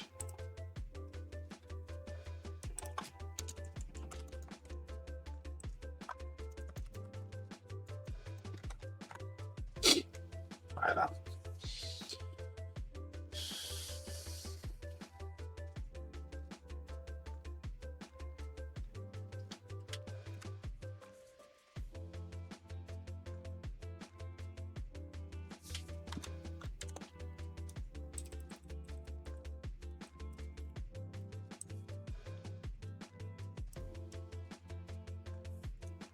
Oh, they are there, look. They're just very dim.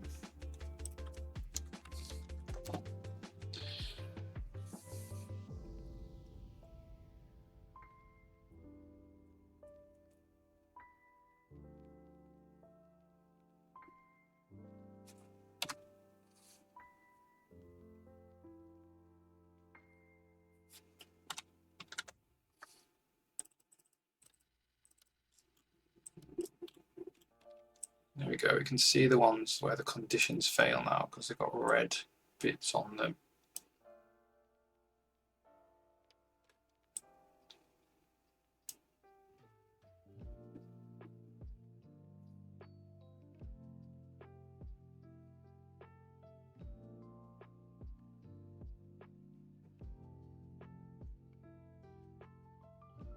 So he's evaluating that one even though they're not passing conditions.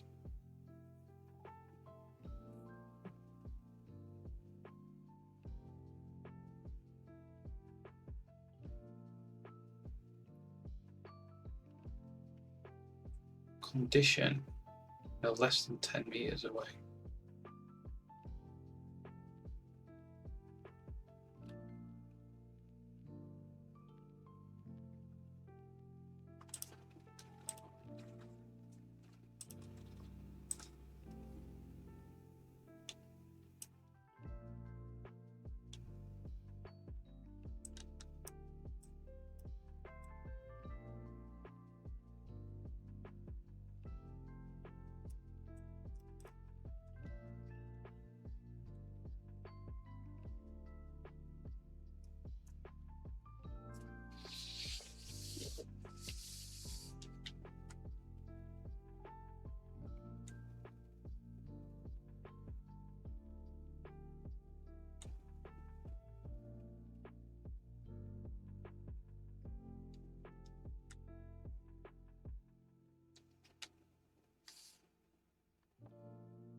Yeah, interesting.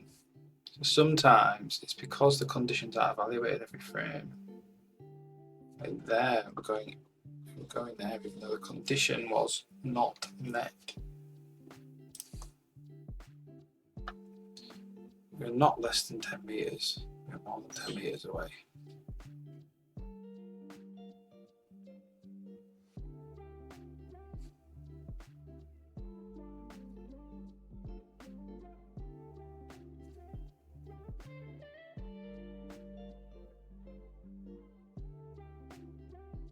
It does fail its condition.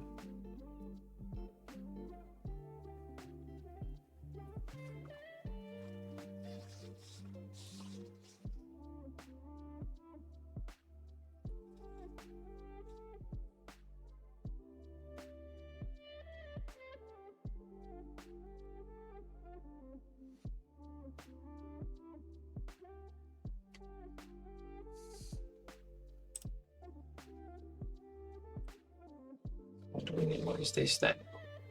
Condition, if we are less than 10 meters away from it, this can fire. Is that what it is?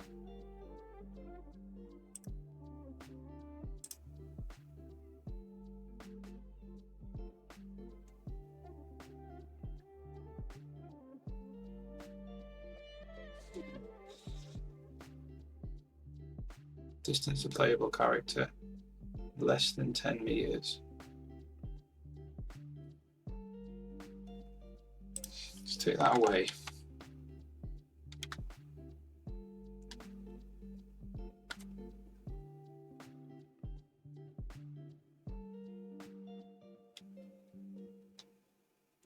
That's two. Okay, so that there. Failure condition. Okay. I think that's been superseded by the failure condition.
Right. I think, to be fair, that messes with some certain conditions, doesn't it?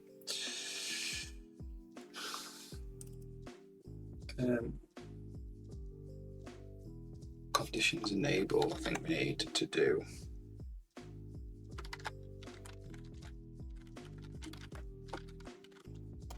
That's what it needs to be.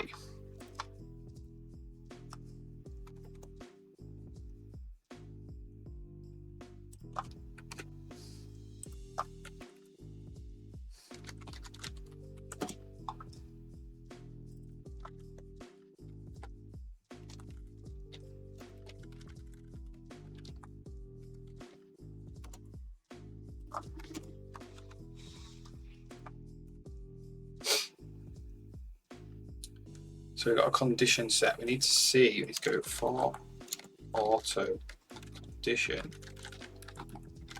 in the node condition set.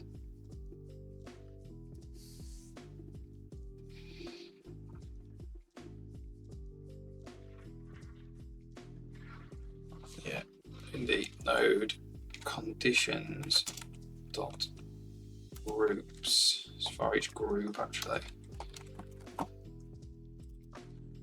Group for auto condition and group dot conditions. If condition dot type hash type condition type, what is that?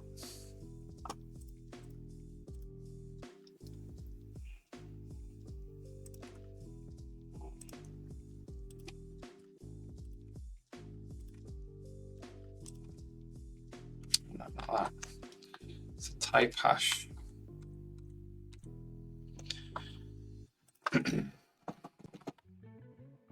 Storage dot data is type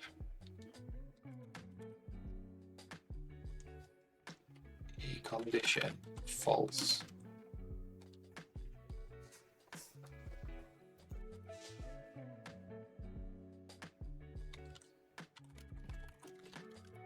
turn false. So if there's a false condition in there, it's not true.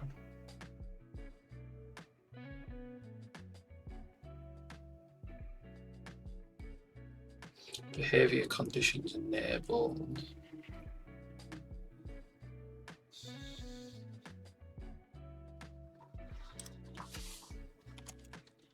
Let's return true there.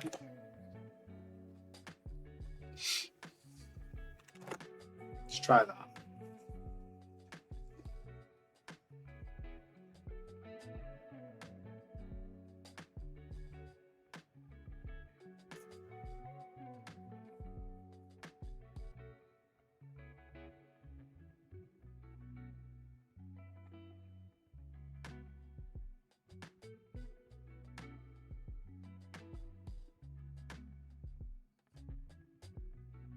I think all I want to do is just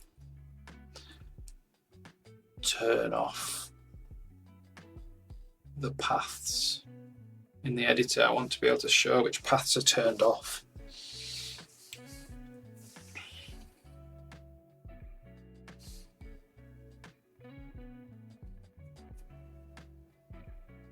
That's kind of where I'm going with this.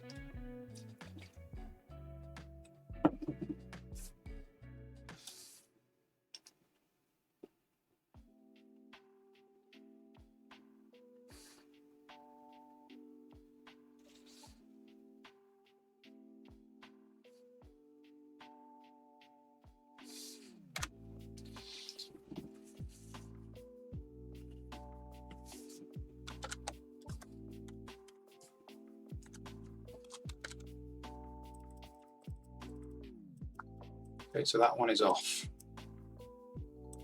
If I do this one,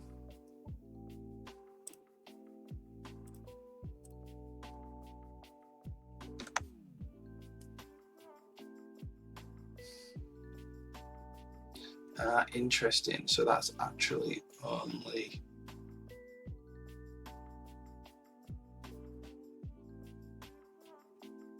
that's the compiled version. Can probably just actually check these.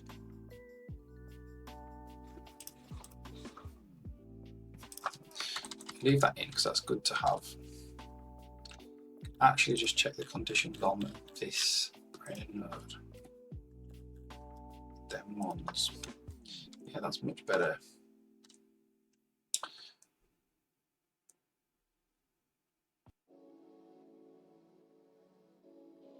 So for auto group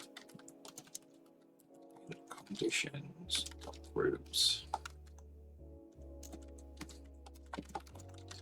or auto condition group conditions if condition data is type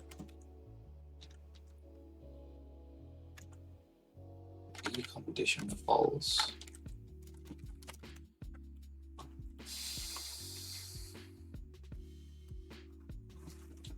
then we just draw it.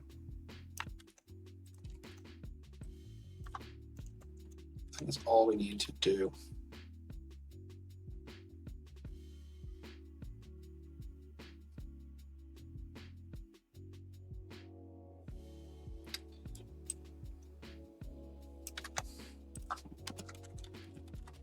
False condition.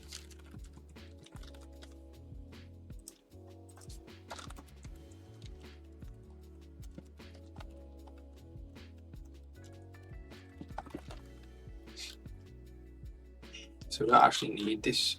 We don't need to know. We're not doing it now just on the running instance.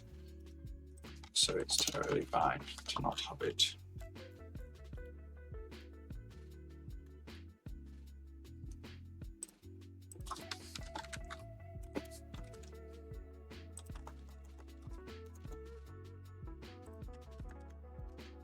And just draw body quad in world stroke pixels to world 1. For some reason formatting is not working.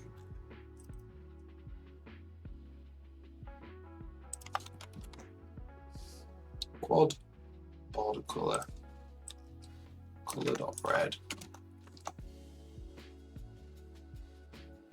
So quad stroke, quad coordinate transform, color border color Z. So why won't you format that?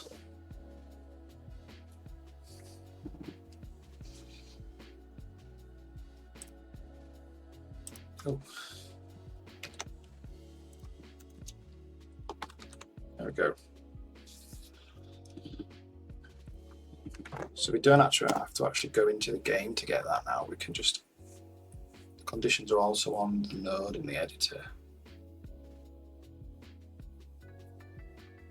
We can't test the conditions because that relies on the game running. But we can just test if there's a false condition on there.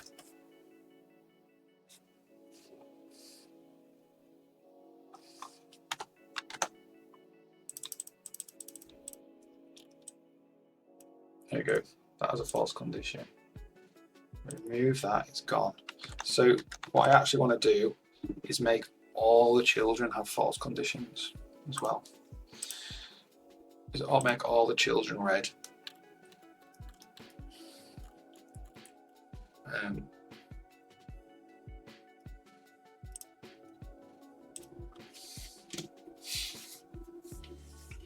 do we do this?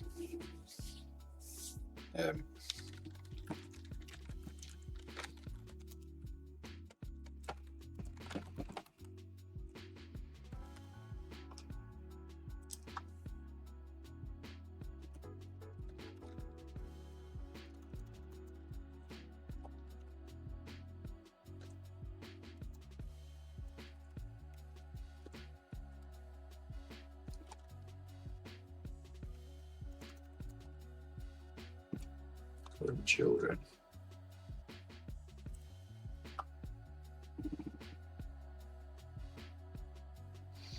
How do I do this out recursively without doing it recursively? I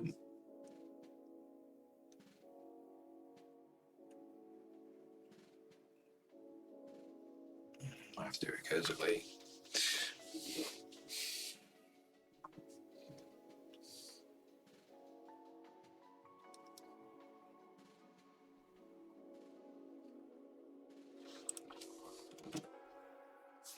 So auto mark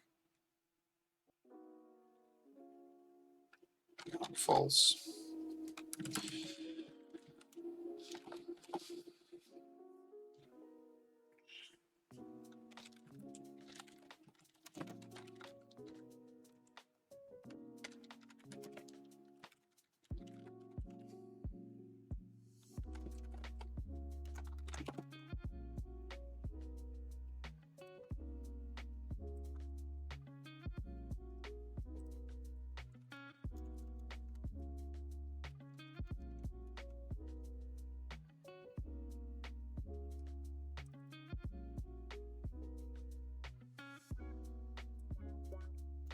So mark false just does this.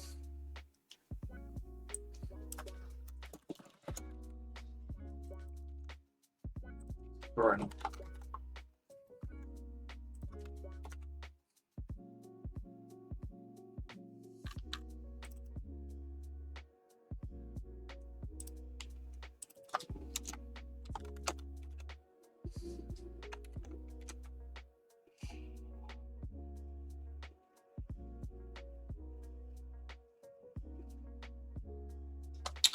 So we need to do for auto child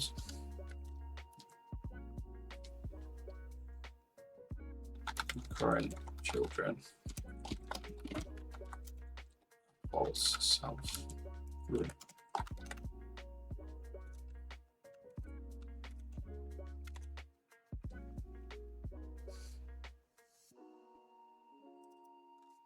Self false zombies.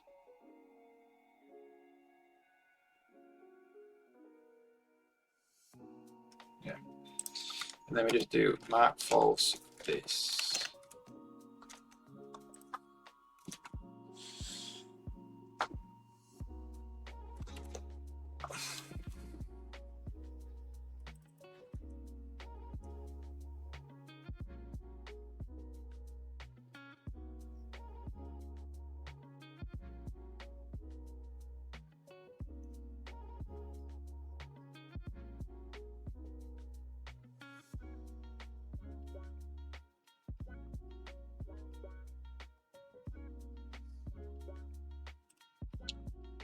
Does this even work? How do you do this again?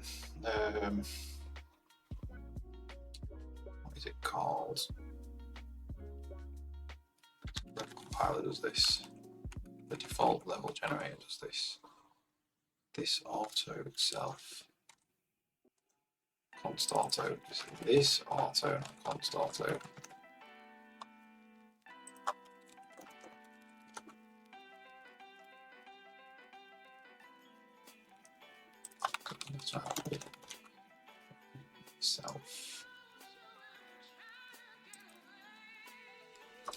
Self dot false. Nope. How does this work?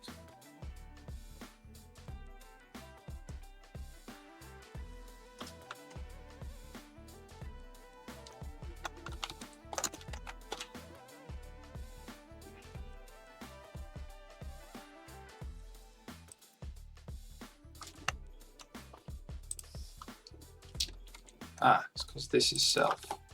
Silly me. Yeah, that's right. Remember now.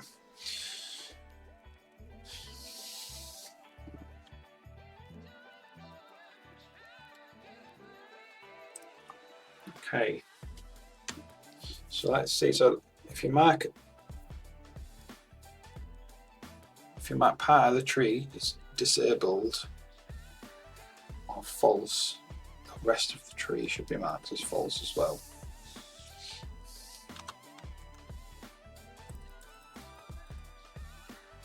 Oh, or recurse forever. Marks as self-child.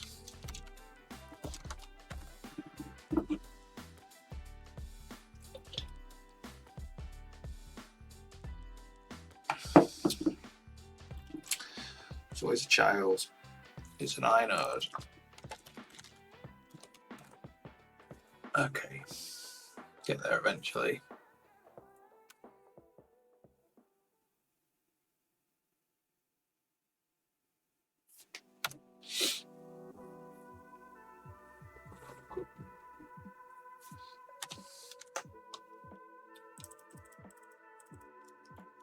There we go.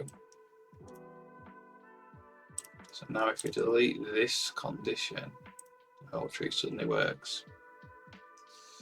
So we make this put a false condition on there, the whole tree becomes unavailable. Awesome. Basically, you can just see that that one's just been turned off, which I think is going to be very good for debugging. So we'll be able to turn these off by just making them false.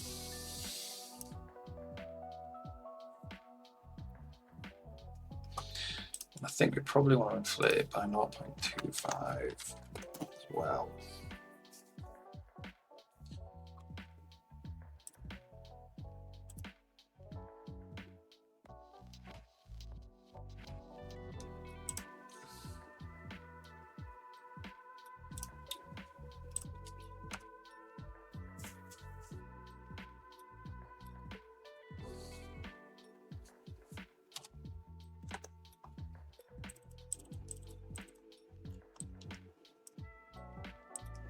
So now it's pretty easy to see.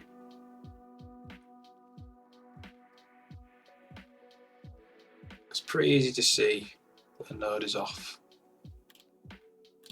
So I think actually we want these as well to be not bordered outlines but bordered quads.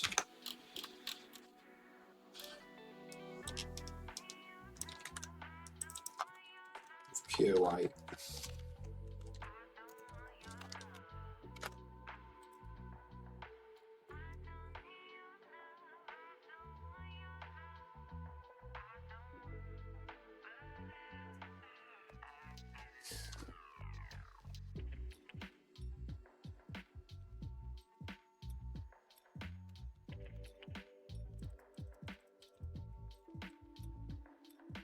So now you can see the path it's taken.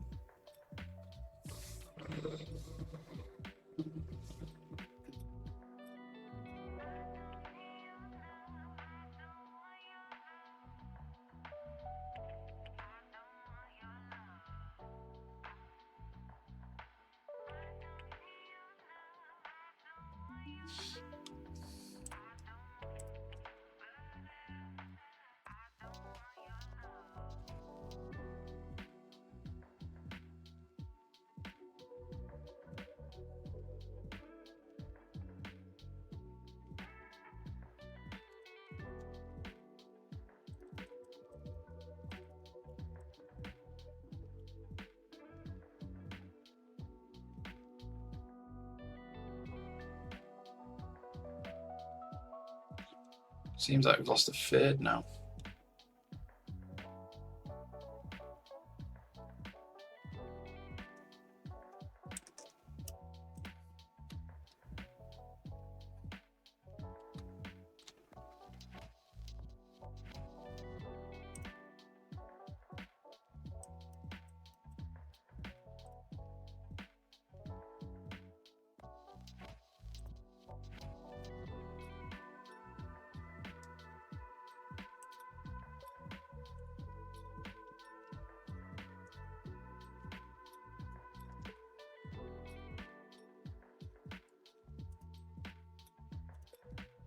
We've lost our fade. What's going on there? We're running alpha.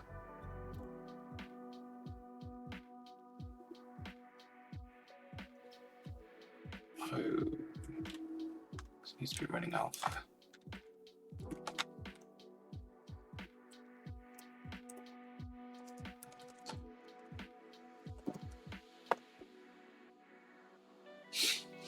Try that.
All right.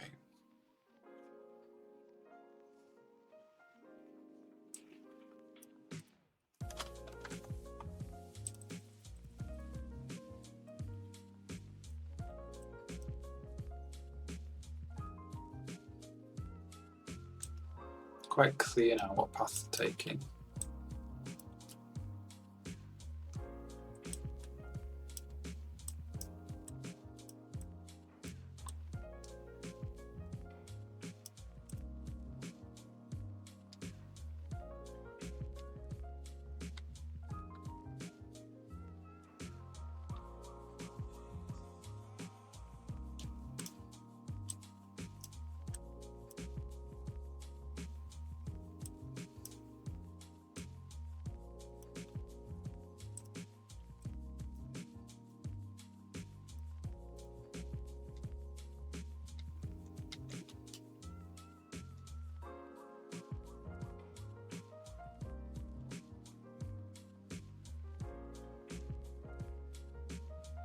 Interestingly, there is for some reason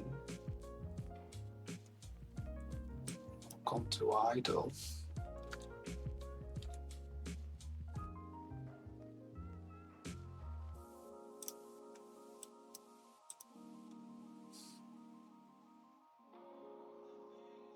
So the conditional wait. So this is a conditional wait.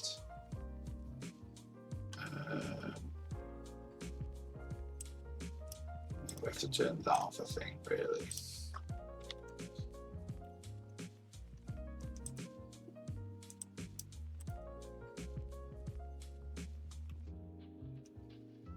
Why is that false?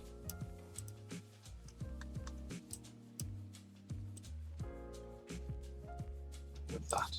I mean, the actual, was it that this roll bar not working? No, it's just got it below the screen.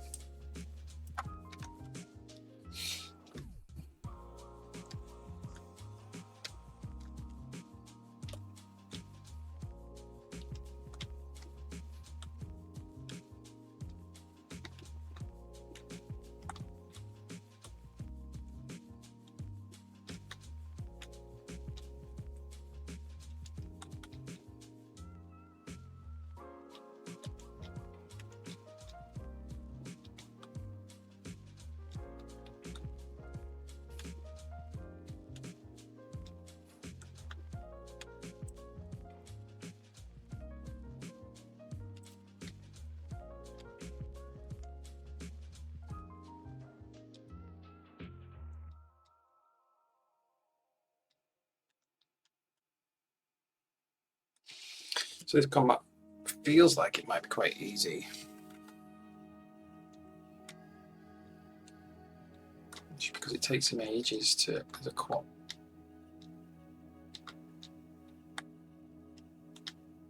move to, there's that quarter of a second delay. Let's turn that off.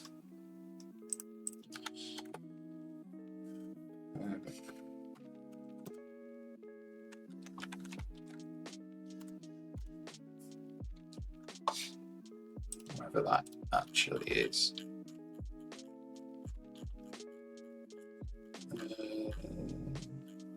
What would that be?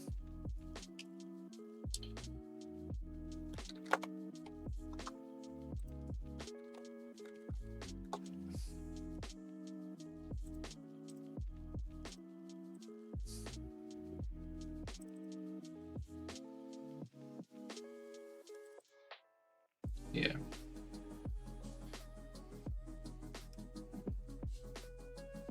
So let's just do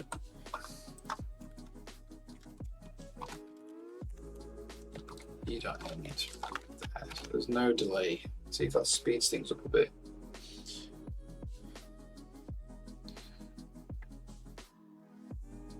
That means you won't do anything for a quarter of a second after each move.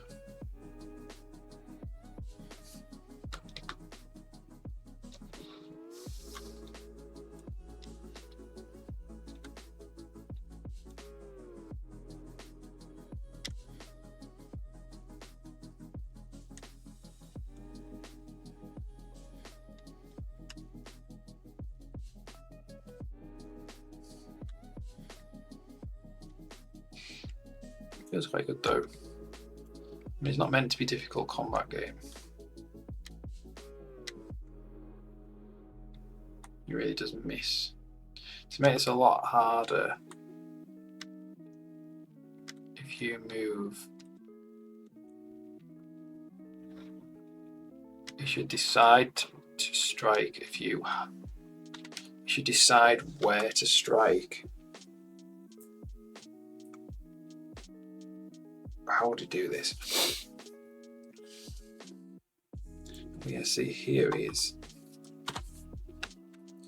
sometimes staying in this walking mode. So using conditional wait in a walking, but it's not gone to.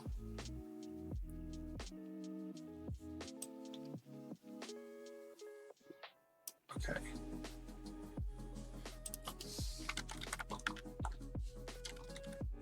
back onto his idle.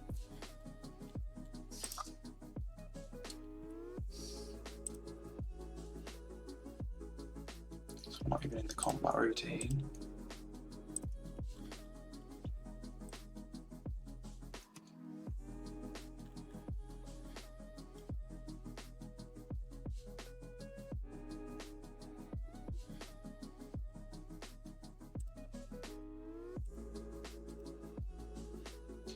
Blast vehicle's not. Okay.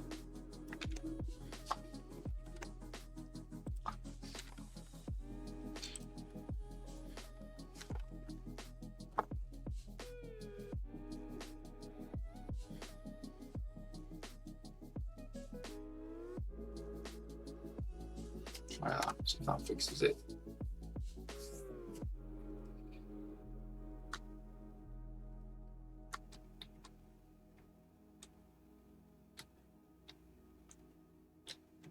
Hound him a bit.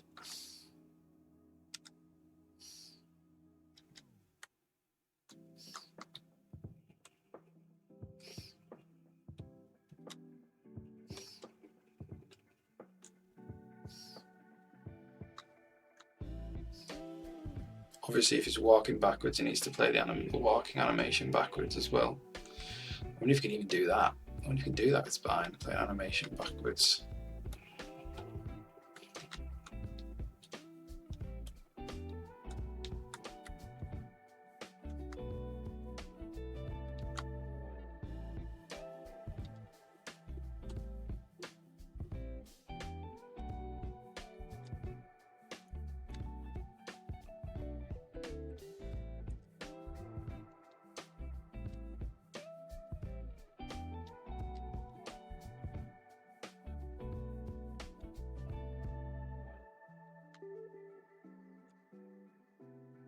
It's getting good though, it's tightening up a lot.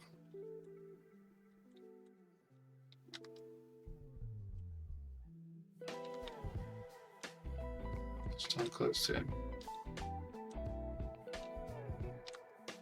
So to make this a very difficult combat, you see, when he gets to his position, his attack position, he needs to evaluate if the attack will hit. And if it won't hit, he needs to move again. That will make the combat really quite hard though. This is a bit more casual. We should try it still.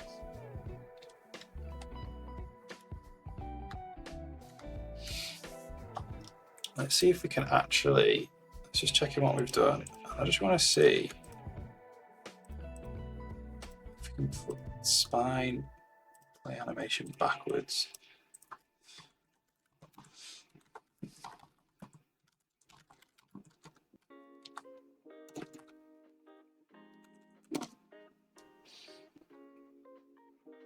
Play backwards.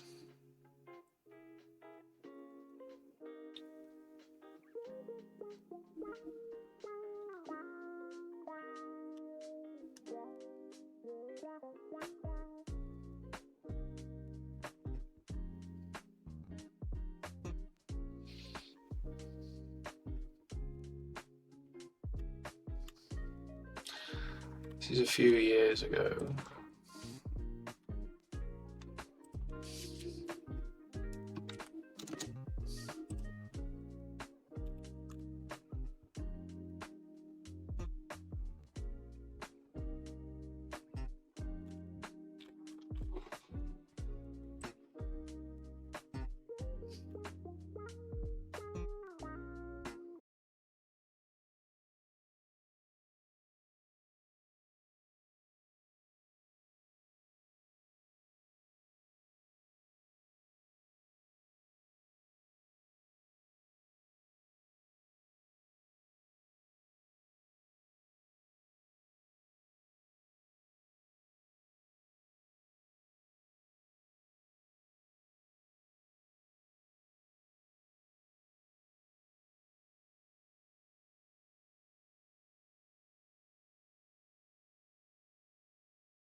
So this is the action of find cover. So this one should be the one that kicks in.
Do you write?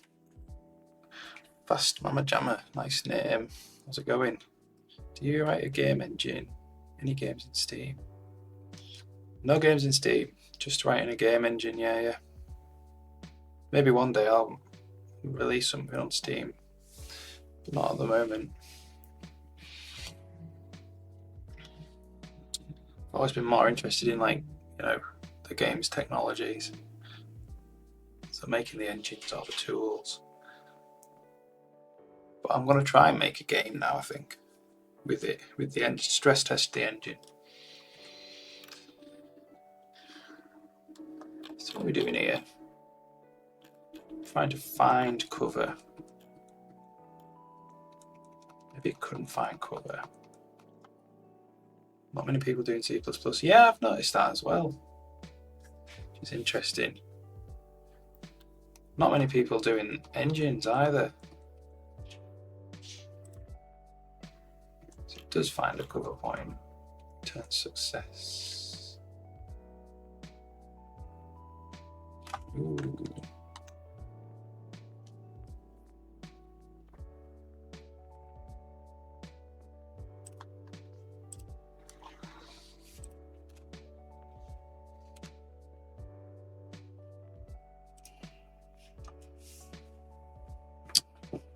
Oh, nice one. Was it a new thing for you, or do you normally write C code? Control bots. Right. EEG. What do you mean by EEG?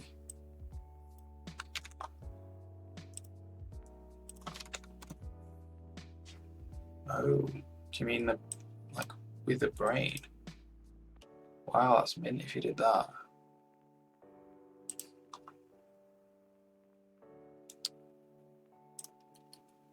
Brain signals, yeah. That's really cool.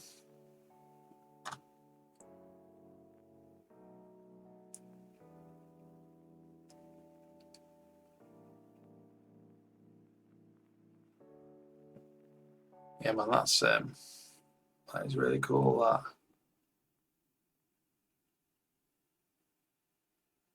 I quite like the idea of. It's quite fun to write like software for something in the real world, like a physical object, especially something that you control with your brain.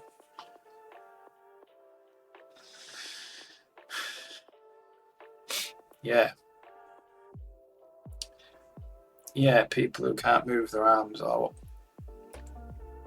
you know, or in a wheelchair, or I've seen it before. It's cool. I've seen somebody play games,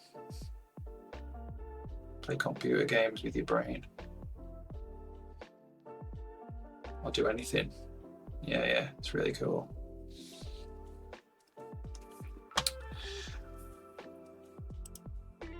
So it's stuck here. What is going on?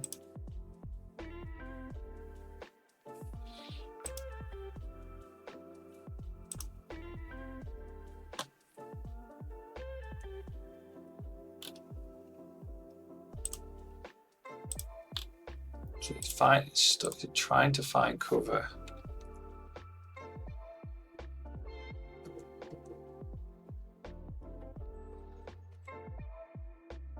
That's because the cover point it found is less than a meter away. Is that right? So it returns success. And then it goes to the weight. It's finding the same cover over and over again.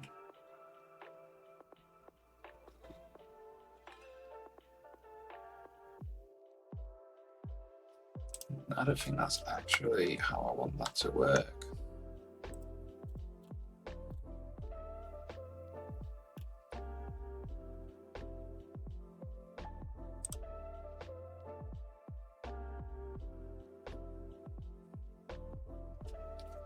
Python script to catch drones in the sky, really cool.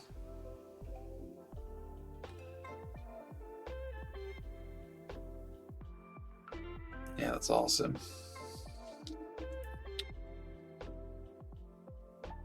I don't really do much hardware style programming really. Just all inside the computer.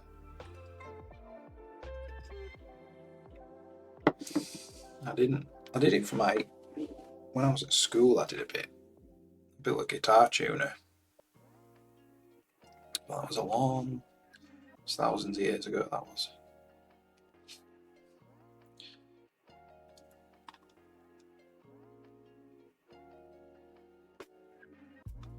So the current cover point is actually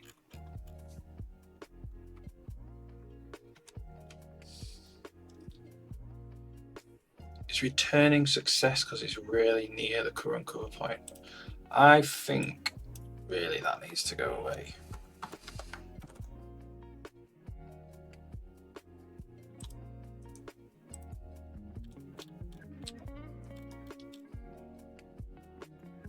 Let's see if that breaks that though.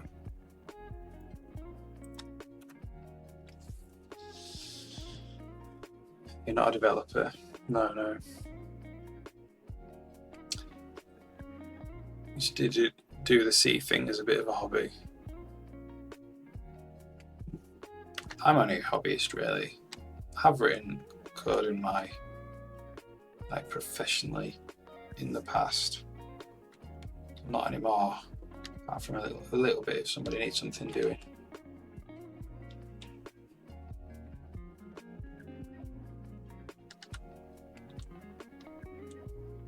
We're in combat at the moment. This scorpion spider thing.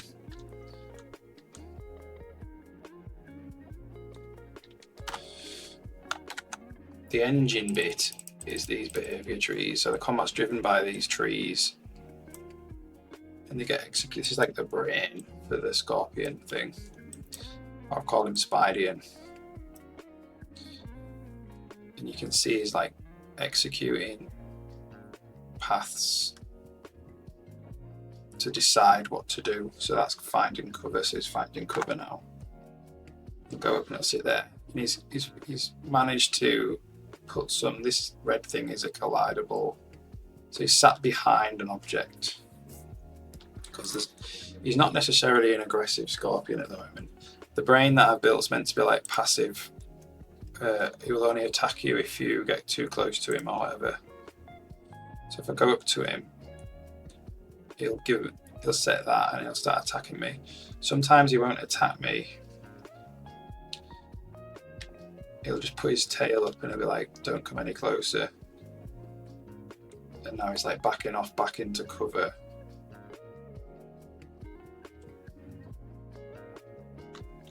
But I can like go and annoy him again. So it's quite a lot for him to actually get annoyed. So now he's trying to bite me. There's no damage or anything yet. I haven't written that. That's the next kind of big step in the system, is to like what happens when you get hit.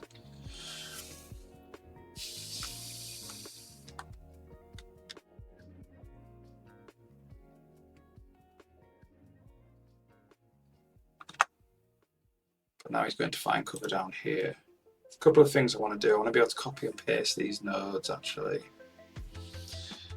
should be straightforward.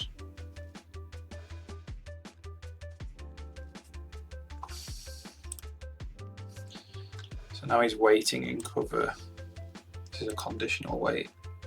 And he'll wait for a few seconds.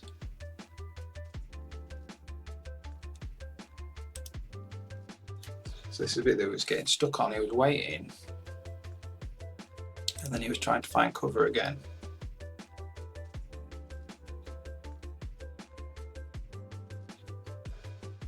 And he's basically finding the same area of cover.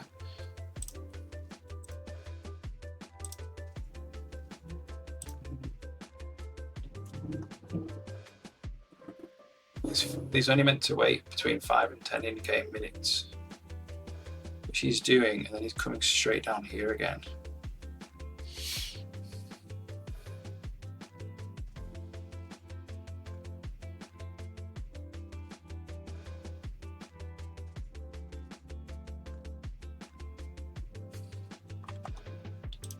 It's not necessarily what I want him to do.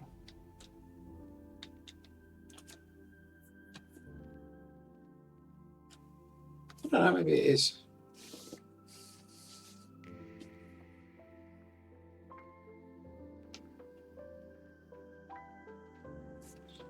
It just means he won't go back into his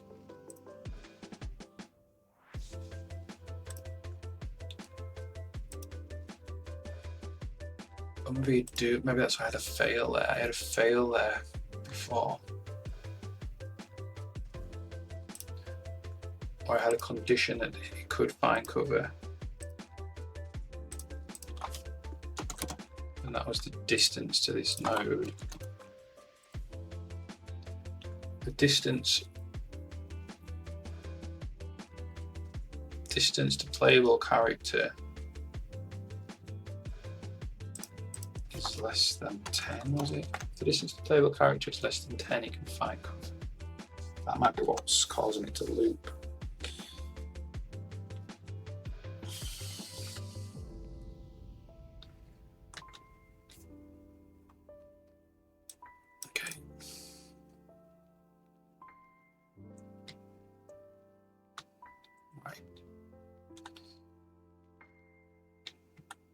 So this is him finding cover in a hostile state. That's why he's going backwards. So the next thing I was going to do was play the animation backwards when he's walking backwards.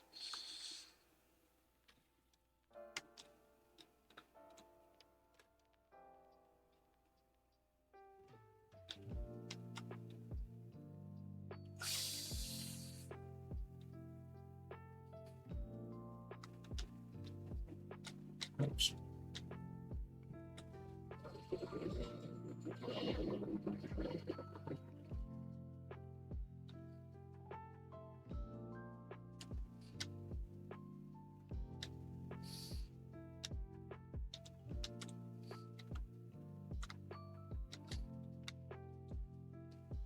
I want him to pick the find cover state. There we go. Make sure he only stays in cover for 5 to 10 seconds.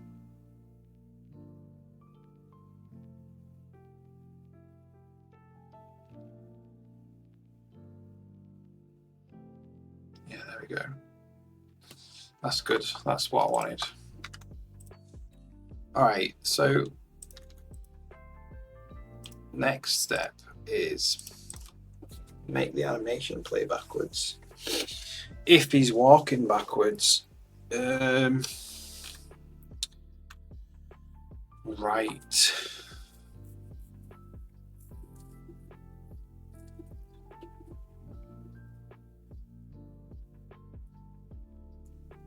So suppose that's in the animation routines, all this Spidey dude. So this is it. If it's not attacking and it's not, so this is if it is attack. Yeah, that's his hostile level 1. If he wants to walk,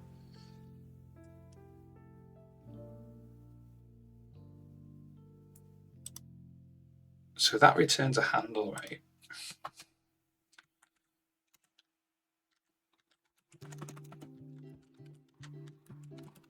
So what we want to do is you want to go if walking backwards,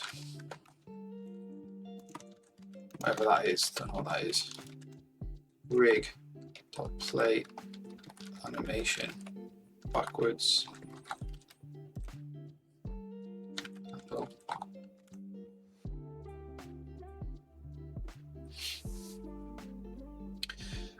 Which we don't have either of those. The play animation backwards, I think, is straightforward. The walking backwards bit, how do we get if he's walking backwards? We need to, so this is Spidey specific. So if he's walking backwards,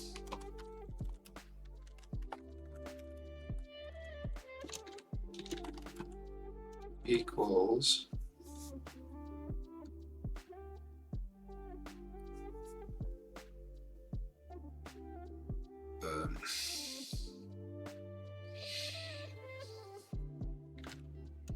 now when we're setting the scale down here, probably want to do that first.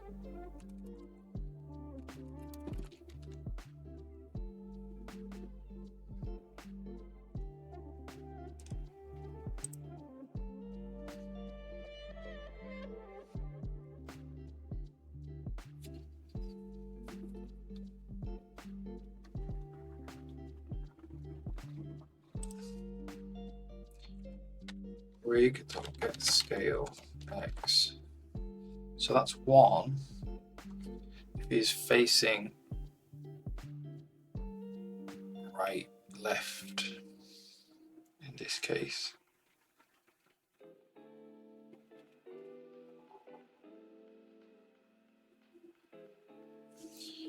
Equals 1. And the velocity at X is greater than 0. Or rig.get scale X equals -1 and velocity at X is less than 0.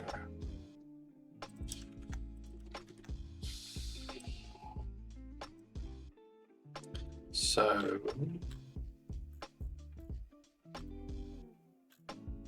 what we might do is we might just say, rather than that, we'll just log line walking backwards.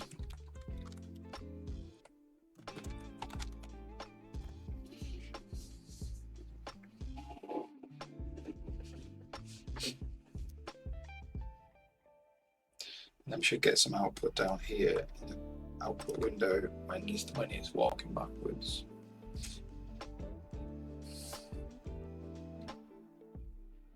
First thing we need to do is make him angry.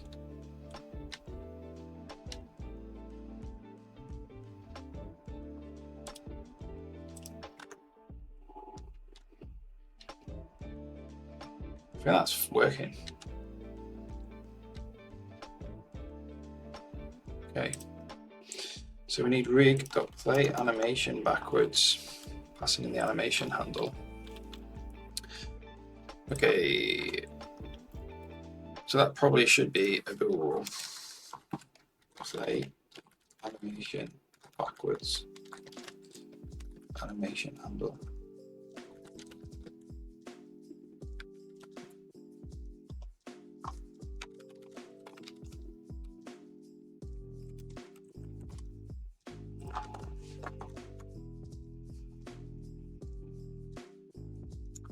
Right. Rig internal. Virtual bool play animation backwards, animation handle.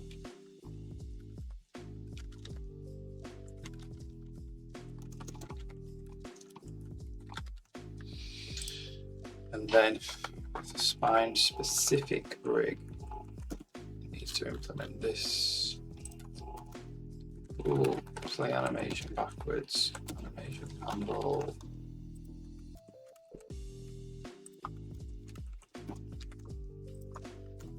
and then we just need to go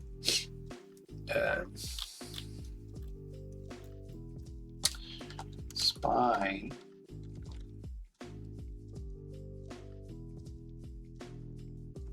what is it? P animation state. Find, get track entry, get tracks. Find, how do we find? So we need to say for auto track in P animation state, get tracks. I don't believe that they've implemented shorthand before.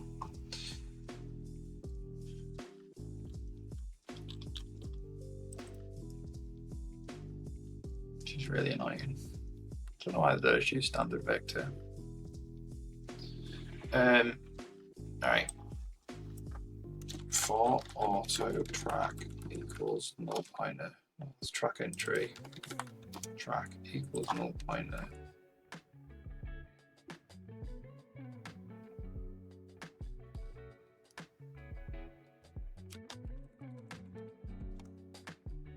For size t, I equals 0, I is less than P animation state, bit tracks, not size, I plus plus. Let's actually just go auto tracks, P animation state get tracks.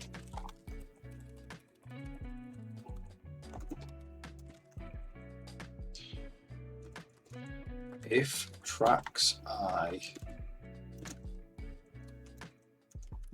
equals handle tracks I set reverse true.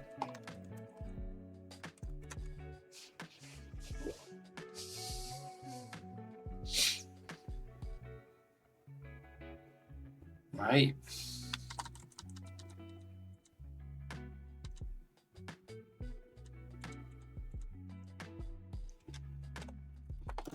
See then.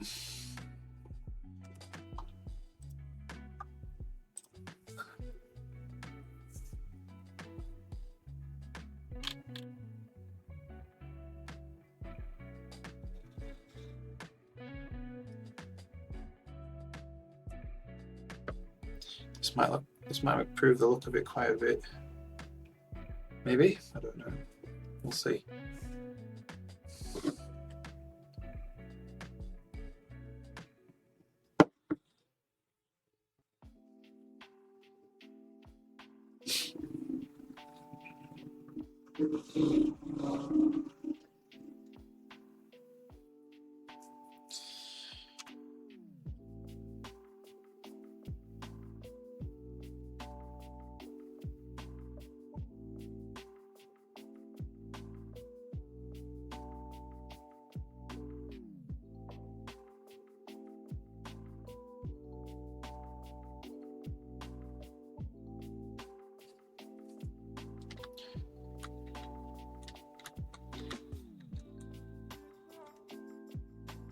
Yeah, it looks pretty good, that.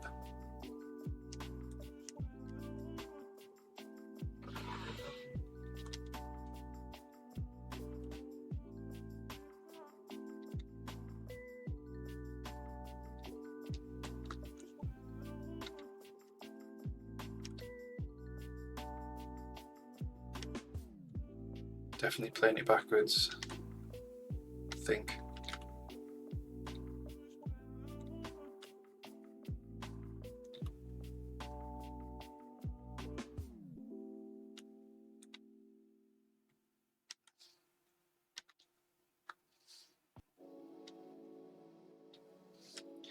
Yeah, that's good.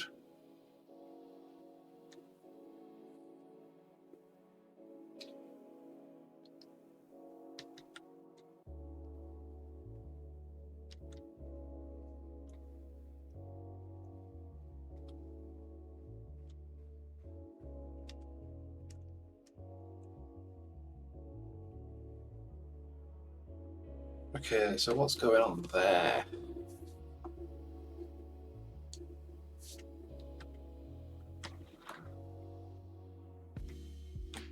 I need to fix that sometimes.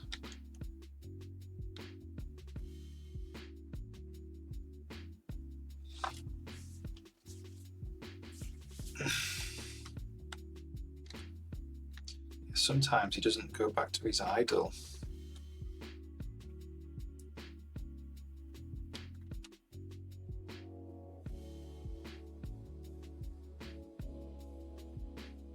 Is it actually? What's there though?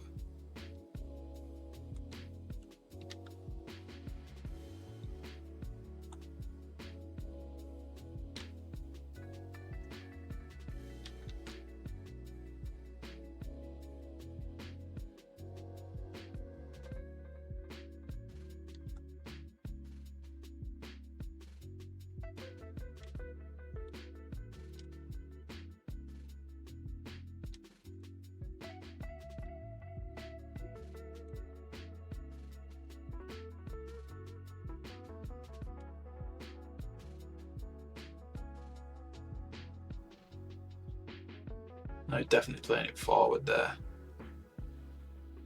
Is he? It's hard. It's kind of hard to tell. I think he's playing it forward.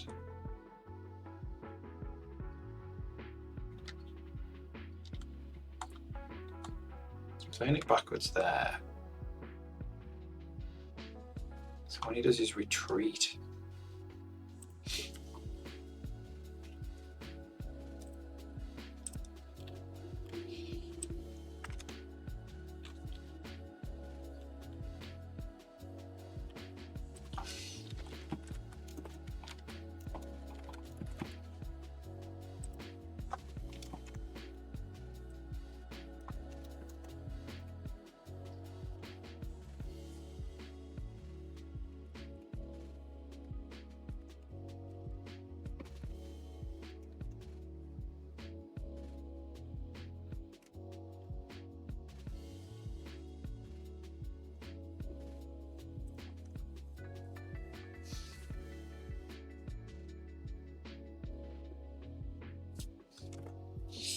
there's only a couple of places where it sets the walk, and that's there. One's there, one's there. So if we do it on both of them,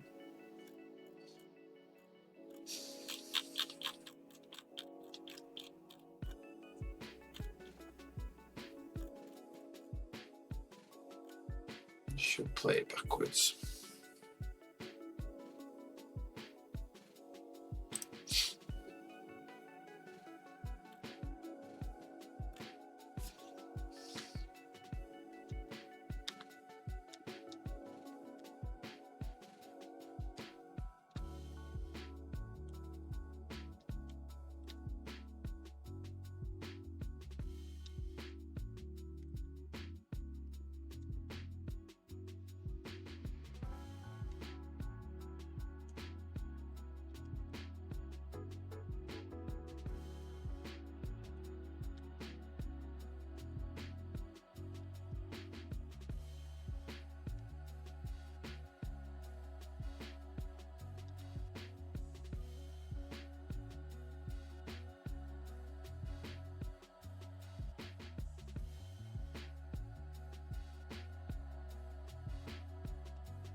No, he's not playing it backwards there.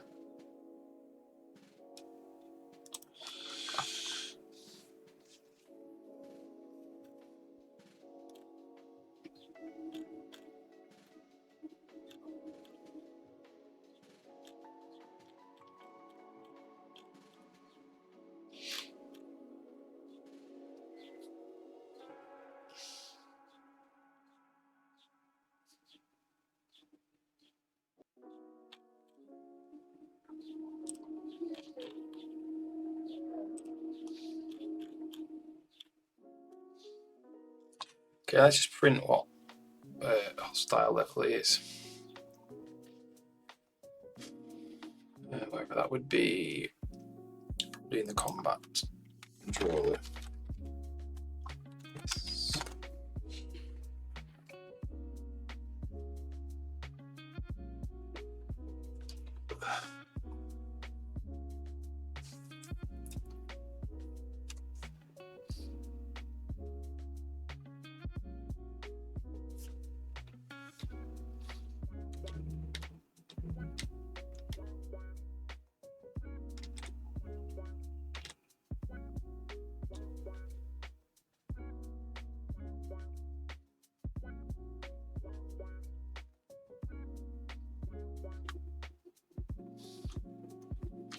It's in hostile level 1. Formation routines, tick.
That is actually meant to be walking backwards.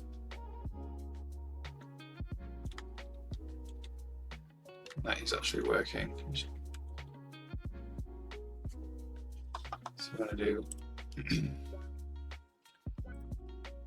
else forwards.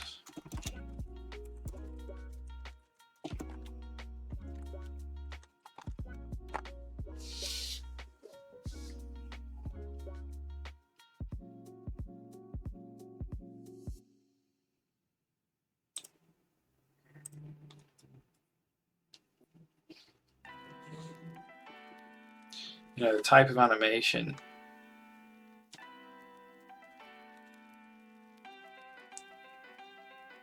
is quite difficult, I think, to see if he's walking backwards or forwards, just because it's like circular animation.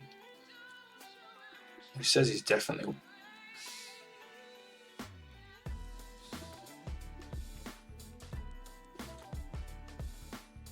Yeah, maybe he is.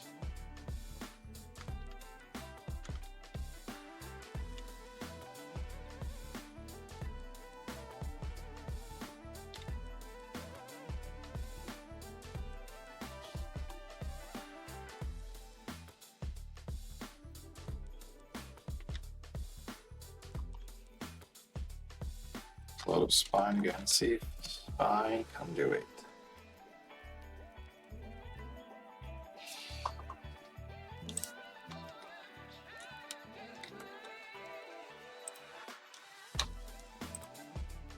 So we select walk. Go backwards.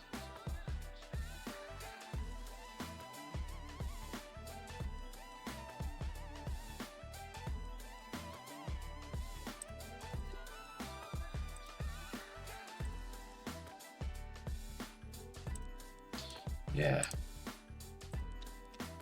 Doesn't look like he's playing it. That's definitely playing backwards.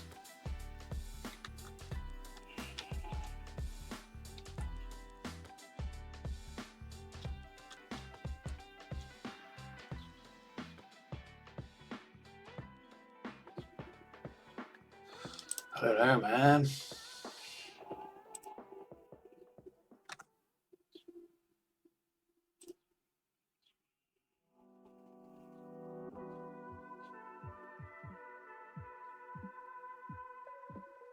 That front leg. It's just difficult to actually tell.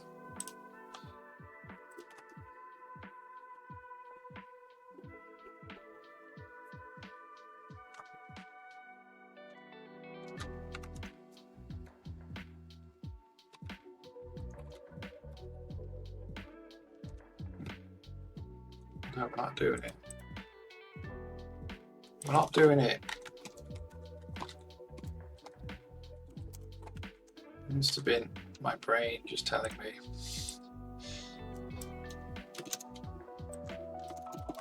That looks good though. Even if playing forward, see what it looks like going backwards.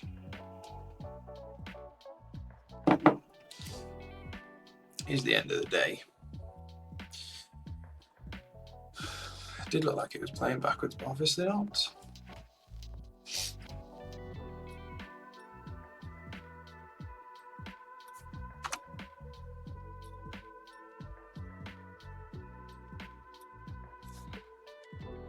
Let's see. Ugh. Crash.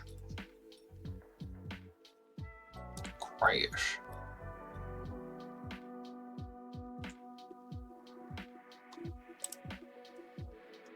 Well, I should rebuild that then.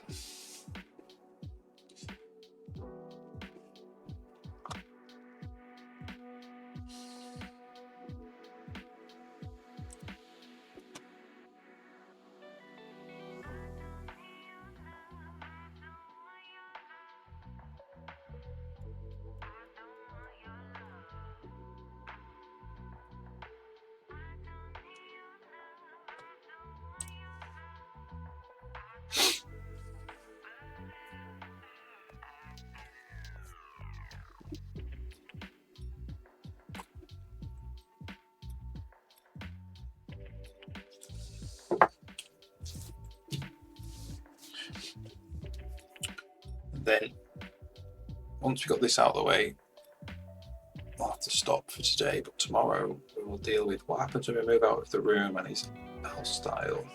If we walk out of the room, he needs to stay hostile for like 10 seconds and then clear. So we'll figure out how to do that tomorrow, I think.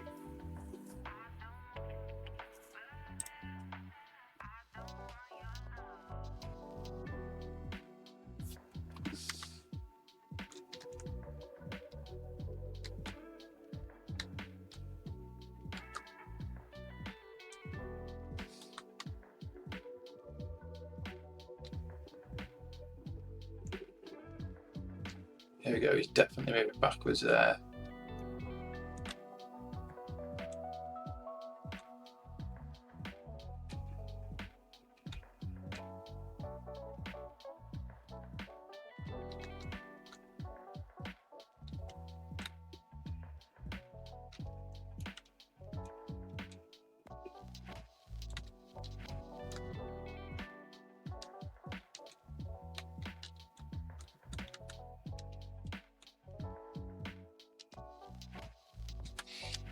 That'll be really good with sound effects and stuff.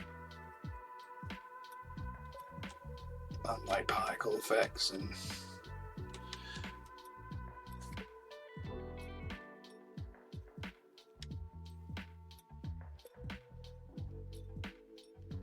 I like how he goes and takes a bite first if he can.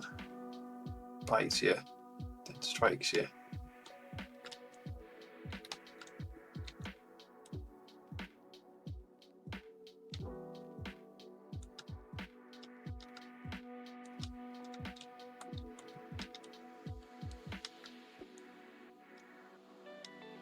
Cool, alright.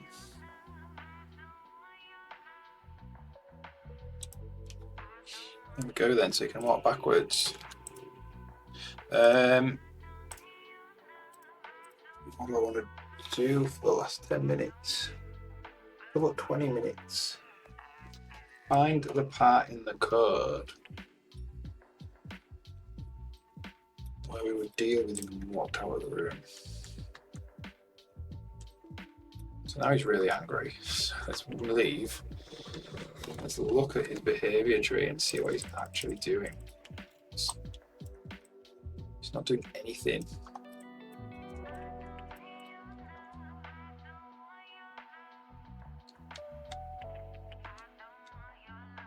Alright, there we go.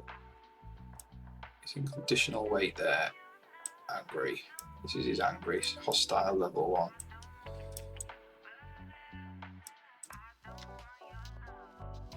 So just go back to normal.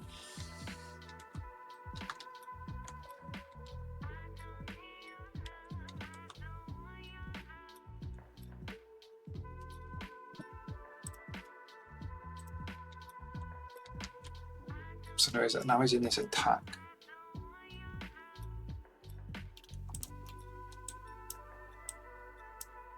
This NPC attack.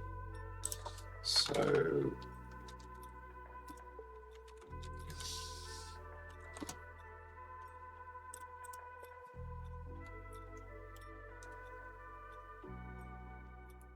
he is just attacked.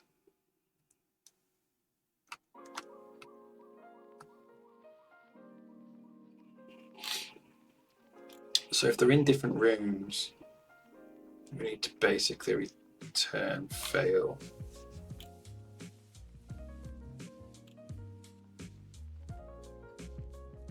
Here.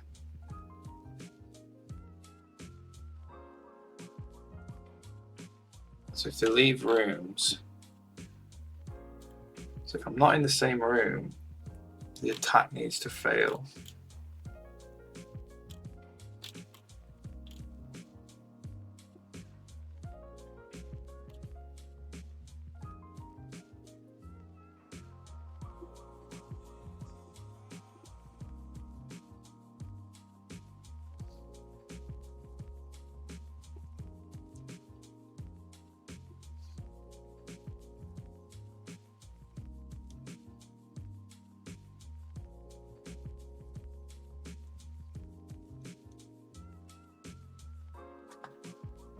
We can say else if game state in current room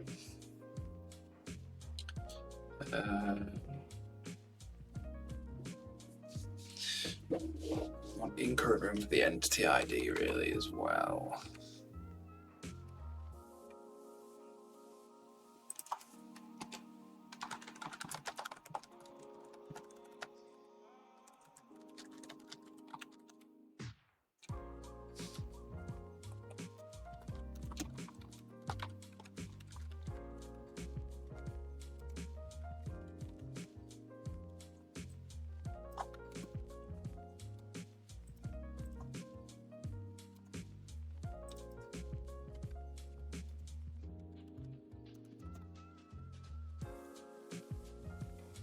Oops.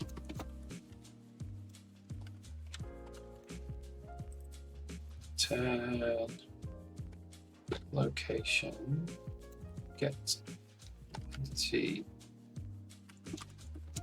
game entity location entity ID. If auto lock is that, return lock, return in current room lock, return false.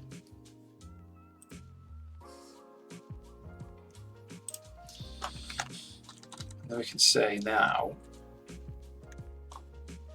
else if not in current room NPC, return fail behavior state. Do you want to return fail? I think I'm going to execute the non and return fail behavior state. So as soon as you leave the room there, if he's attacking,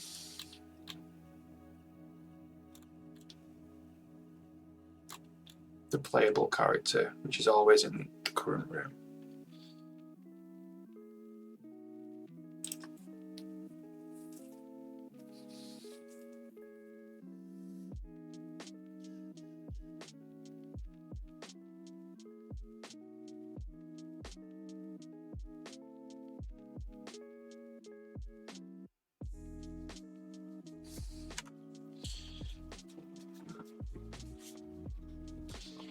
So what that will do actually is it will just set him back to not being hostile at all. Don't really want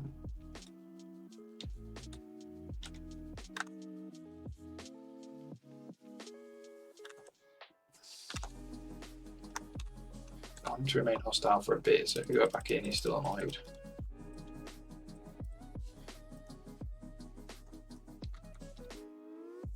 He's still annoyed there.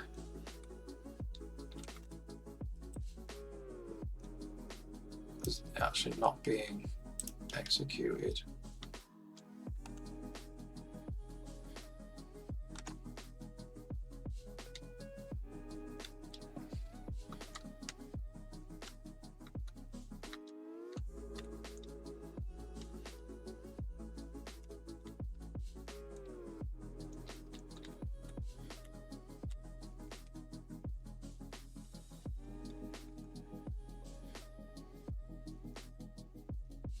So there we go, we got sent on there.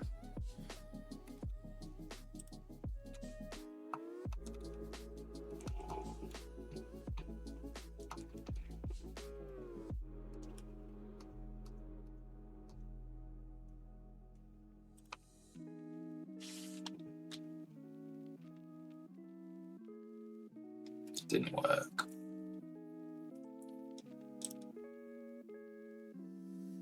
Okay, I need to figure this out. I'm a bit too tired to do that today. The behavior I want is if you leave the room, it keeps its state for a bit, and then he'll just clear it after a while.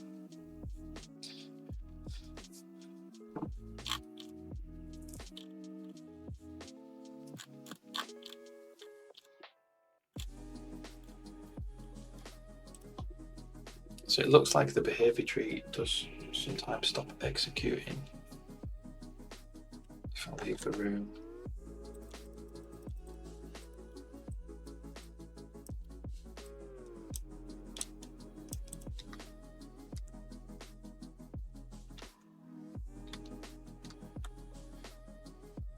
It seems to have stopped executing.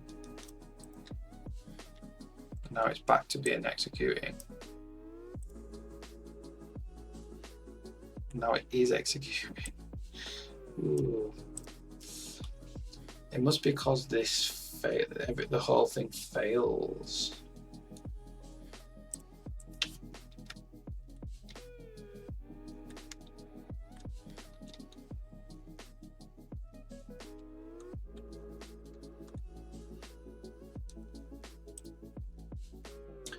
So that now is attacking.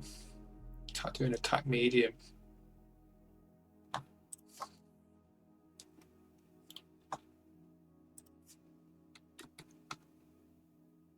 Attacked.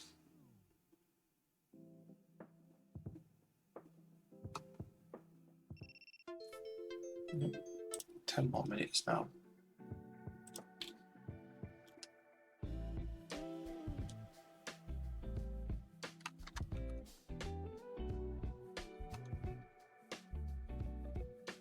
So it's attacked. It's not gone to its cool down state.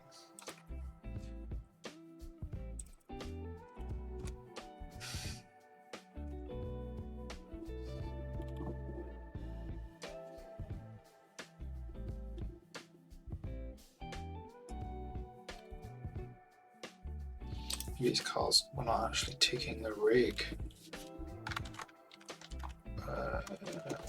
Game state.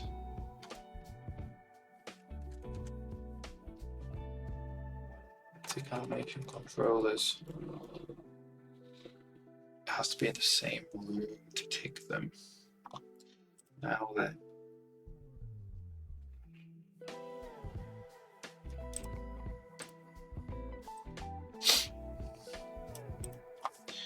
Do want to tick just the events.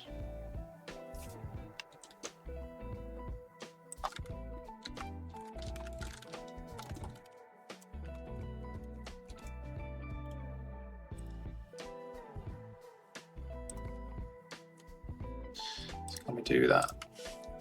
Spy nation. Just tick events.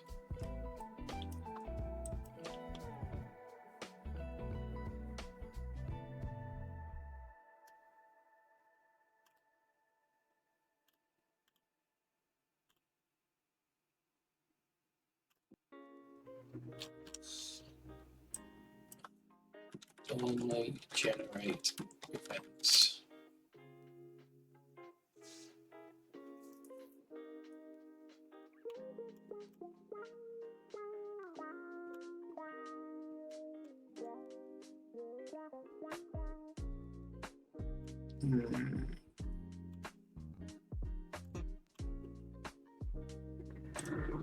What happens if you want events but you don't want to update the animation? So what this means is we're going to have to tick every animate. every rig in the whole game, every frame, or at least in the whole level, even if we're drawing it or not, which is quite expensive to get the events.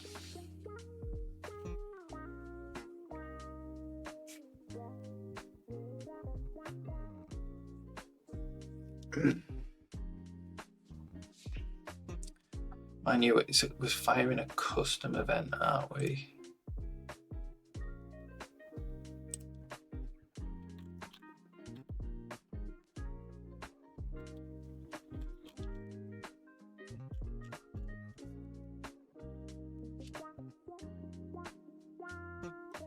We'll send in a custom animation event there.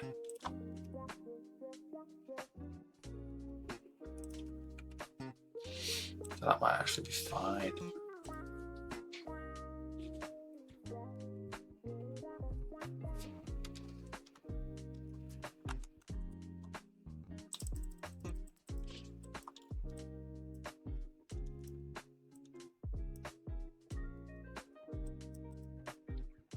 I'm angry again.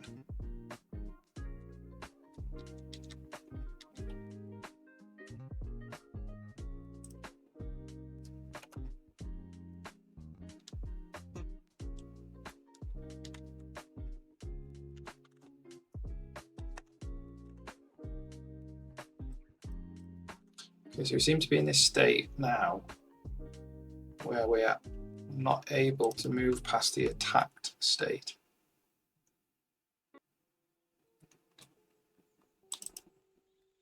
So this doesn't get fired. So the loop end doesn't get fired. That's why. Right, so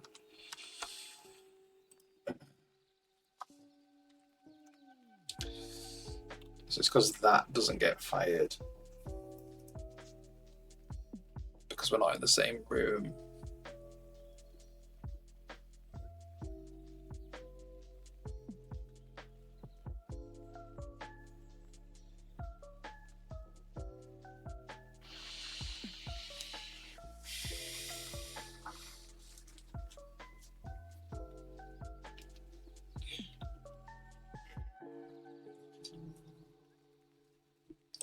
And the way to temporarily fix that is just to